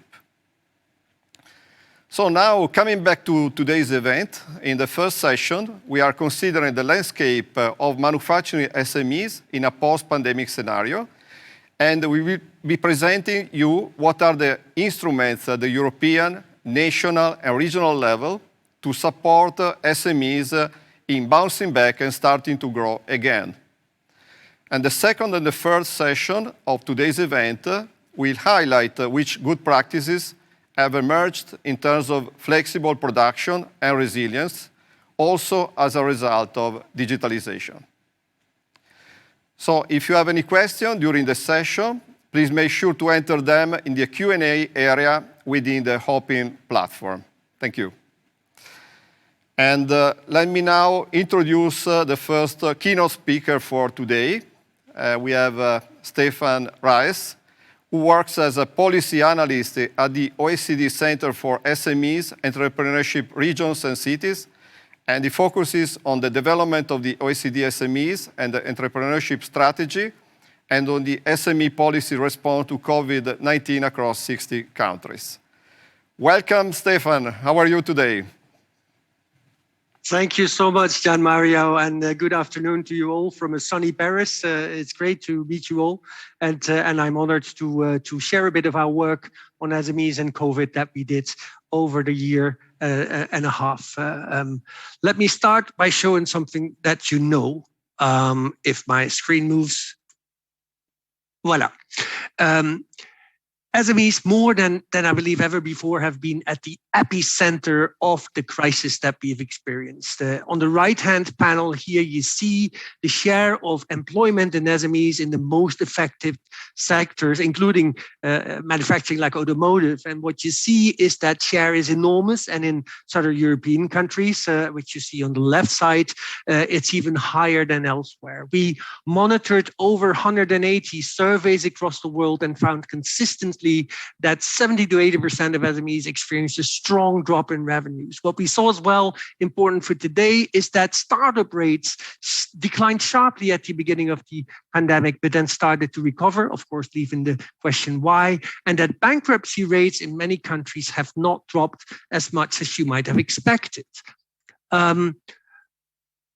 Policymakers have responded rapidly to this pandemic. In the beginning, and you all have experienced that with strong rescue packages in the period from March 2020 onwards, but gradually being complemented and replaced by recovery packages, including in the European Union, what you've seen, of course. Now, what we've done on the basis of monitoring these policy responses is to articulate 15 lessons learned, you could say challenges that are important for moving forward policies to support SMEs. These 15 are, of course, too many to discuss here in this brief presentation, but I'll highlight a few of them that hopefully help you set the scene for the debate of today. Three types of challenges I want to focus on. One is about the focus of policies to support SMEs. The second one is about resilience. And the third one is about continue to think small first, also when we're moving towards recovery. Talk about focus first. One of the critical issues, I think, is still that although economies are doing better at the moment, that we are still in a situation where SME debt has risen considerably. And one of the challenges and the things to consider is not to stop liquidity support too rapidly so that we end up with a wave of bankruptcies. Secondly, is that, as you saw in the previous slide, certain groups of entrepreneurs have been more affected by than others, women entrepreneurs, young entrepreneurs. And one of the challenges is to make sure that we target support by governance on those who need it most. Targeted on the viable ones, targeted on the SMEs that promise to help construct a better future. And related to that, a great need to reboot startup policies. I said before, startup rates dropped, but then started to grow again. But a large part of that is what we call necessity-driven entrepreneurship, whereas what we need in our startup policies to focus again on those promises SMEs in manufacturing and elsewhere who can help bring recovery. Secondly, resilience, this term that is now so prominent in SME and entrepreneurship policies, and more importantly, in companies as well. Of course, partly related to the disruptions in supply chains and companies reconsidering how they organize themselves, how they deal with overseas supply. And governments, of course, as well try to look at that. This question of resilience and how to support it is one critical one for the years to come. Digitalization is an important part of that. SMEs that were more digital managed to respond better to the pandemic than others, but still SMEs lag behind many larger firms in their digital capacities, boosting that critical for recovery. And then finally, also for government and for policymakers, resilience is an important factor. How can we transform and improve policy frameworks in such a way that we're better able to deal with the next recession, with the next pandemic, which of course we all hope is not going to take place. The third thing that I want to show you is this notion of keep on thinking small first while we build back better. That means that when we're developing and implementing the recovery programs at the moment, that SMEs should be consulted. Their views should be listened to make sure that what policymakers do indeed is effective. And also, we should not forget that SMEs are still in difficult situations, that building back better also still means that we have to provide the means for recovery of SMEs. And I'll show you a little bit of work that we did more recently where that is something to think about. If you look at the rescue packages by governments, which were launched, as I said before, early in 2020, a large share of that, approximately 20%, was directly related and focused on SMEs. Now, if you look at the recovery package, I apologize, in the recovery packages, that percentage is considerably lower. We see a larger focus on startups, but if you, for instance, look at greening and you see what the share of funding is that is targeted to SMEs in these greening funding packages, the share is actually very, very small. So in conclusion, SMEs and entrepreneurs have been at the center of the impact of the pandemic, and governments have rushed in to support them, which is extremely important. But we're not out of that yet. We need to make sure that also in the recovery, we keep on taking the circumstances of SMEs in manufacturing as well as in services into account, and to make sure not just the recovery packages, but also the policy frameworks for SMEs are fit for the post-COVID-19 age. I leave it to that. I included some of OECD's work here in the slide. Happy to leave that to be shared. And I thank you very much for your attention. Thank you so much, Stefan, for this interesting perspective. Indeed, I think you mentioned a few interesting points, including, for example, digitalization as an enabler also to allow this resilience, and also the importance of SMEs to be involved in the policy regarding the recovery packages that are being deployed across countries. So we might come back to this at the end. Thank you so much for the time being, for your intervention. And now I would like to introduce Klaus Betz, who is the CEO of EIT Manufacturing and comes from a long experience with Siemens, where he was working as Vice President for External Cooperation. So I'm glad to give the floor to Klaus. There's the first slide missing. Okay, hello, good afternoon, a warm welcome from my side. I'm happy to be here today because, as Gian Mario mentioned in the beginning, the SMEs are really the backbone of the European industry. And Europe has been always the home of industry and a pioneer in manufacturing innovation. And our vision is that also beyond Industry 4.0, in Industry 5.0, in Industry 6.0, Europe is the leading continent in manufacturing innovation. And, sorry, there is something wrong with my slides. And as I said, SMEs are really the backbone of our industry. And we have to support the SMEs in the transition towards the digital economy, towards the circular economy, towards the carbonization of industry. So the main challenges in Europe are helping the SMEs in the transition towards the digital economy. Behind the digital economy, there are a lot of different technologies. Artificial intelligence, of course, but also cloud computing, blockchain, augmented reality, virtual reality, and much more of them, edge computing, Internet of Things. So we have to help the SMEs to deal with this variety of technologies. And towards the circular economy, our goal is really to make Europe a role model for green and sustainable production.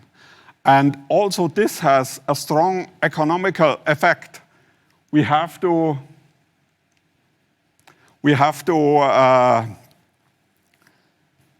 with green technologies, become the world market leader for green technologies. This has also a strong economical effect. And we have seen now during the pandemic how the worldwide complex distributed supply chains, how fragile they are. So also from that point of view, if Europe becomes more independent with the circular economy, with more reuse of raw materials, all what we can reuse, we have not to buy and get delivered from other continents. So there are a lot of aspects where we as a innovation community dedicated to manufacturing plan to support the European SMEs. And one I want to mention here is our innovation platform, Agora. We just launched. This is an open innovation platform. You will find a lot of useful information there, a technology radar with the most important technologies in the manufacturing domain, with use cases from industry where this technology were successful deployed, with companies that are working, startups that are working with with these technologies, and a lot more.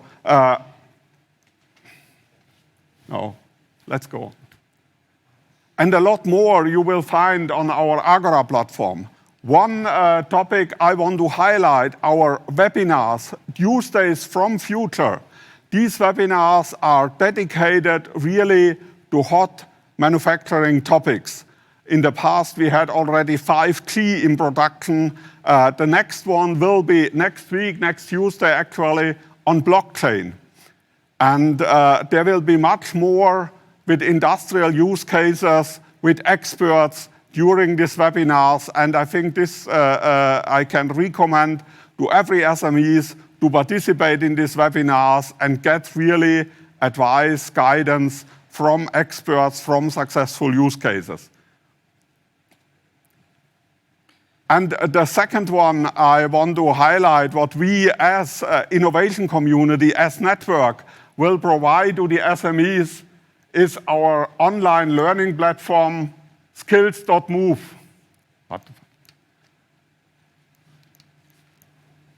Skills.move.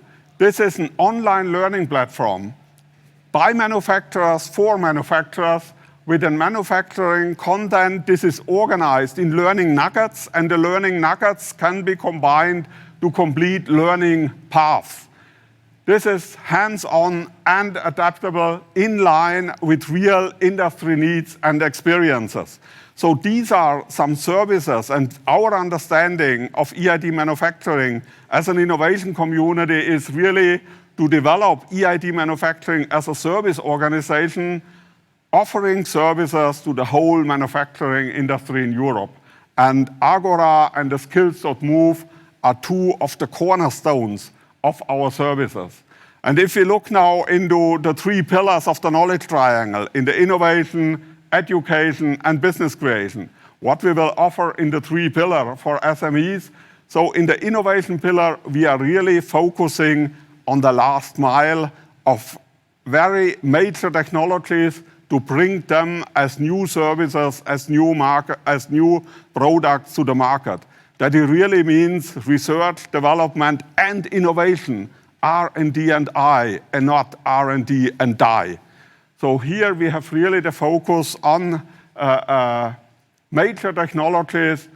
On the knowledge triangle, we have also the education part, so we can combine the technologies with the education, with trainings for these new technologies, and bring this together. And we focus very much also on the commercialization on the business side. So is there really a market for these new technologies?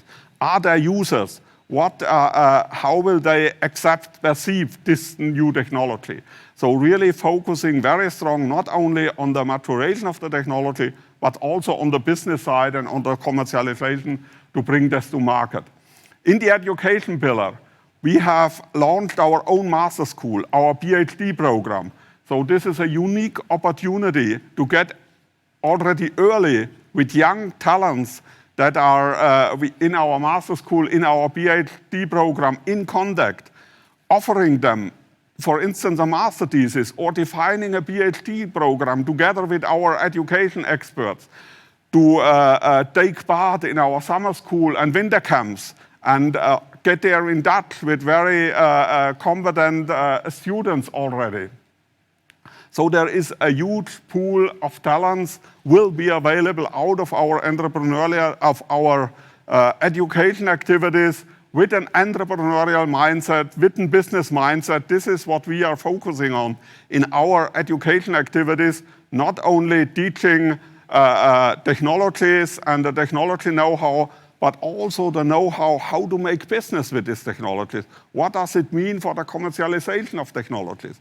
And so forth. And last but not least, our business creation pillar. Here we have dedicated program, for instance, our SME Transform Call, a call specifically for SMEs, and SMEs can get their 100K funding to upgrade their product line, to build a pilot with a digitalization background, to implement a new technology to get more efficient, more flexibility in the product line.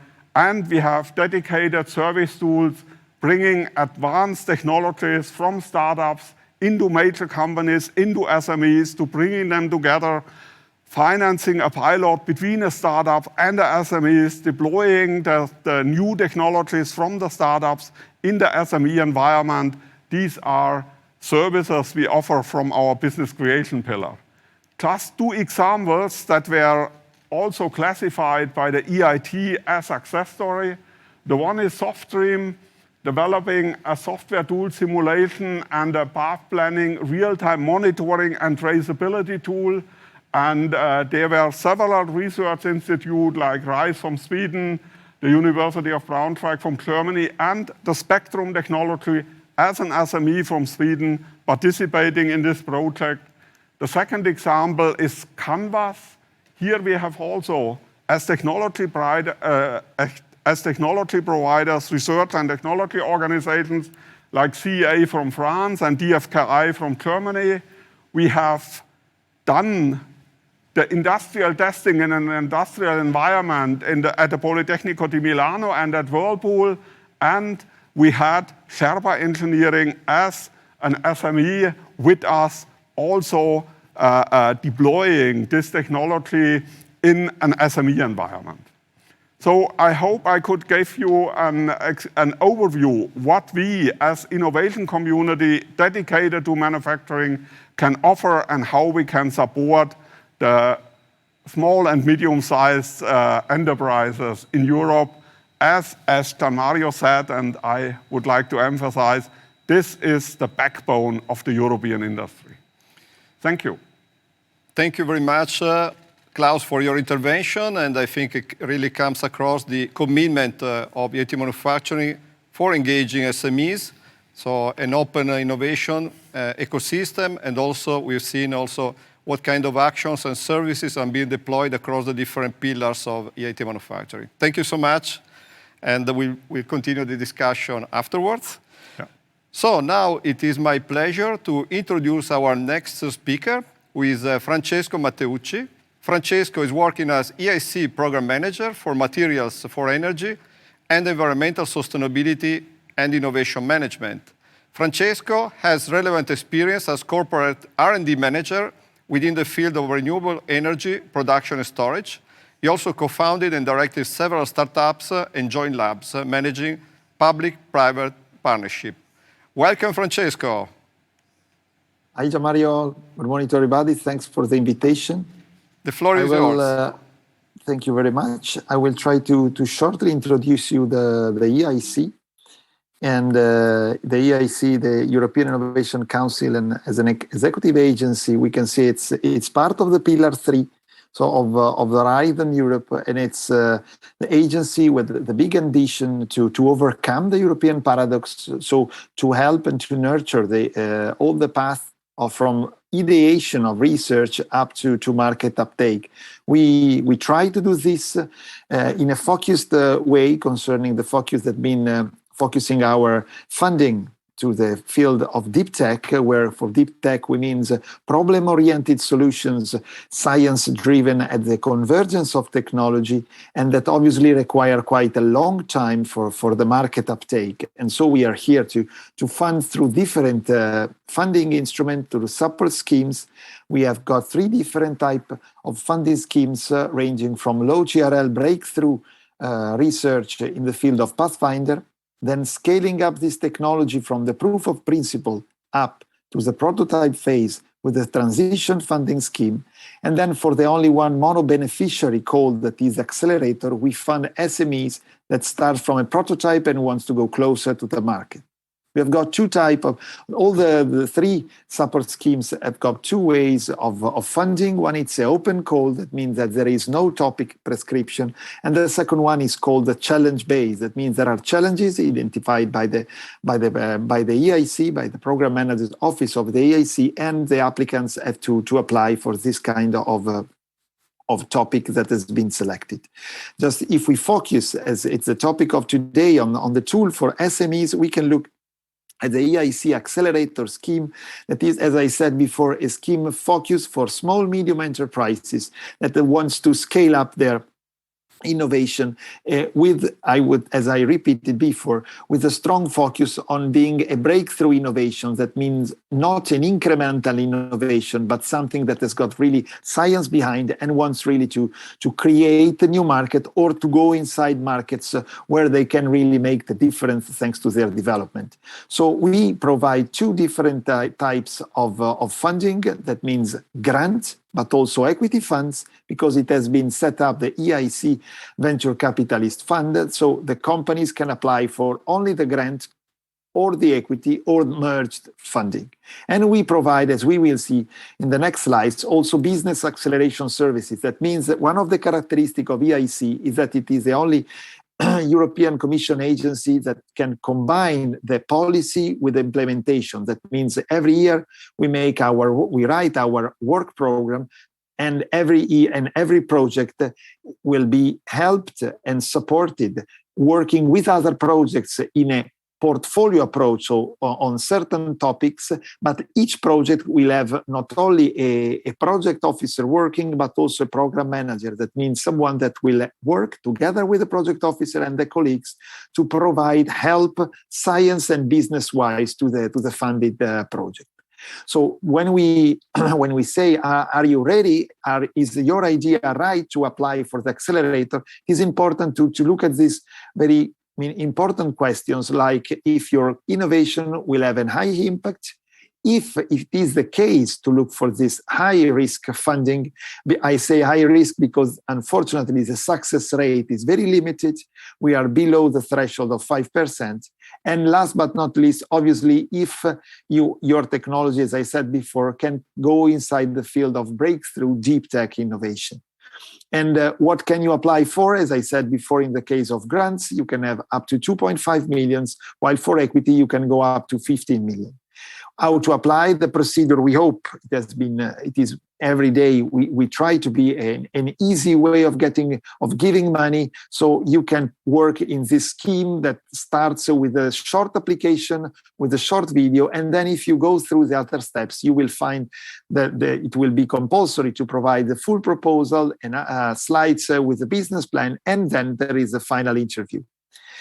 Concerning the help that we provide to the companies in terms of business acceleration services, we can see that we provide this kind of help to all the companies that will apply and will win Pathfinder, Transition, and Accelerator. And when we focus on Accelerator, the help is provided, as I said before, for scaling up the technology.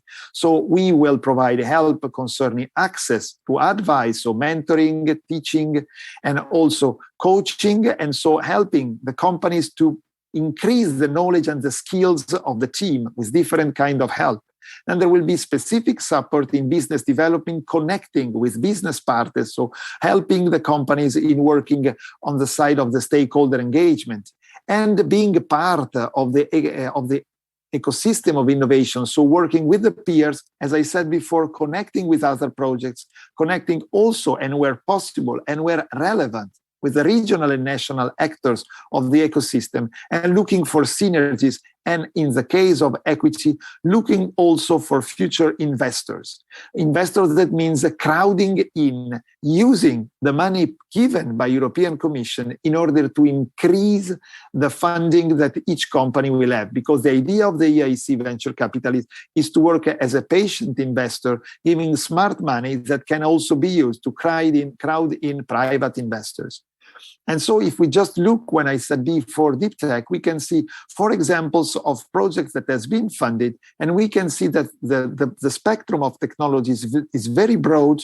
We go from robotic system to photonic structures to the field of material science. And we can see that the characteristics are very similar, each one to the other, because as I said before, these companies are working toward the market upscale of their deep tech, non-incremental, and so breakthrough innovation. And so we are here, the calls are open, both for Accelerator, Transition, and Pathfinder. You can find all the relevant information Googling or dialing in Google EIC World Program 2021, and starting from the second half of December, there will be also the World Program of 2022. Thank you very much. Thank you very much, Francesco, for this comprehensive presentation regarding the instrument provided by EIC. and I believe EIC is now putting some fuel to enable the growth, the bouncing back of the SME that was mentioned in one of the previous interventions. And also, I believe there are very interesting potential synergies and complementarity with EIT in general. So we are happy to have you here and potentially explore those in the future. And now we have seen what are some of the instruments at the European level. Let's now turn to the national level. So I'm happy to introduce Teresa Del Pizzo, who is working at Invitalia. And Invitalia is the Italian National Agency for Investment and Economic Development. Tiziana, the floor is yours. Yes. Oh, thank you. Can you hear me? Yes. Okay. I can't see my presentation, so I'm sorry. Do you see it? No. Not okay. For the time being. Let's see. Okay. Okay, now. Is it okay? Okay, I'm sorry. Coming forward, yes. Okay. Coming up now, yes. So you should be all set now. We're set. Okay. Thank you very much for the invitation. I'm Teresa Del Pizzo, as you said. I'm working for the Invitalia, that is the Italian National Agency for Inward Investment Development and Economic Development.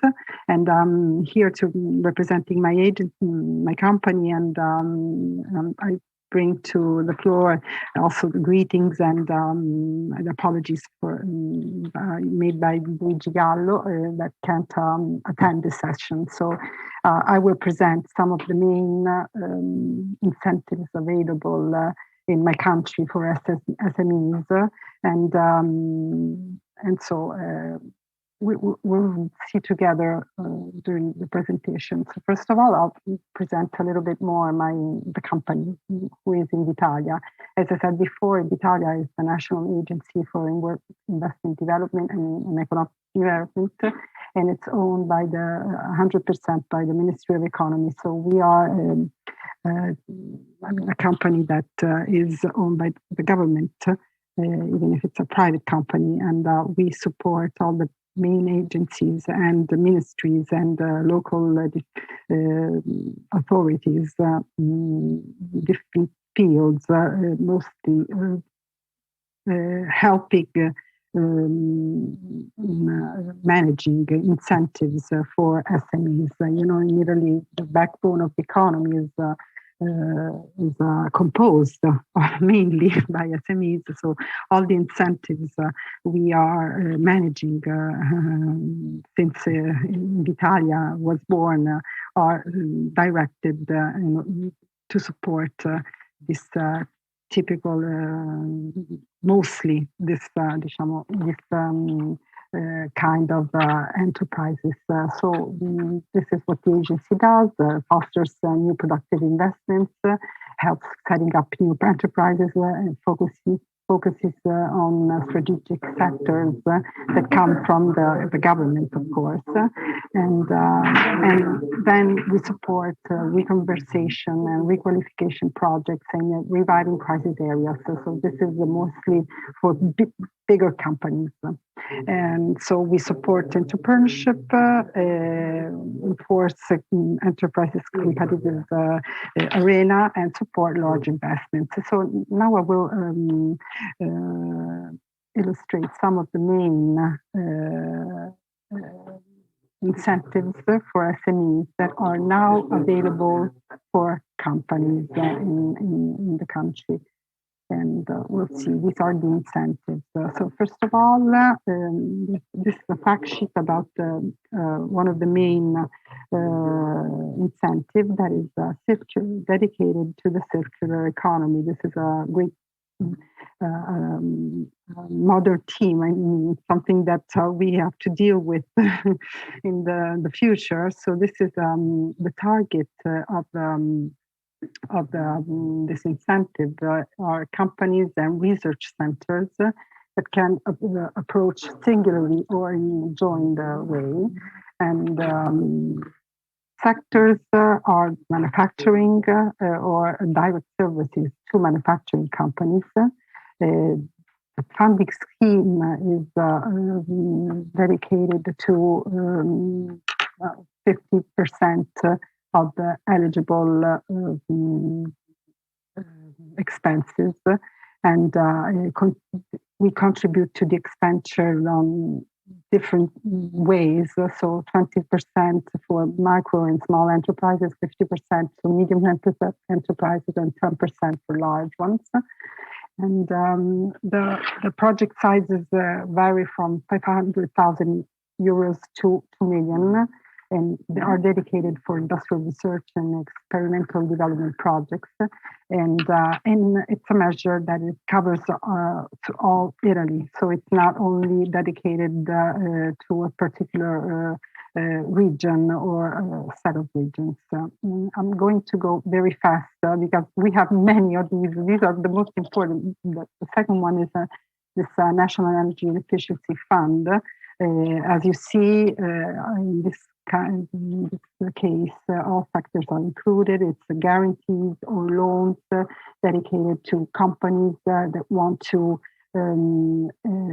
get more efficient infrastructure, energy services, and seismic risk mitigation. So this is active in all through Italy.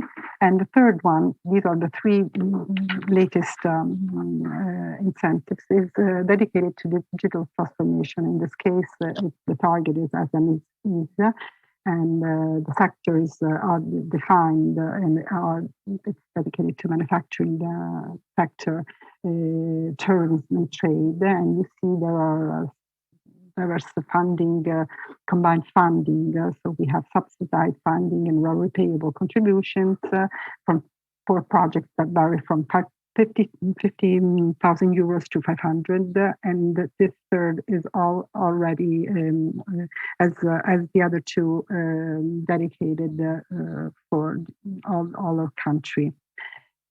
Then we have another series of the measures that are dedicated to other limited areas where there are crisis areas, like this one for the revitalization of industrial crisis areas, and it's combined funding grants, the development contract that is a large dedicated to large projects for SMEs and large enterprises that want to for processing new investments, and these innovative investments. This incentive is dedicated to also to SMEs for investments on new machineries and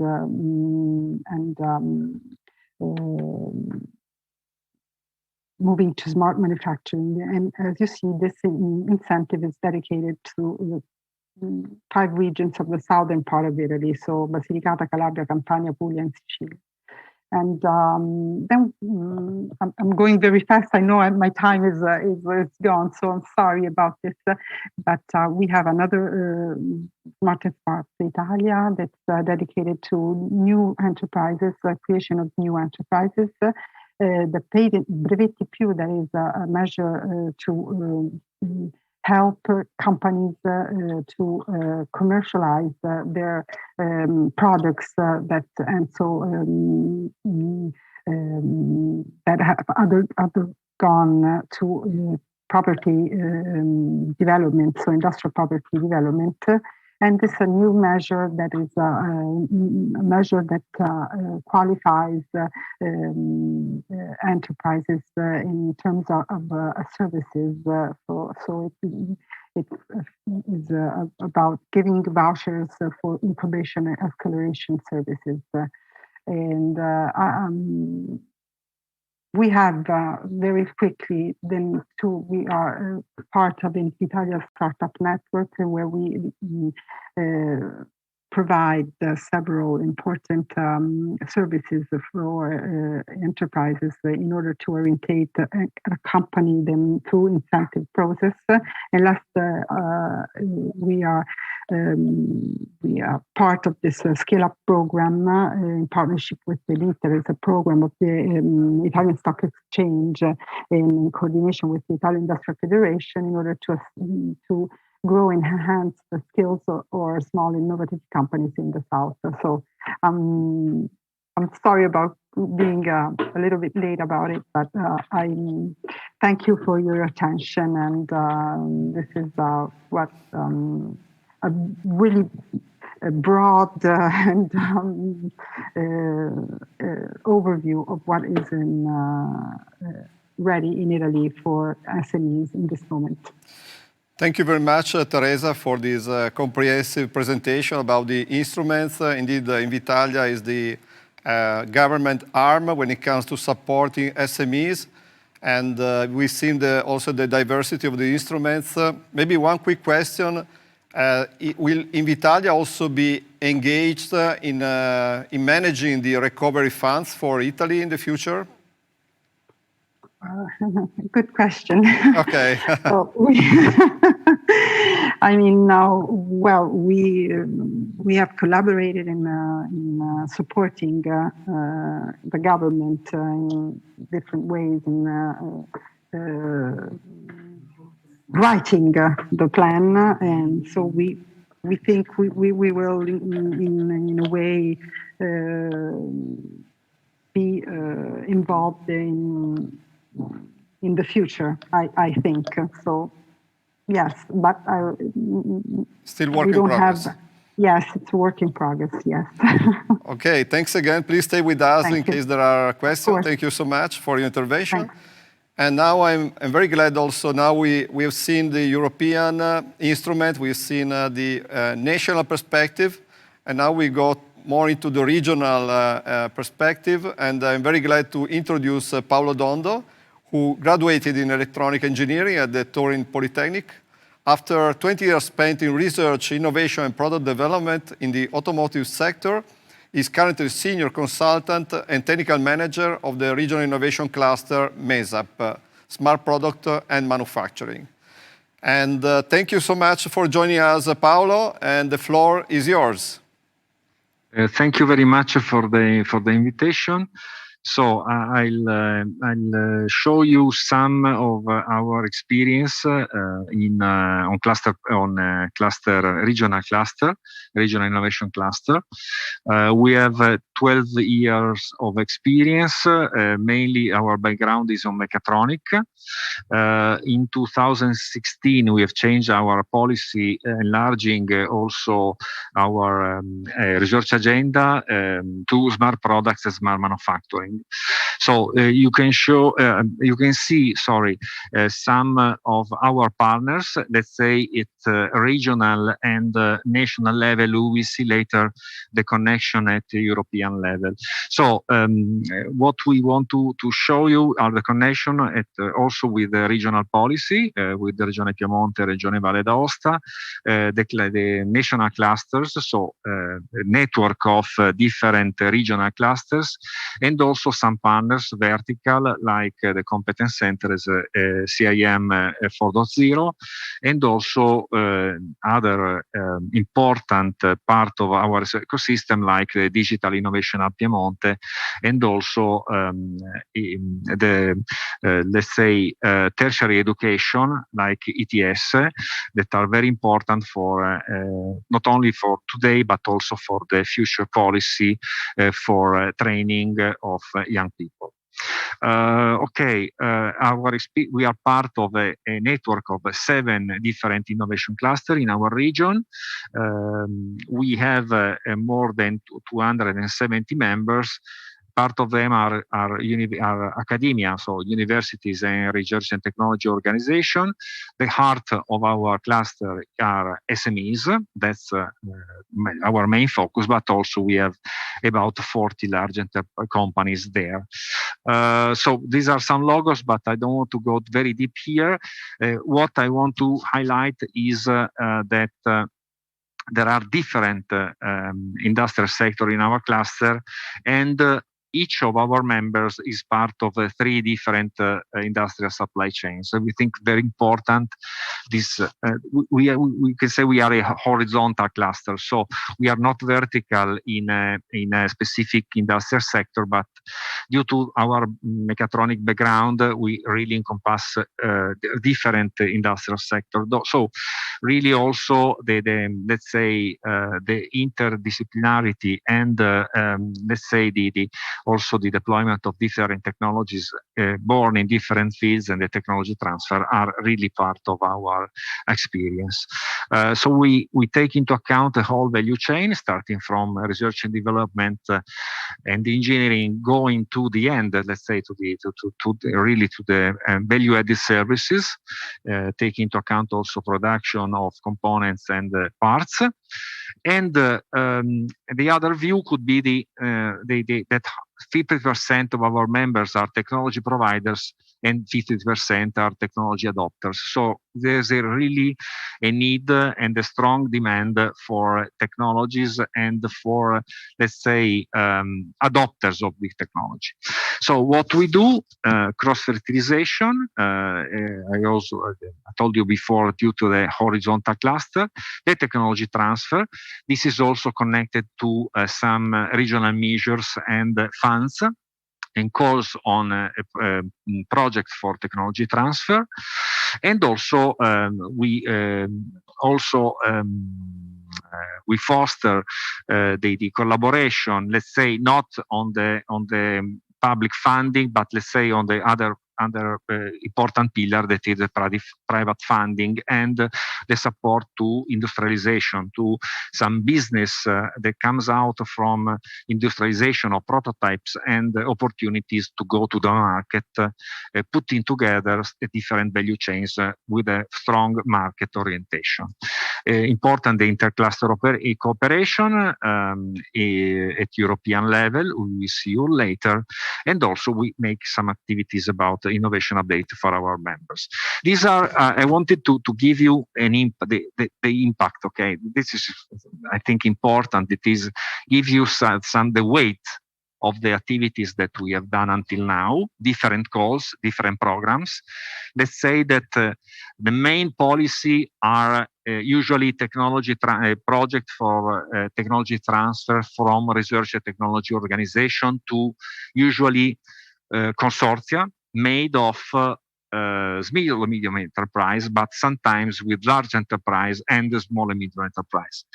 The way in which the help is given to the companies are usually grants.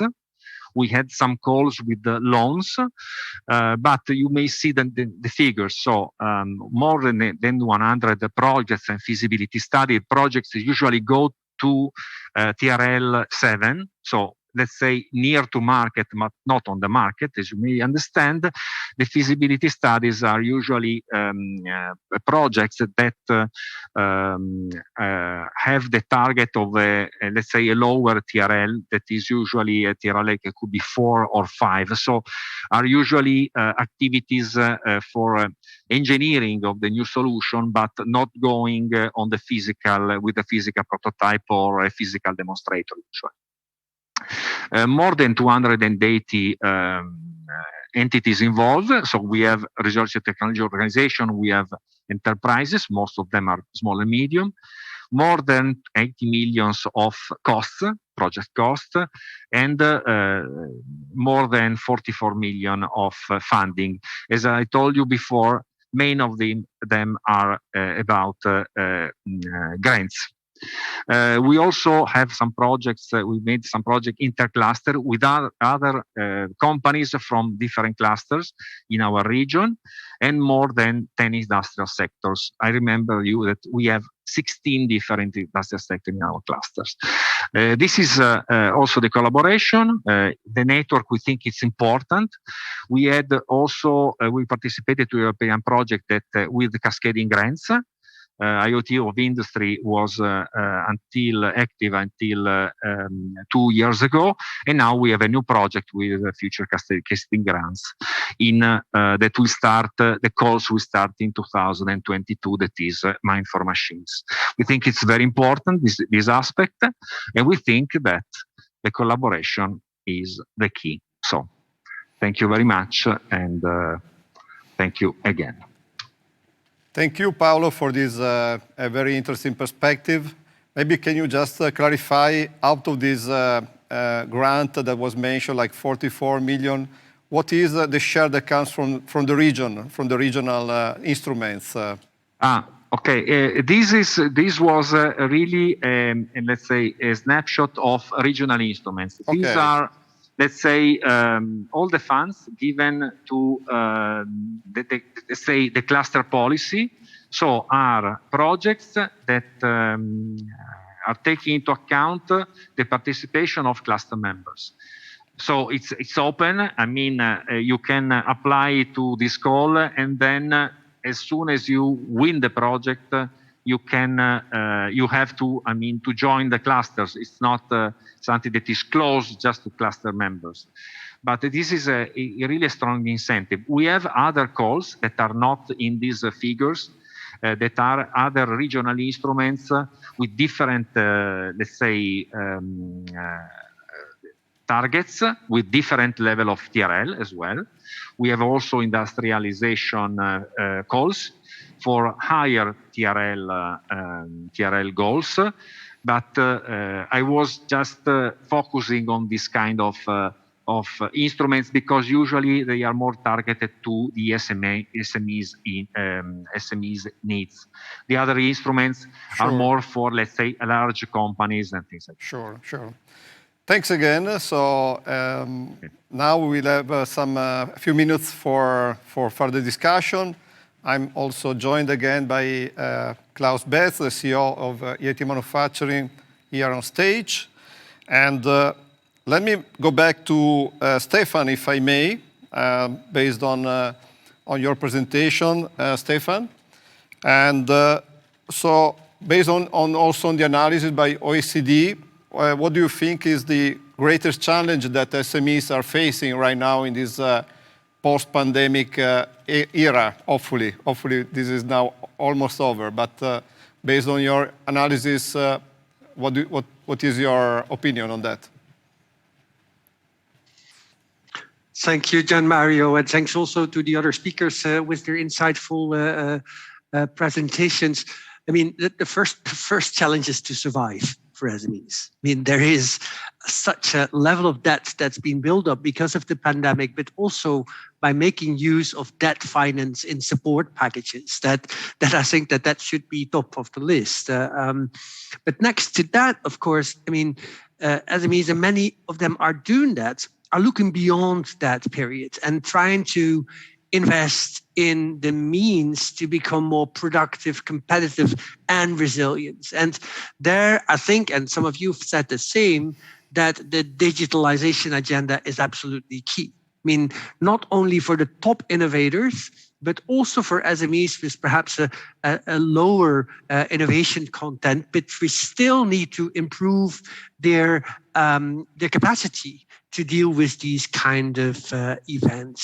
So digitalization for me, Gian Maria, would be very high as a challenge and an opportunity, I think, for European SMEs. Very good. Thank you, Stefan. And now I would like maybe to pose a question to the other speakers. So from your perspective, what is the top priority to support SMEs from the different, of course, organizations? I would maybe start with Klaus Betz here with the EIT Manufacturing.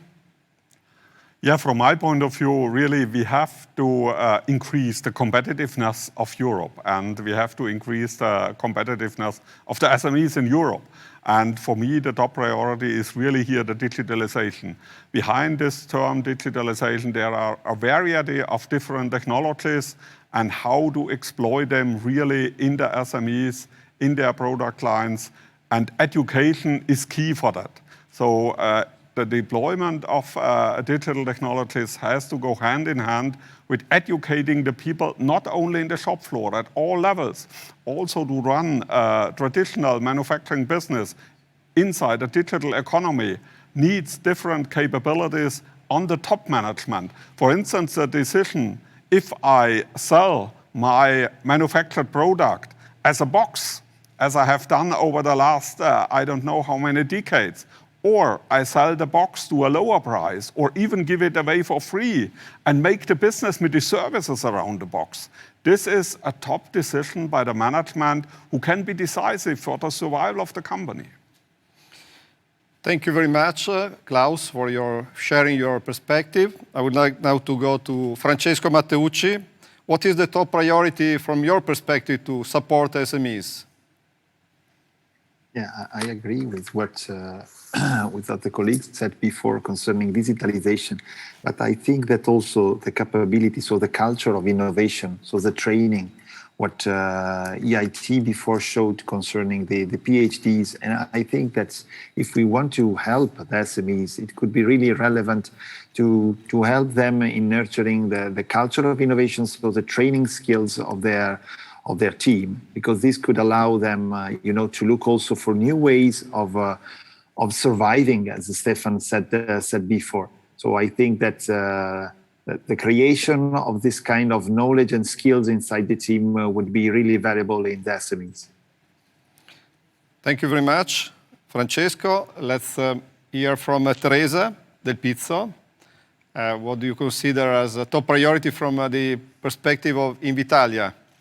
Yeah, from our perspective, what I can say is that I agree with the aim of the companies that have to survive. So in order to do this, I look in my country, I can say that we need less bureaucracy. So digitalization, of course, is one of the main aspects to develop in order to help this less bureaucracy. And one key aspect, according to my opinion, is technology transfer. And so the exploitation and the valorization of intellectual property and trying to bridge the gap there is still between research and the research centers and universities and SMEs that can really can be aided by this transfer. So yes, innovation and digitalization and less bureaucracy. This is according to my point of view. Sure, thank you very much, Teresa. And Paolo, who is also very close with the SMEs on the ground. What is, based on your experience, based on your perspective, what they need most, what is the top priority right now from your point of view?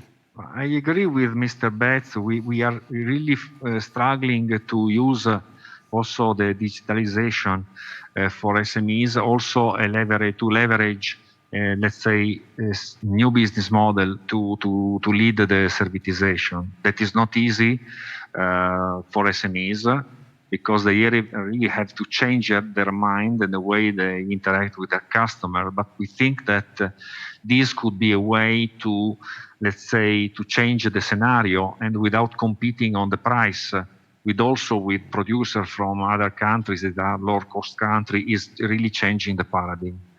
The other is really to think about the sustainability that is not, let's say, separate from digitalization, but really to think about a new way to have, let's say, a reverse supply chain or start remanufacturing the products or using the products and putting them back in the market, leveraging also with the digital technologies. We think that these are two aspects that is the business and, let's say, a new way to do business and to be sustainable also, that we think that are very important and has to be taken into account and have also to be sustainable economically. They have to be, let's say, with a benefit. But we think these could be two aspects very important for the near future, not only for the let's say the far future, but really for the near future. Sure. Okay, I think we are coming to an end. So I really would like to thank our distinguished keynote speakers today at the World Manufacturing Foundation, my colleagues at EIT Manufacturing also working behind the scene, and of course all the online audience for your kind attention. So we'll now have a short break, and after, my colleague Eduardo Rota will take over, moderating the next session. Stay with us. Thank you very much.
Hello everybody and welcome back live. My name is Edoardo Rota. I'm EIT Manufacturing Innovation Manager, and in the second part of this event we are going to present to you technologies and best practices to implement a more sustainable, flexible and resilient production system.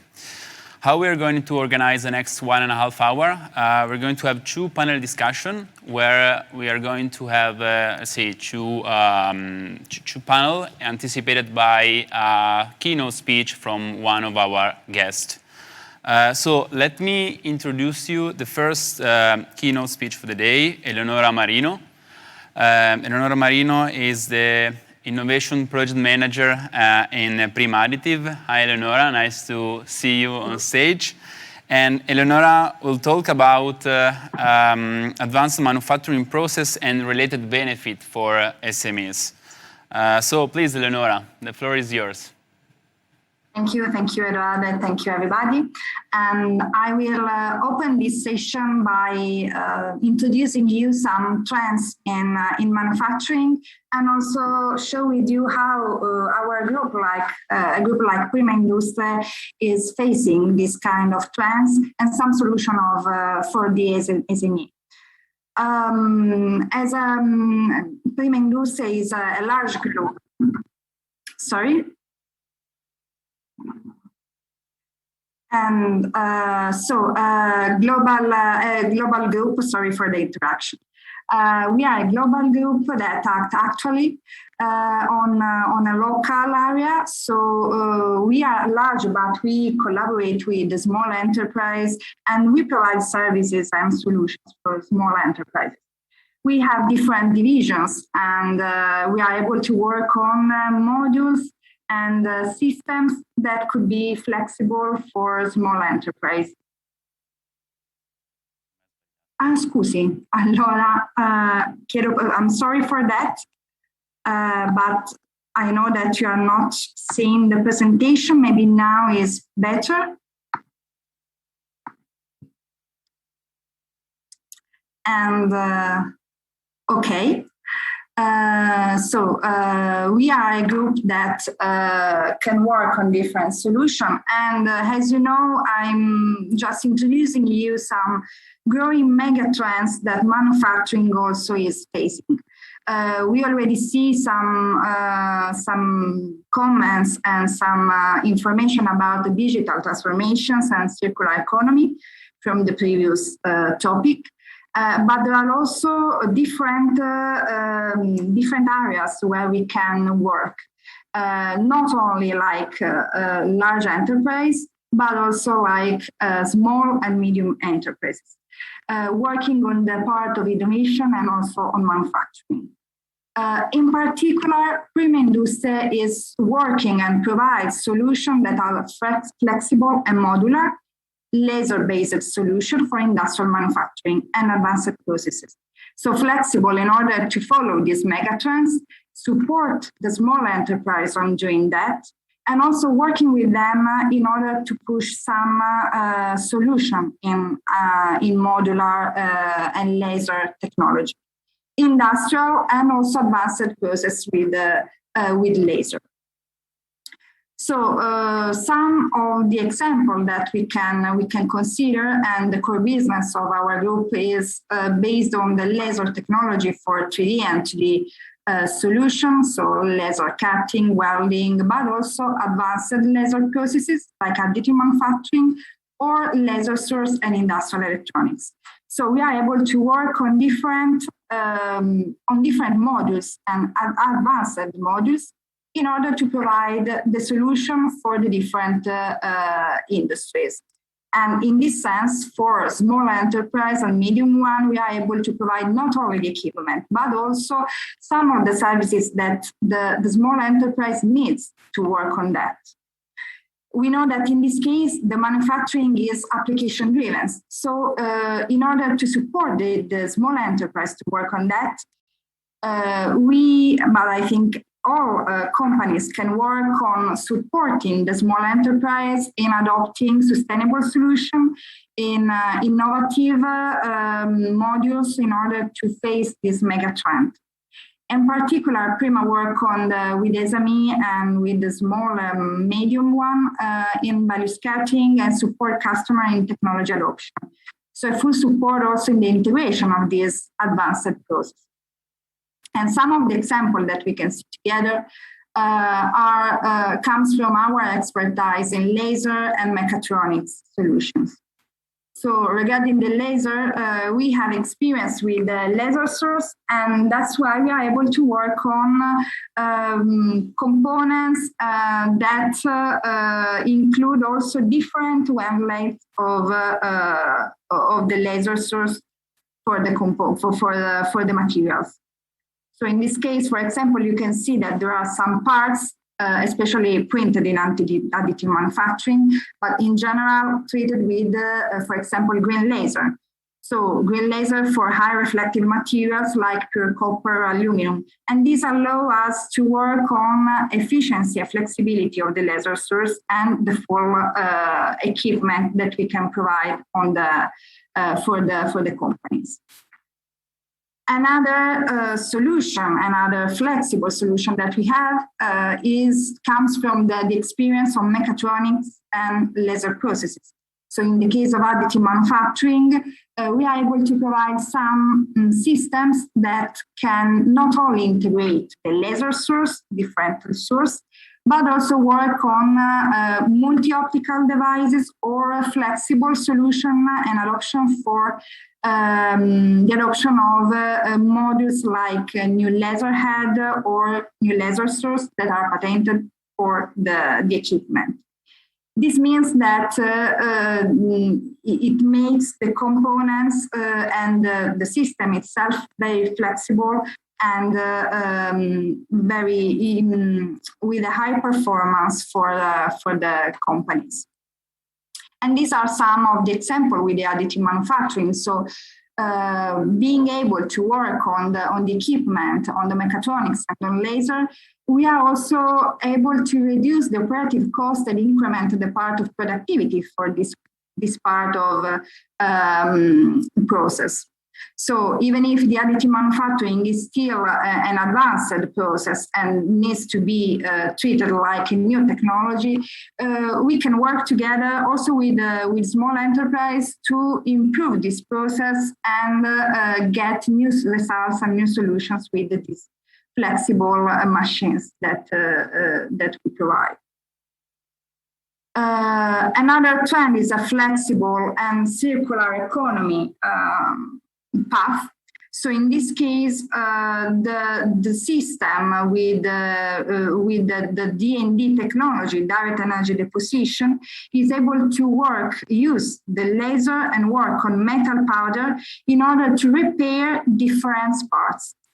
And this means that in order to approach the circularity, the circular economy trend, we can reduce the cost of repairing or even increase the life cycle of the part.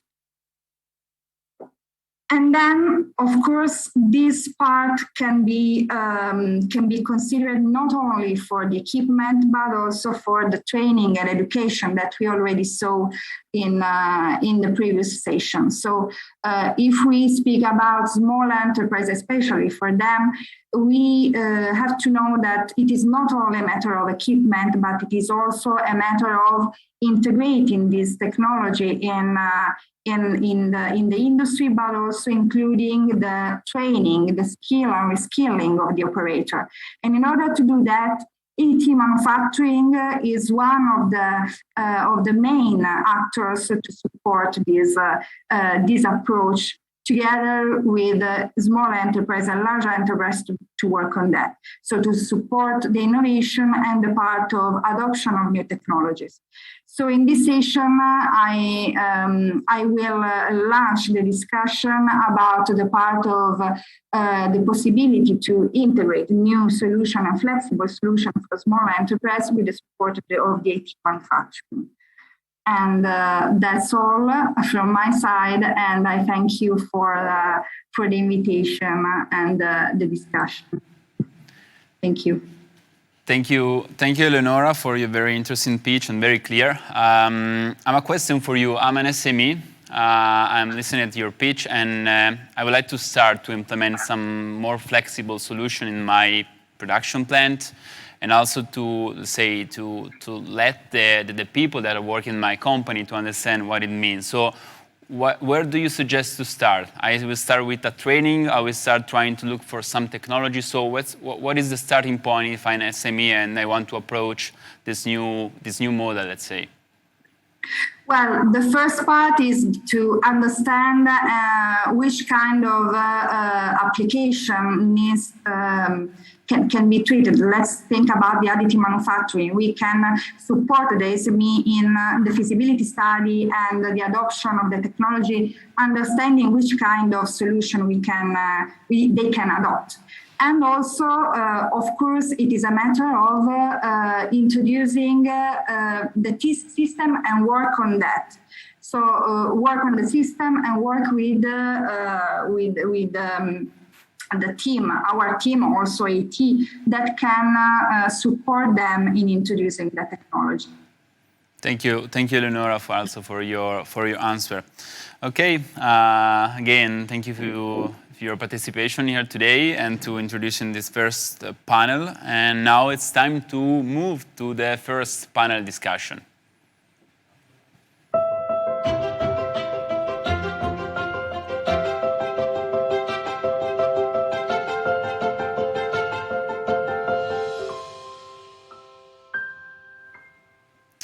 And I'm very happy to have today here with me for this first panel discussion our three first guests. Valeria Tirelli, President and CEO of Hydro, Michele Poggipollini, Executive Director of Poggipollini, and Roberto Rossi, General Manager and Co-founder of Smart Robots. Nice to see you.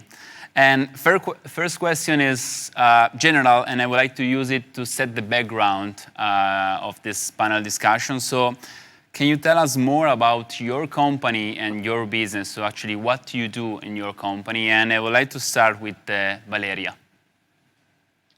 Yes, thank you, Eduardo. I'm very happy to be here today with you and share my experience as me. So Hydro was founded almost 40 years ago. Hydro is an hydraulics company. We are specialized in the design and the production of hydraulics component, something like valve, manifold, heat exchangers. And a few years ago, we discovered additive manufacturing. At the beginning, we used this technology to produce prototypes or tooling for our conventional manufacturing of valve and hydraulics component.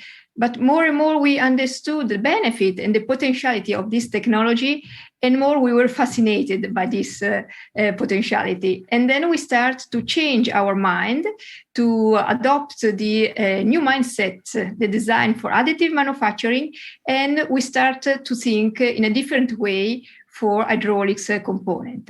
That's why we were really amazed by this technology, and we decided to invest, especially in the metal additive manufacturing. And we have created our internal department from the design to the 3D printing, so with the machine and the post-processing. It's really a very nice technology. We have a lot of benefits, and we still produce the conventional hydraulics, but we have a very innovative and added value product thanks to additive manufacturing. Thank you, Valeria. Very clear pitch, and you keep your time, so thank you. And now let's move to Michele, and please can you tell us more about Poggipollini? Hello, good afternoon everyone. Poggipollini is an SME. We are located in Bologna. We are expert in engineering and manufacturing fastening solutions and precision parts and systems. Our core business is today in the aerospace industry. About 70% of the turnover of the company is in the aerospace, mainly helicopter, space and defense, and 30% is the automotive. We started about 50 years ago working on titanium, so very exotic and advanced material for fasteners. And we started to introduce fasteners in titanium and new materials from the Formula One industry, which was for us the main industry up to 2010. So 80% of our business was F1 in 2010, and we started to transfer our solutions into the aerospace industry, and today also for the automotive. We are, first of all, offering our customers engineering services and then industrialization for weight reduction. Today, weight is very key, also in the automotive with the electric cars and, of course, in the aerospace and space.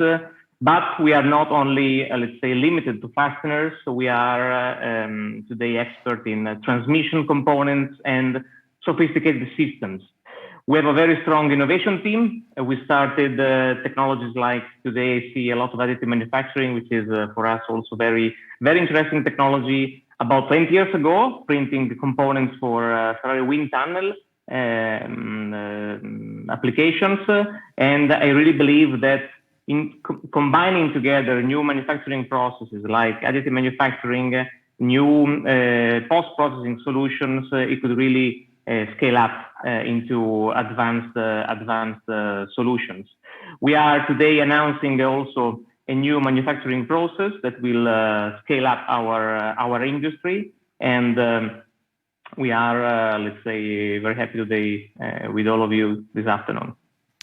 Thank you, Michele, for your introduction of Poggi Pollini. And last but not least, Roberto, can you tell us more about smart robots?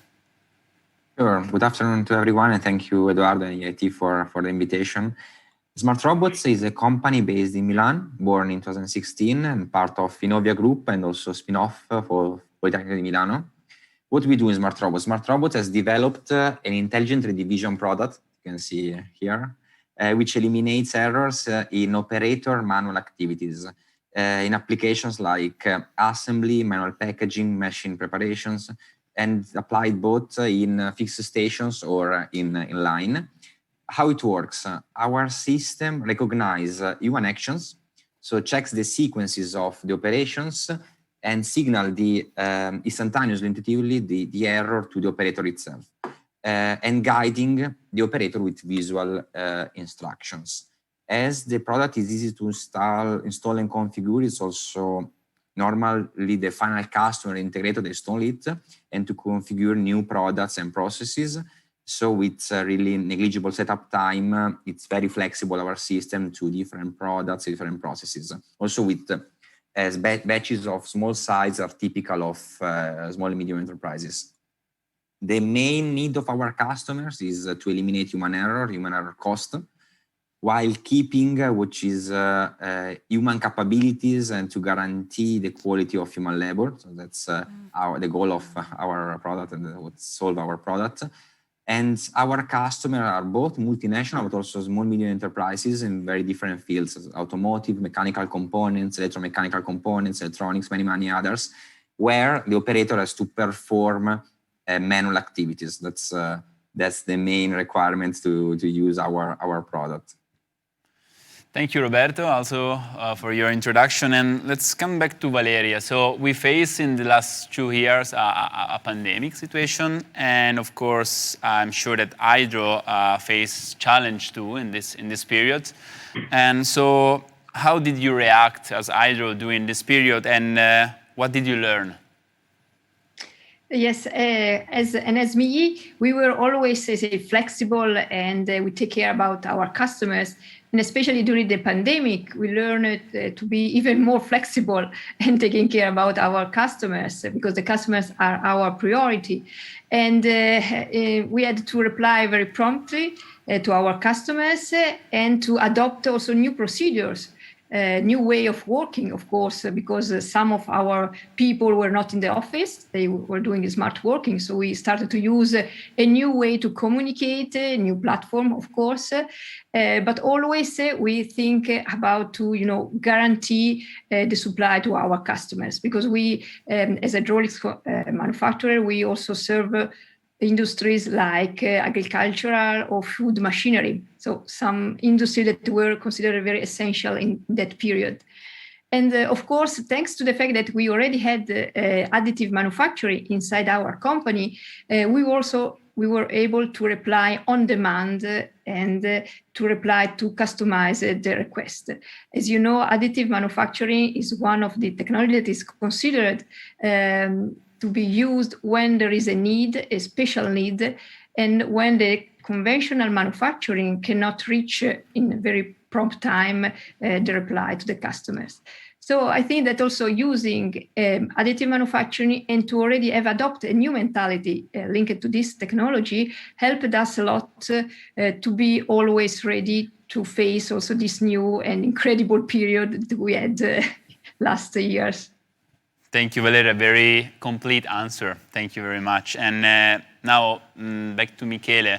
I know that, and you anticipated that you launched on the market a new production process based on high-speed forging, and you also receive a grant from an SME instrument for that kind of solution. Can you give us more information about that? Yes, of course. It's a new manufacturing process for critical fasteners. As you said, we are expert in hot forging and hot thread rolling. We started in Formula One, then we took this technology into the aerospace, but helicopters, so for example, critical fasteners for transmission and rotors. And then in 2015, we had the, let's say, the vision to start thinking how we can enter into the commercial aircraft industry. That means, let's say, supporting and servicing our customers with higher volumes, but working on the specialties that normally are an issue or a problem to find in the market, because our competitors in that case, we are talking about multi-billion companies. So we decided internally, and working with our partners like suppliers, but also university, and also a startup at the time, to rethink our manufacturing process, which is very complex, is very, let's say, sophisticated. And the idea was to take it into one line, into one process, to maintain the flexibility and to be modular, to be flexible, let's say, regarding not the volumes that we need to produce, but the volumes of part numbers. So working on the ship set concept instead of high volumes and one part number. So we took together our know-how with our partners' know-how. We also participated to the SME instrument phase 2 for the Horizon, let's say, funding.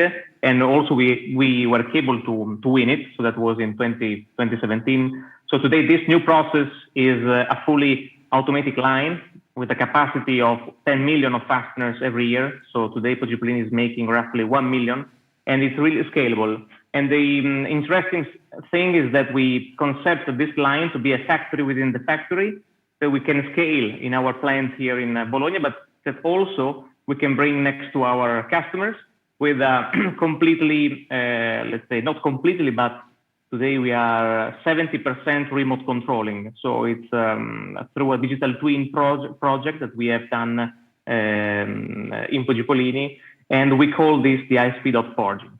It's also interesting not only for the aerospace, but for the automotive side, because today, for example, titanium bolts are used in hypercars. So we are talking about 2 million, 3 million cars.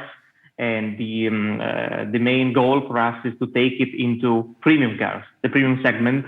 And this is very interesting because we can think to save about 10 to 15 kilograms of weight in a premium car. And weight, as I was saying, it's very important. And of course, the price must be aligned. And thanks to this process, we are, let's say, getting this objective. Thank you, Michele. Very interesting solution you presented. And yeah, moving again to Roberto. So I know Smart Robot solution. I have the opportunity to try it. And my question is how your solution can enhance SME's competitiveness, in particular referring to the manufacturing sector. Perfect, thank you. Let's start that from the fact that the human labor is very, very relevant in manufacturing in Europe. In Europe, there are 35 million workers in manufacturing, and it's really important to keep their flexibility, their craftsmanship, that is linked to the unique quality of products that differentiates European small medium enterprise manufacturing. But to keep this competitiveness, the operator needs to focus on high value added operations and to improve efficiency and quality of manual labor. So a smart robot to this goal of competitiveness provides three main advantages, I would say. The first one is to provide error-free operations, to reduce the really high cost due to errors. That's a really important part of P&L. The second part, the second the elements, the second advantage is the objectivation of manual activities. That means to guarantee quality process, quality of the products in manual activities. That's really important for the customer of our customers. And the third one is about the digitalization of the process, of manual process. The data provided by smart robots can be used to improve processes, to enable agile optimization, continuous improvement. It's really, really important for agile and flexible manufacturing, such that it's impossible to keep human manual labor. It is crucial for our sectors, and also to some occasion also to reshore manufacturing in Europe. Thank you, Roberto, for your, let's say, bullet point of key benefit for SME. Very, very, very, very good. And we don't have time to go to a new round of questions, but very briefly, I would like to ask each of you in few words, what are the key aspects an SME should focus to move forward in the next 3 years? So starting with Valeria, very few words, each of you, please. Yes, I think that one of the main points is sustainability. And again, thanks to additive manufacturing, we are able to create a sustainable product and to adopt a new process.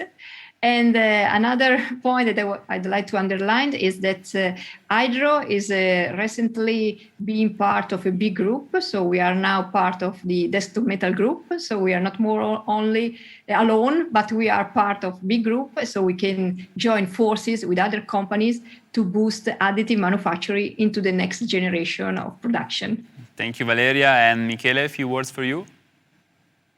In my opinion, it's very important to have a vision, and to have a vision based on the innovation. And what we say normally is speed up the future. So what we are creating at Poggipolini, it's a sort of factory that is based on open innovation collaborations with our competence center, with our university, with our partners and customers, in order to accelerate through our know-how, but also the distributed know-how, new solutions, a new system, new products that we can offer in the future. For example, one of the spin-offs that we did is based on the intelligent fastener that we are introducing now into the markets and scene.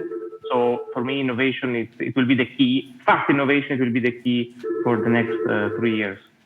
Thank you, Michele. And now, Roberto, very last 2 words, because we are running out of time from you. Okay, I perfectly agree with Michele and Valeria about innovation, sustainability, really important. Last word, human-centric manufacturing, I would add. That's really important, but I know that time is stopped. Thank you all. And unfortunately, the time is over now. And I would like to really thank you, Valeria Tirelli, Michele Poggipolini, and Roberto Rossi for this very interesting discussion. And now it's time to move to the second session that will start with an introduction by Professor Dimitris Kiritris.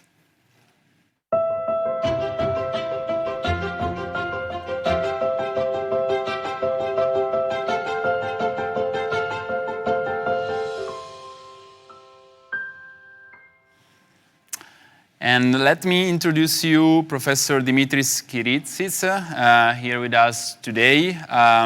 Professor Dimitris is leading the ICT for Sustainable Manufacturing Group at the APFL institution in Lausanne. And I'm very happy to have you here today, Dimitris. And I know that you have an interesting presentation about the data transformation and digital twin. So I would like to leave the floor to you. Thank you. Thank you, Eduardo. So shall I share my screen now? Yes, please. Yes.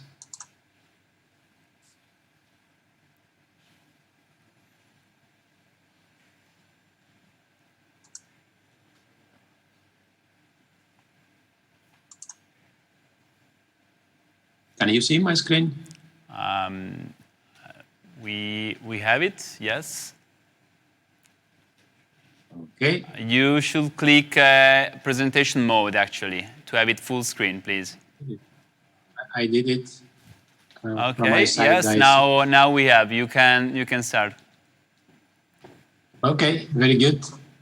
So thank you very much for joining the session, and thanks for the opportunity to share with you this information and my views on So the new need in manufacturing, so resilience, which means collaboration among stakeholders and how we can do it. So first of all, I am Dimitris Kiritsis. I'm professor of ICT for Sustainable Manufacturing at EPFL and collaborating with the University of Oslo in some new European funded projects. So my view is that nowadays, so what we do is based on data, on information, and on sharing on data information in a kind of closed loop. And these closed loops, link together all the stakeholders that are involved in the manufacturing and the use and all the services that are provided by physical products, physical asset and products that we are producing and consuming. And this happens due to the new enabling technologies, such as the Internet of Things, the cyber physical systems that allow small devices like sensors and identification devices, seamless wireless communication identification devices. These devices allow all the stakeholders to connect together and somehow all this the data that they produce to be shared among themselves. And this all along the life cycle phases, from the design, from the beginning of life where things are designed and produced, through the middle of life where things are used, and then up to the end of life. So realizing what we call today circular economy and or green economy, etc. So I would like to share with you my experience through the number of European projects that I've done recently.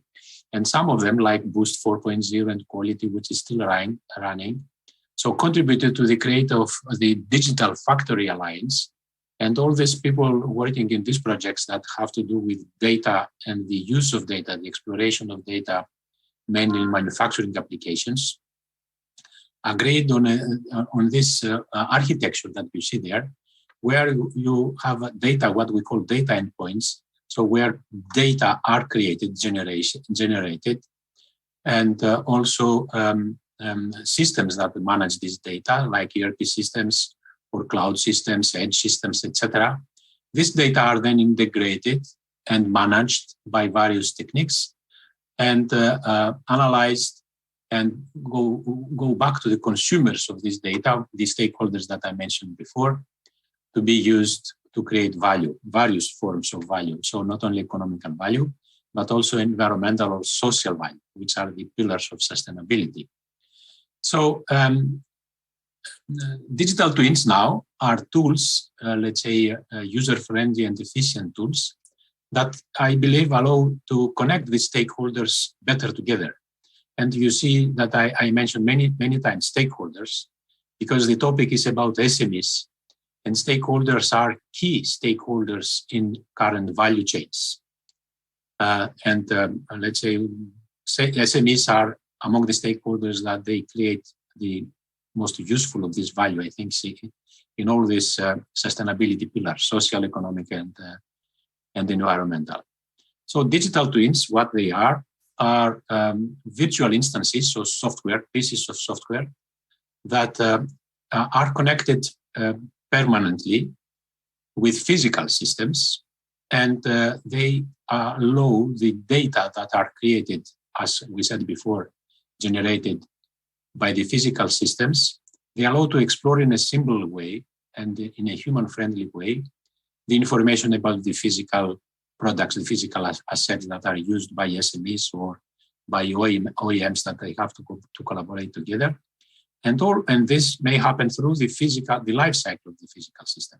So the key element of these digital twins are, first of all, the physical elements, the physical twin, then the virtual models that are represented in the digital twin. They allow the digital twin to exist. Then the data of the digital twin that are used by the digital twins, generated at the physical part of the twin. And then what we can do with all these data, which are mainly services, various types of services, such as, for example, something which is very trendy these days, maintenance and predictive maintenance. And of course, this happens through various types of connections that are have to happen between the physical entities, the virtual entities, and the services. So these are the basics of digital twins that are starting to be used, and they will be used more and more in the near future. And the challenges of the digital twins, or the digital twins are called to be addressed, are that digital twins, first of all, may be heterogeneous. Heterogeneous means that they come coming from various types of applications that they have to collaborate together.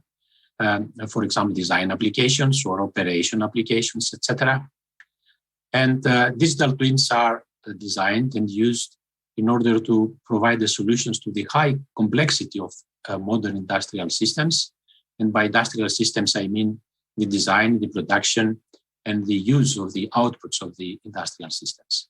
And these digital twins may allow to close the loops, as you see here, from design and build of a car, for example, of building this car, the operation of this car, and the data that are generated through all these phases, through and thanks to digital twins, may help to close in a simpler than today anyway way the information loops. So close these information loops, and the closing of these information loops allows for better decisions in cooperation, allow the stakeholders, SMEs, OEMs, and others, service providers to collaborate together through these digital twins and take more and better informative decisions for their operations.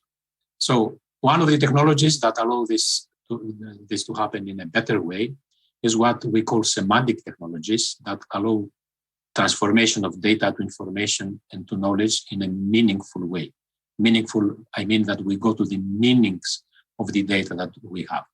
And these technologies are based on models that we call ontologies, that they are based on entities and knowledge graphs, that they allow the exploration of this data in terms of entities, in particular databases that are used today, but most of the what we call data lakes and data management tools. And one particular property of these technologies is that it allows both types of data, structured data and unstructured data that are available everywhere, to be linked together, whatever the source of this data is. So these kind of technologies may even go one step further and allow many types of digital twins to be linked together and correlate information coming from various types of digital twins and allow humans to make use at the same times of various types of digital twins. For example, bring together and allow to work together computer-aided 3D models, representation of products, with CFD models, for example, and performance models in the same modeling environment. And this allow to get knowledge from all these sources of knowledge, all these sources of information, which allow the systems to implement what we call cognitive capabilities. What does it mean, cognitive capabilities? That systems may help the humans to take better decisions, more informative decisions, or even go further and allow systems to take a decision themselves and increase their level of autonomy, which again will help better and more the human decision making. So, as we said before, all these new systems become quite complex. And in order to understand them and govern them, we have to have a representation, a good representation of these systems. So there are, aside what I presented before, the semantic technologies, we have also the system modeling technologies. It's called model-based system engineering. There are already standards about that, which allows what? Allows various types of stakeholders, and according to their interests. So stakeholders, they have interests, so they can identify their interests in architectures that are represented physical architecture of physical entities. So also they have concerns.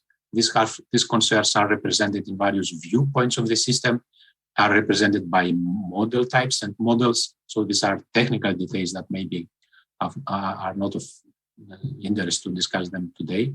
But these details are represented in what I said before, cognitive entities. The semantics of these models are represented in these semantic structures and architectures, and allow for more informative decisions by both systems and humans. Humans, I mean stakeholders, that they have to work together in order to take decisions and adapt to situations. So one lesson from the pandemic is that we need to be more resilient. What does it mean resilient? Adapt to the new situations.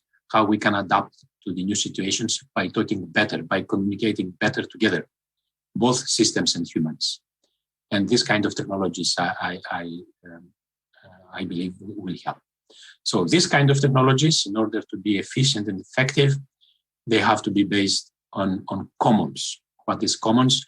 Commons are common ways to communicate and to understand each other. We call them sustainable industry commons.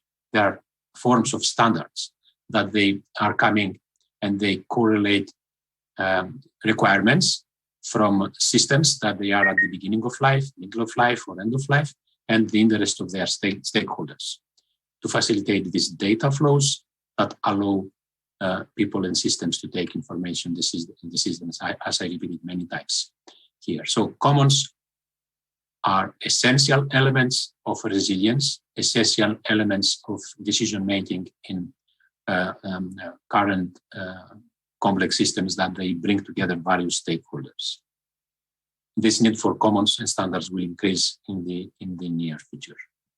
So this Eureka is a running European project in the call for resilience during the pandemic. And what we have here, so I took one slide from this project, to which I believe illustrates everything that I said before. So here we have in the value chain, we have OEMs and we have suppliers. And as I said, there is a need of all of them to collaborate in order to implement resilient decision-making systems.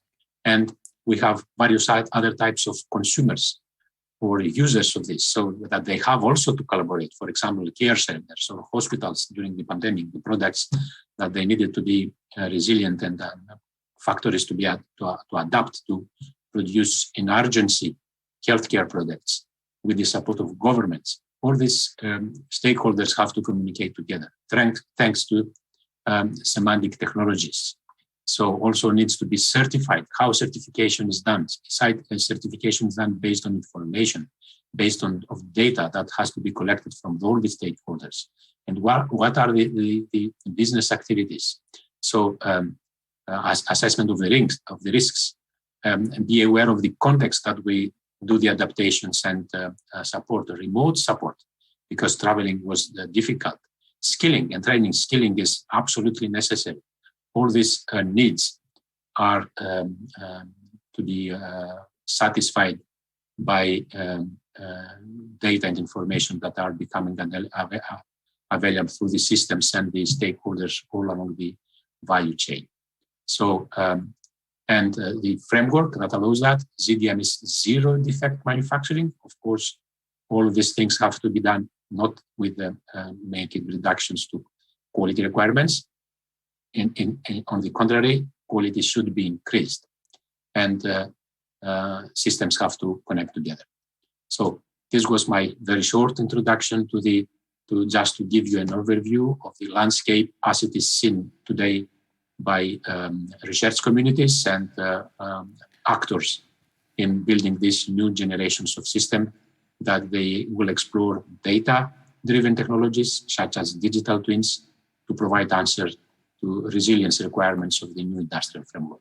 Thank you very much, and I will be happy to stay and contribute to the discussion of the panel. Thank you. Thank you. Thank you very much, Dimitris. You share a lot of insight with us today. I have a very quick question for you. I am an European manufacturer in a small company. I have some machine connected, I generate data, but I don't have any digital twin solution implemented. So where I should start? I should try to cover the entire production plan. I should start from a specific part of the process. So what is your suggestion? Very good question, Eduardo, and thanks for asking this. So what I said is the landscape as it is, let's say, implemented or start to be implemented now. So the digital solutions or the digital twins are tools that are at the at the beginning of their deployment. So there are some vendors that they start, let's say, promoting digital twins tools and digital twin solutions. And there are also consultants. They can implement prototypes of digital twins.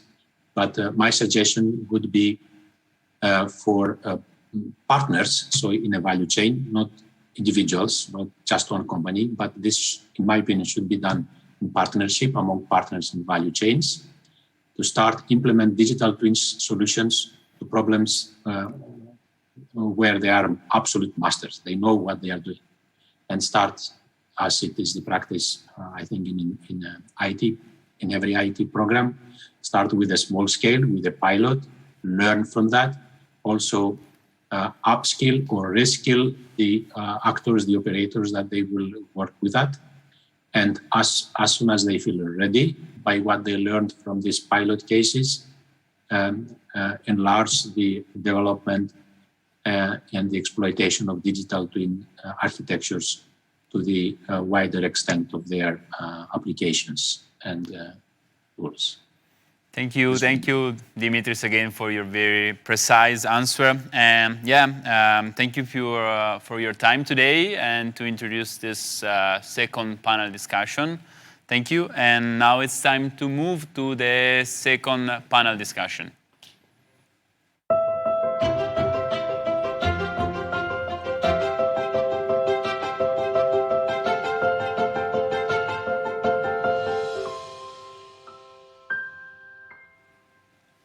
Hello, and now we have on stage our new free guest, Jamil Istait, Vice President of Industry 4.0 at Razor Lab, Maurizio Giubilato, Founder and CEO at Flexcon, and Alessandro Ceriani, Board Member of Univet. Very nice to see you here today on the stage. And again, the very first question is general, and I would like to use it to let the audience know more about you. So, can you tell us more about your company and your business? And I would like to start with Jamil. Okay, thank you, Eduardo.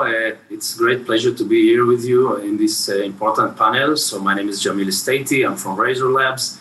Razor Labs is actually a software company, an AI company, which develops unique solutions for predictive maintenance and predictive quality, as was mentioned in the previous presentation.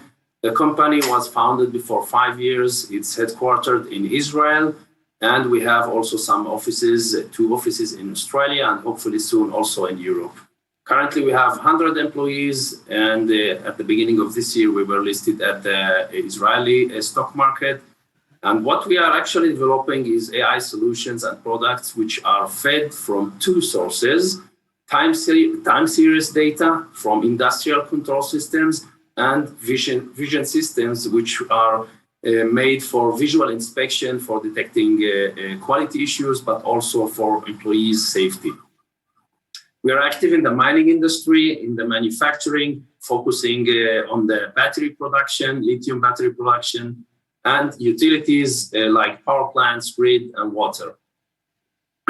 And what is unique in our product and solution is that, as you know, many organizations have tried to implement artificial intelligence, but not every project at the end was successful, because algorithms are relying on the input data you feed them, and they may sometimes give many false alarms or false positives, and which are not always with a business value in many cases.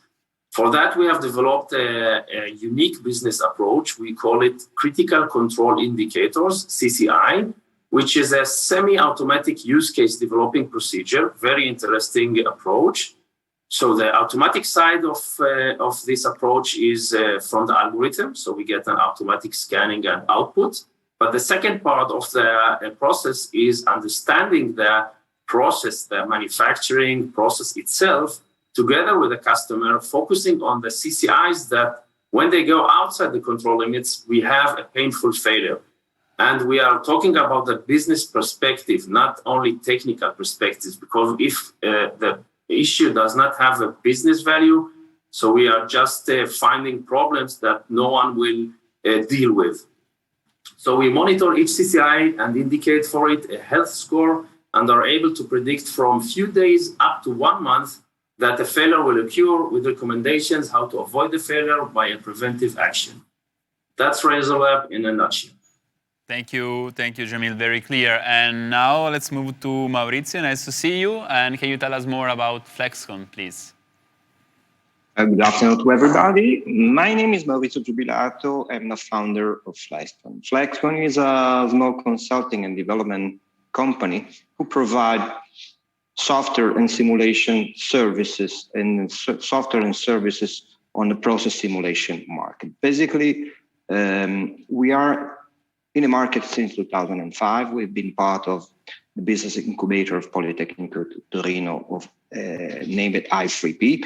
And our business is focused on creation and development on the simulation model of logistic systems, manufacturing line, and material system. Basically, our activity is focused on supporting our customer to understand exactly how the production system and logistics system behave, help them to solve and to fix issues around them. And since the last 5 years, we are also using simulation system as a virtual copy, as has been stated before, as a digital twin of the ongoing or an existing manufacturing system. Our technology based on open system that might be completely customizable, that support 3D virtual reality, augmented reality visualization system, and of course are fully connected to all the physical production system. Basically, our activity is focused on supporting, on training customer on the system we are selling and we are offering to them, and help them to build their own digital model, and supporting, let's say, our partner to use digital twin for all their manufacturing issues. And this is basically our company, FlexCon, in few words. Thank you, Maurizio. Very clear. And last but not least, Alessandro, nice to see you. And can you tell us more about Univet? Yeah. Hello to all. Yes, thank you. I would like to speak about an optical company. Univet was established in 1997. In 20 years, it's one of the first Italian manufacturers for safety glasses. It's a group that has a turnover about 40 million euro, and it involves 117 people all over the world, with many controlled companies in 10 countries all over the world. The statement of the company is, your eyes, our passion.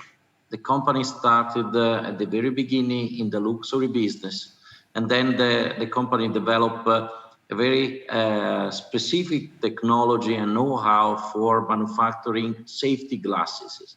So the company is involved in manufacturing products that are unique. So our design products, there are optimal fittings for this kind of glasses, and also the company is trying to maximize the performances.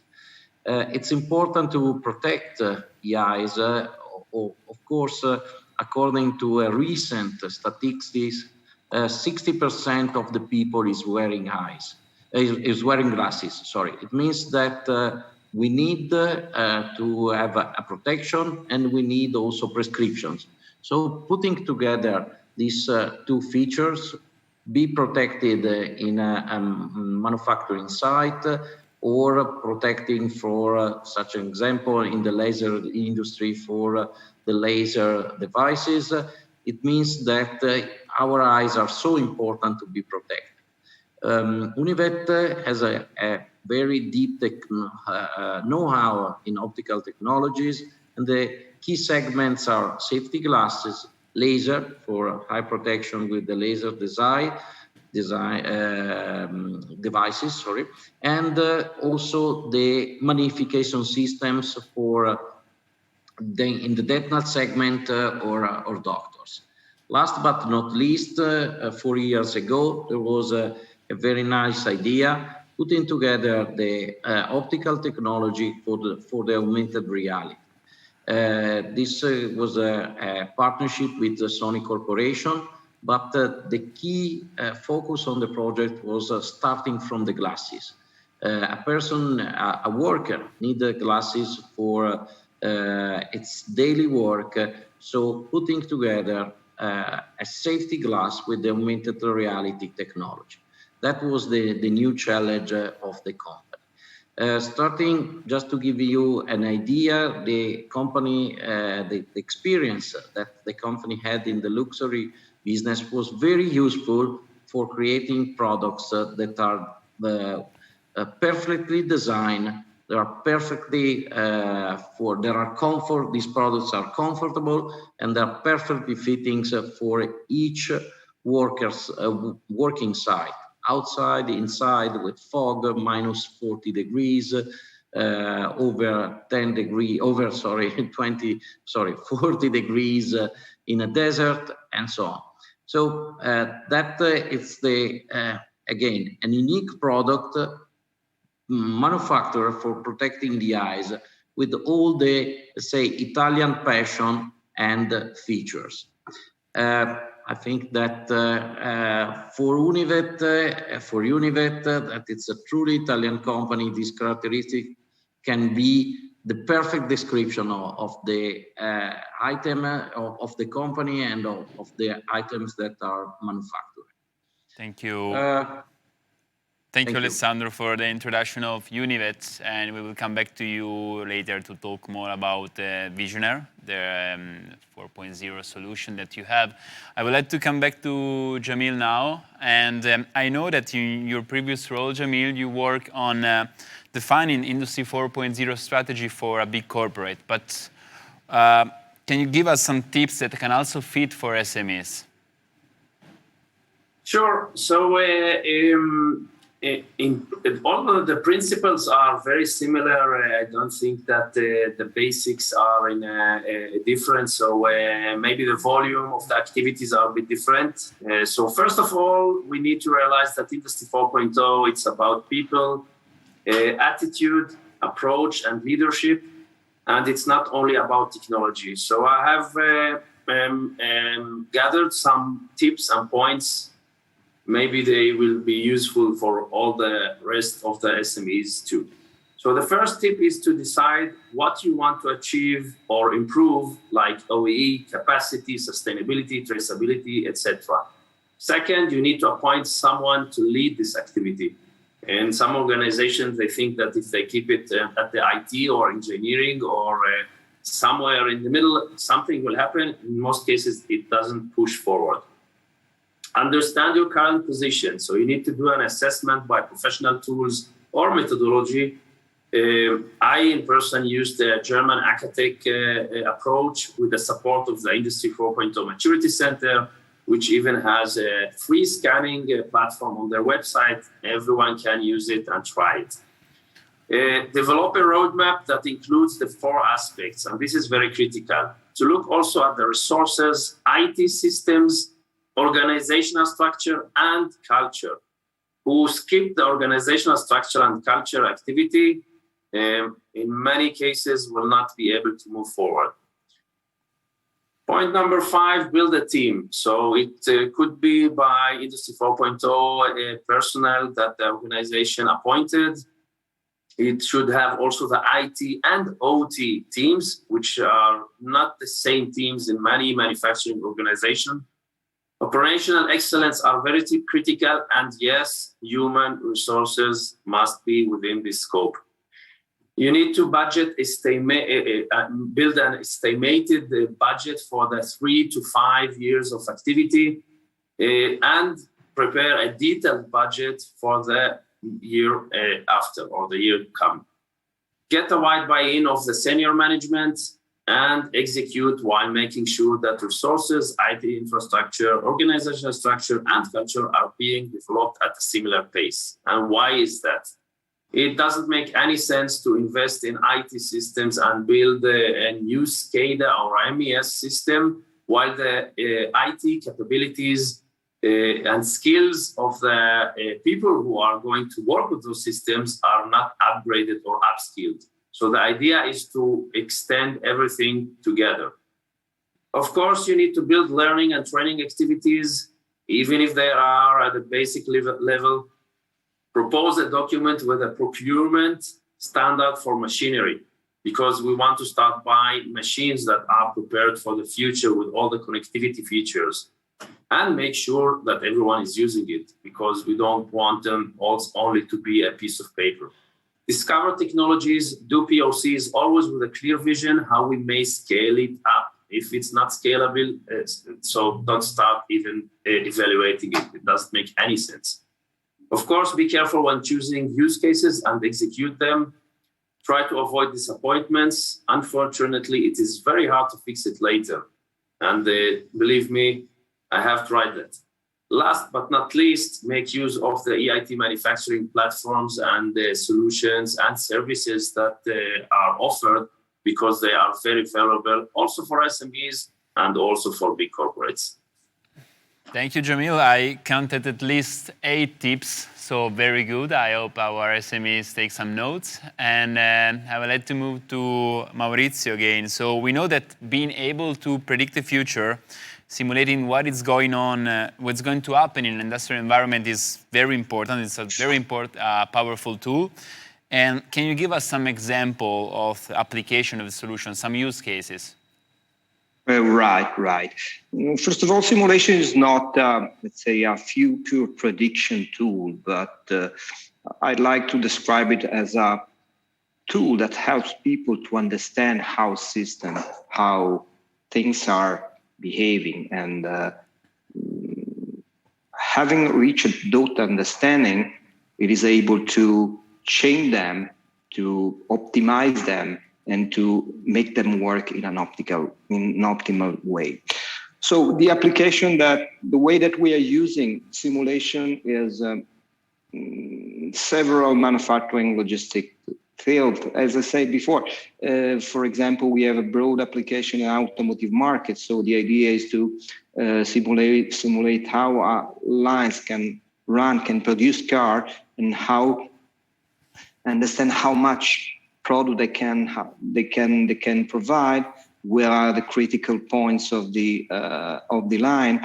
We also have different use cases for general automation, for example, packaging or woodworking market, on which the target is essentially the same. It's basically the same, to understand how a line could perform, but this case is much more, let's say, focusing on the support of the company to help their potential customer, to convince their potential customer that the line can perform in a correct way.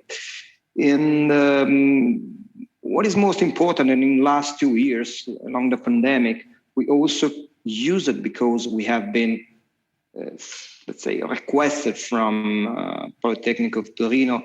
We used the simulation in different fields. For example, we never experienced flow simulation to study what are the impact, of course, the contagion impact in a COVID environment. And we help to understand how, let's say, factories, how production sites, how a supermarket can be organized differently in order to reduce the pandemic impact.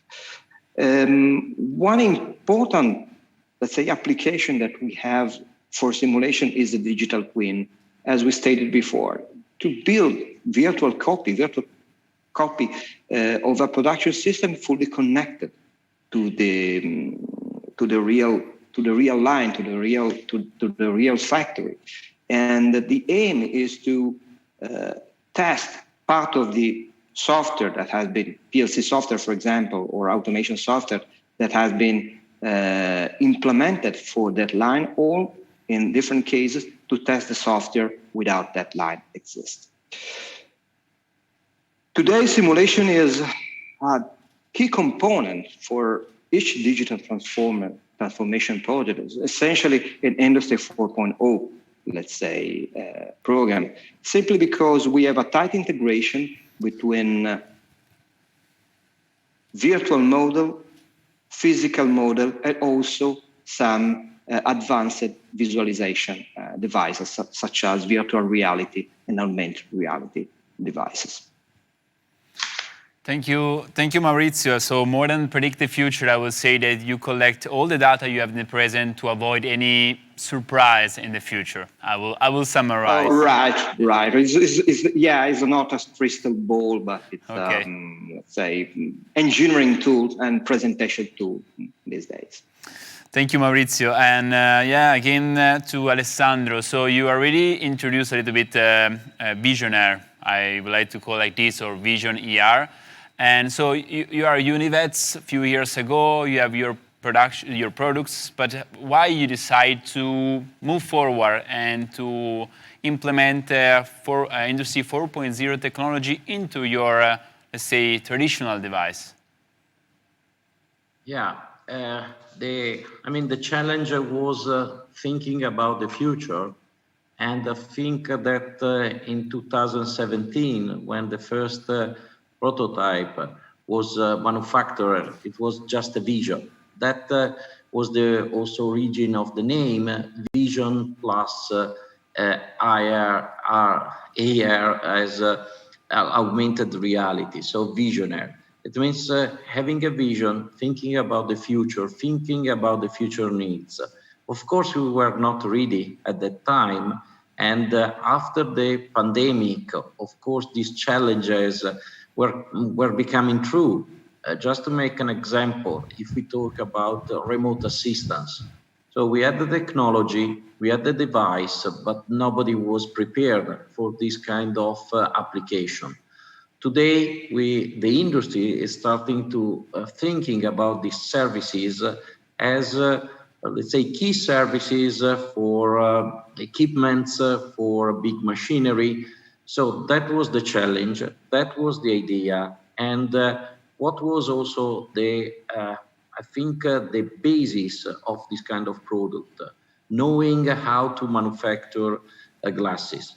The optical technologies was the key driver of this product. It means that instead of starting from the technology, from the electronics, there was a different view, starting from the glasses, starting from the know-how of the company. So the idea was we need a safety glasses that is combined with augmented reality features. It means combining, let's say, two key features. Safety glasses, so glasses that can be used in a working site, because we know that we need certification, we need specific features of this kind of glasses, plus that was adding value to this kind of product, giving the electronics with the augmented reality. So it was a vision. It was based on the know-how of the company. It was based also on the experience of the people on the company, the designers, all the engineers. During the preparation of the molds, the prototype, it was a very, very big challenge. But at the end, we have a product. Of course, the pandemic was accelerating the needs of the company and say, we are ready for this kind of technology. It's a first step. We have a product.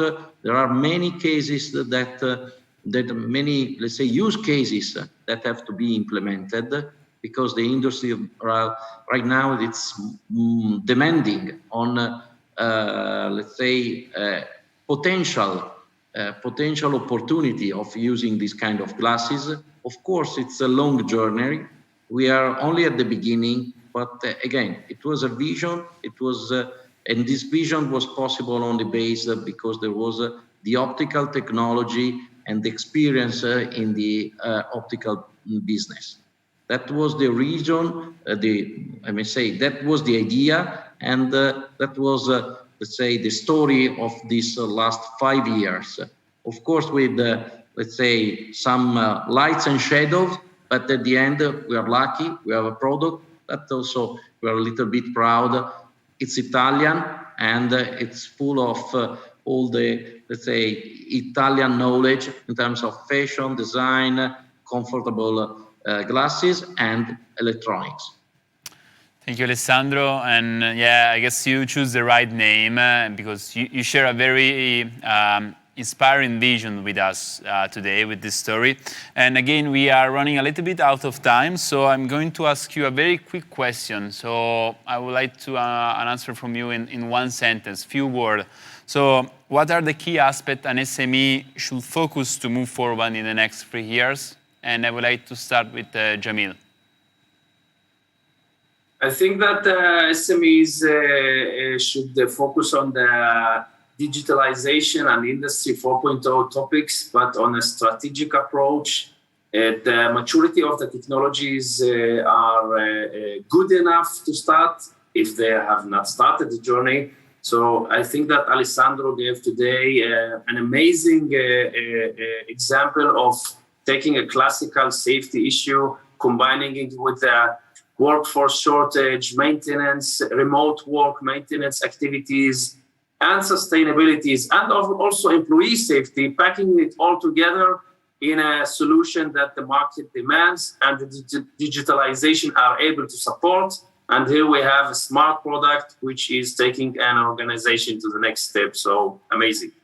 Thank you, Jamil. And Maurizio, a few words from you, please. Yeah, I agree. I agree with Jamil. Whatever is concerned, the process, this digitalization, I mean, whatever is relevant, the transformation of manufacturing process in a digital manner that can be studied, and of course, the use of artificial intelligence and machine learning to get better information and drive better, let's say, the process optimization, of course. These are the two tips I see right now. Thank you, Maurizio. And we close with Alessandro. Few words from you, please. Yeah, usually I say, thank you for Jamil, Maurizio. You're right, digitalization, but the word is it's made by iron. So I will not, let's say, the old industry, it's over. So I think that, like in the case of Univet, a very solid knowledge in terms of know-how, experience, technology is the basis, and then we can have the digitalization and also the new technologies. But the base, it's the old industry, because again, we need bridges, we need buildings, whatever we need, it's based on our old technology that can be, let's say, implemented.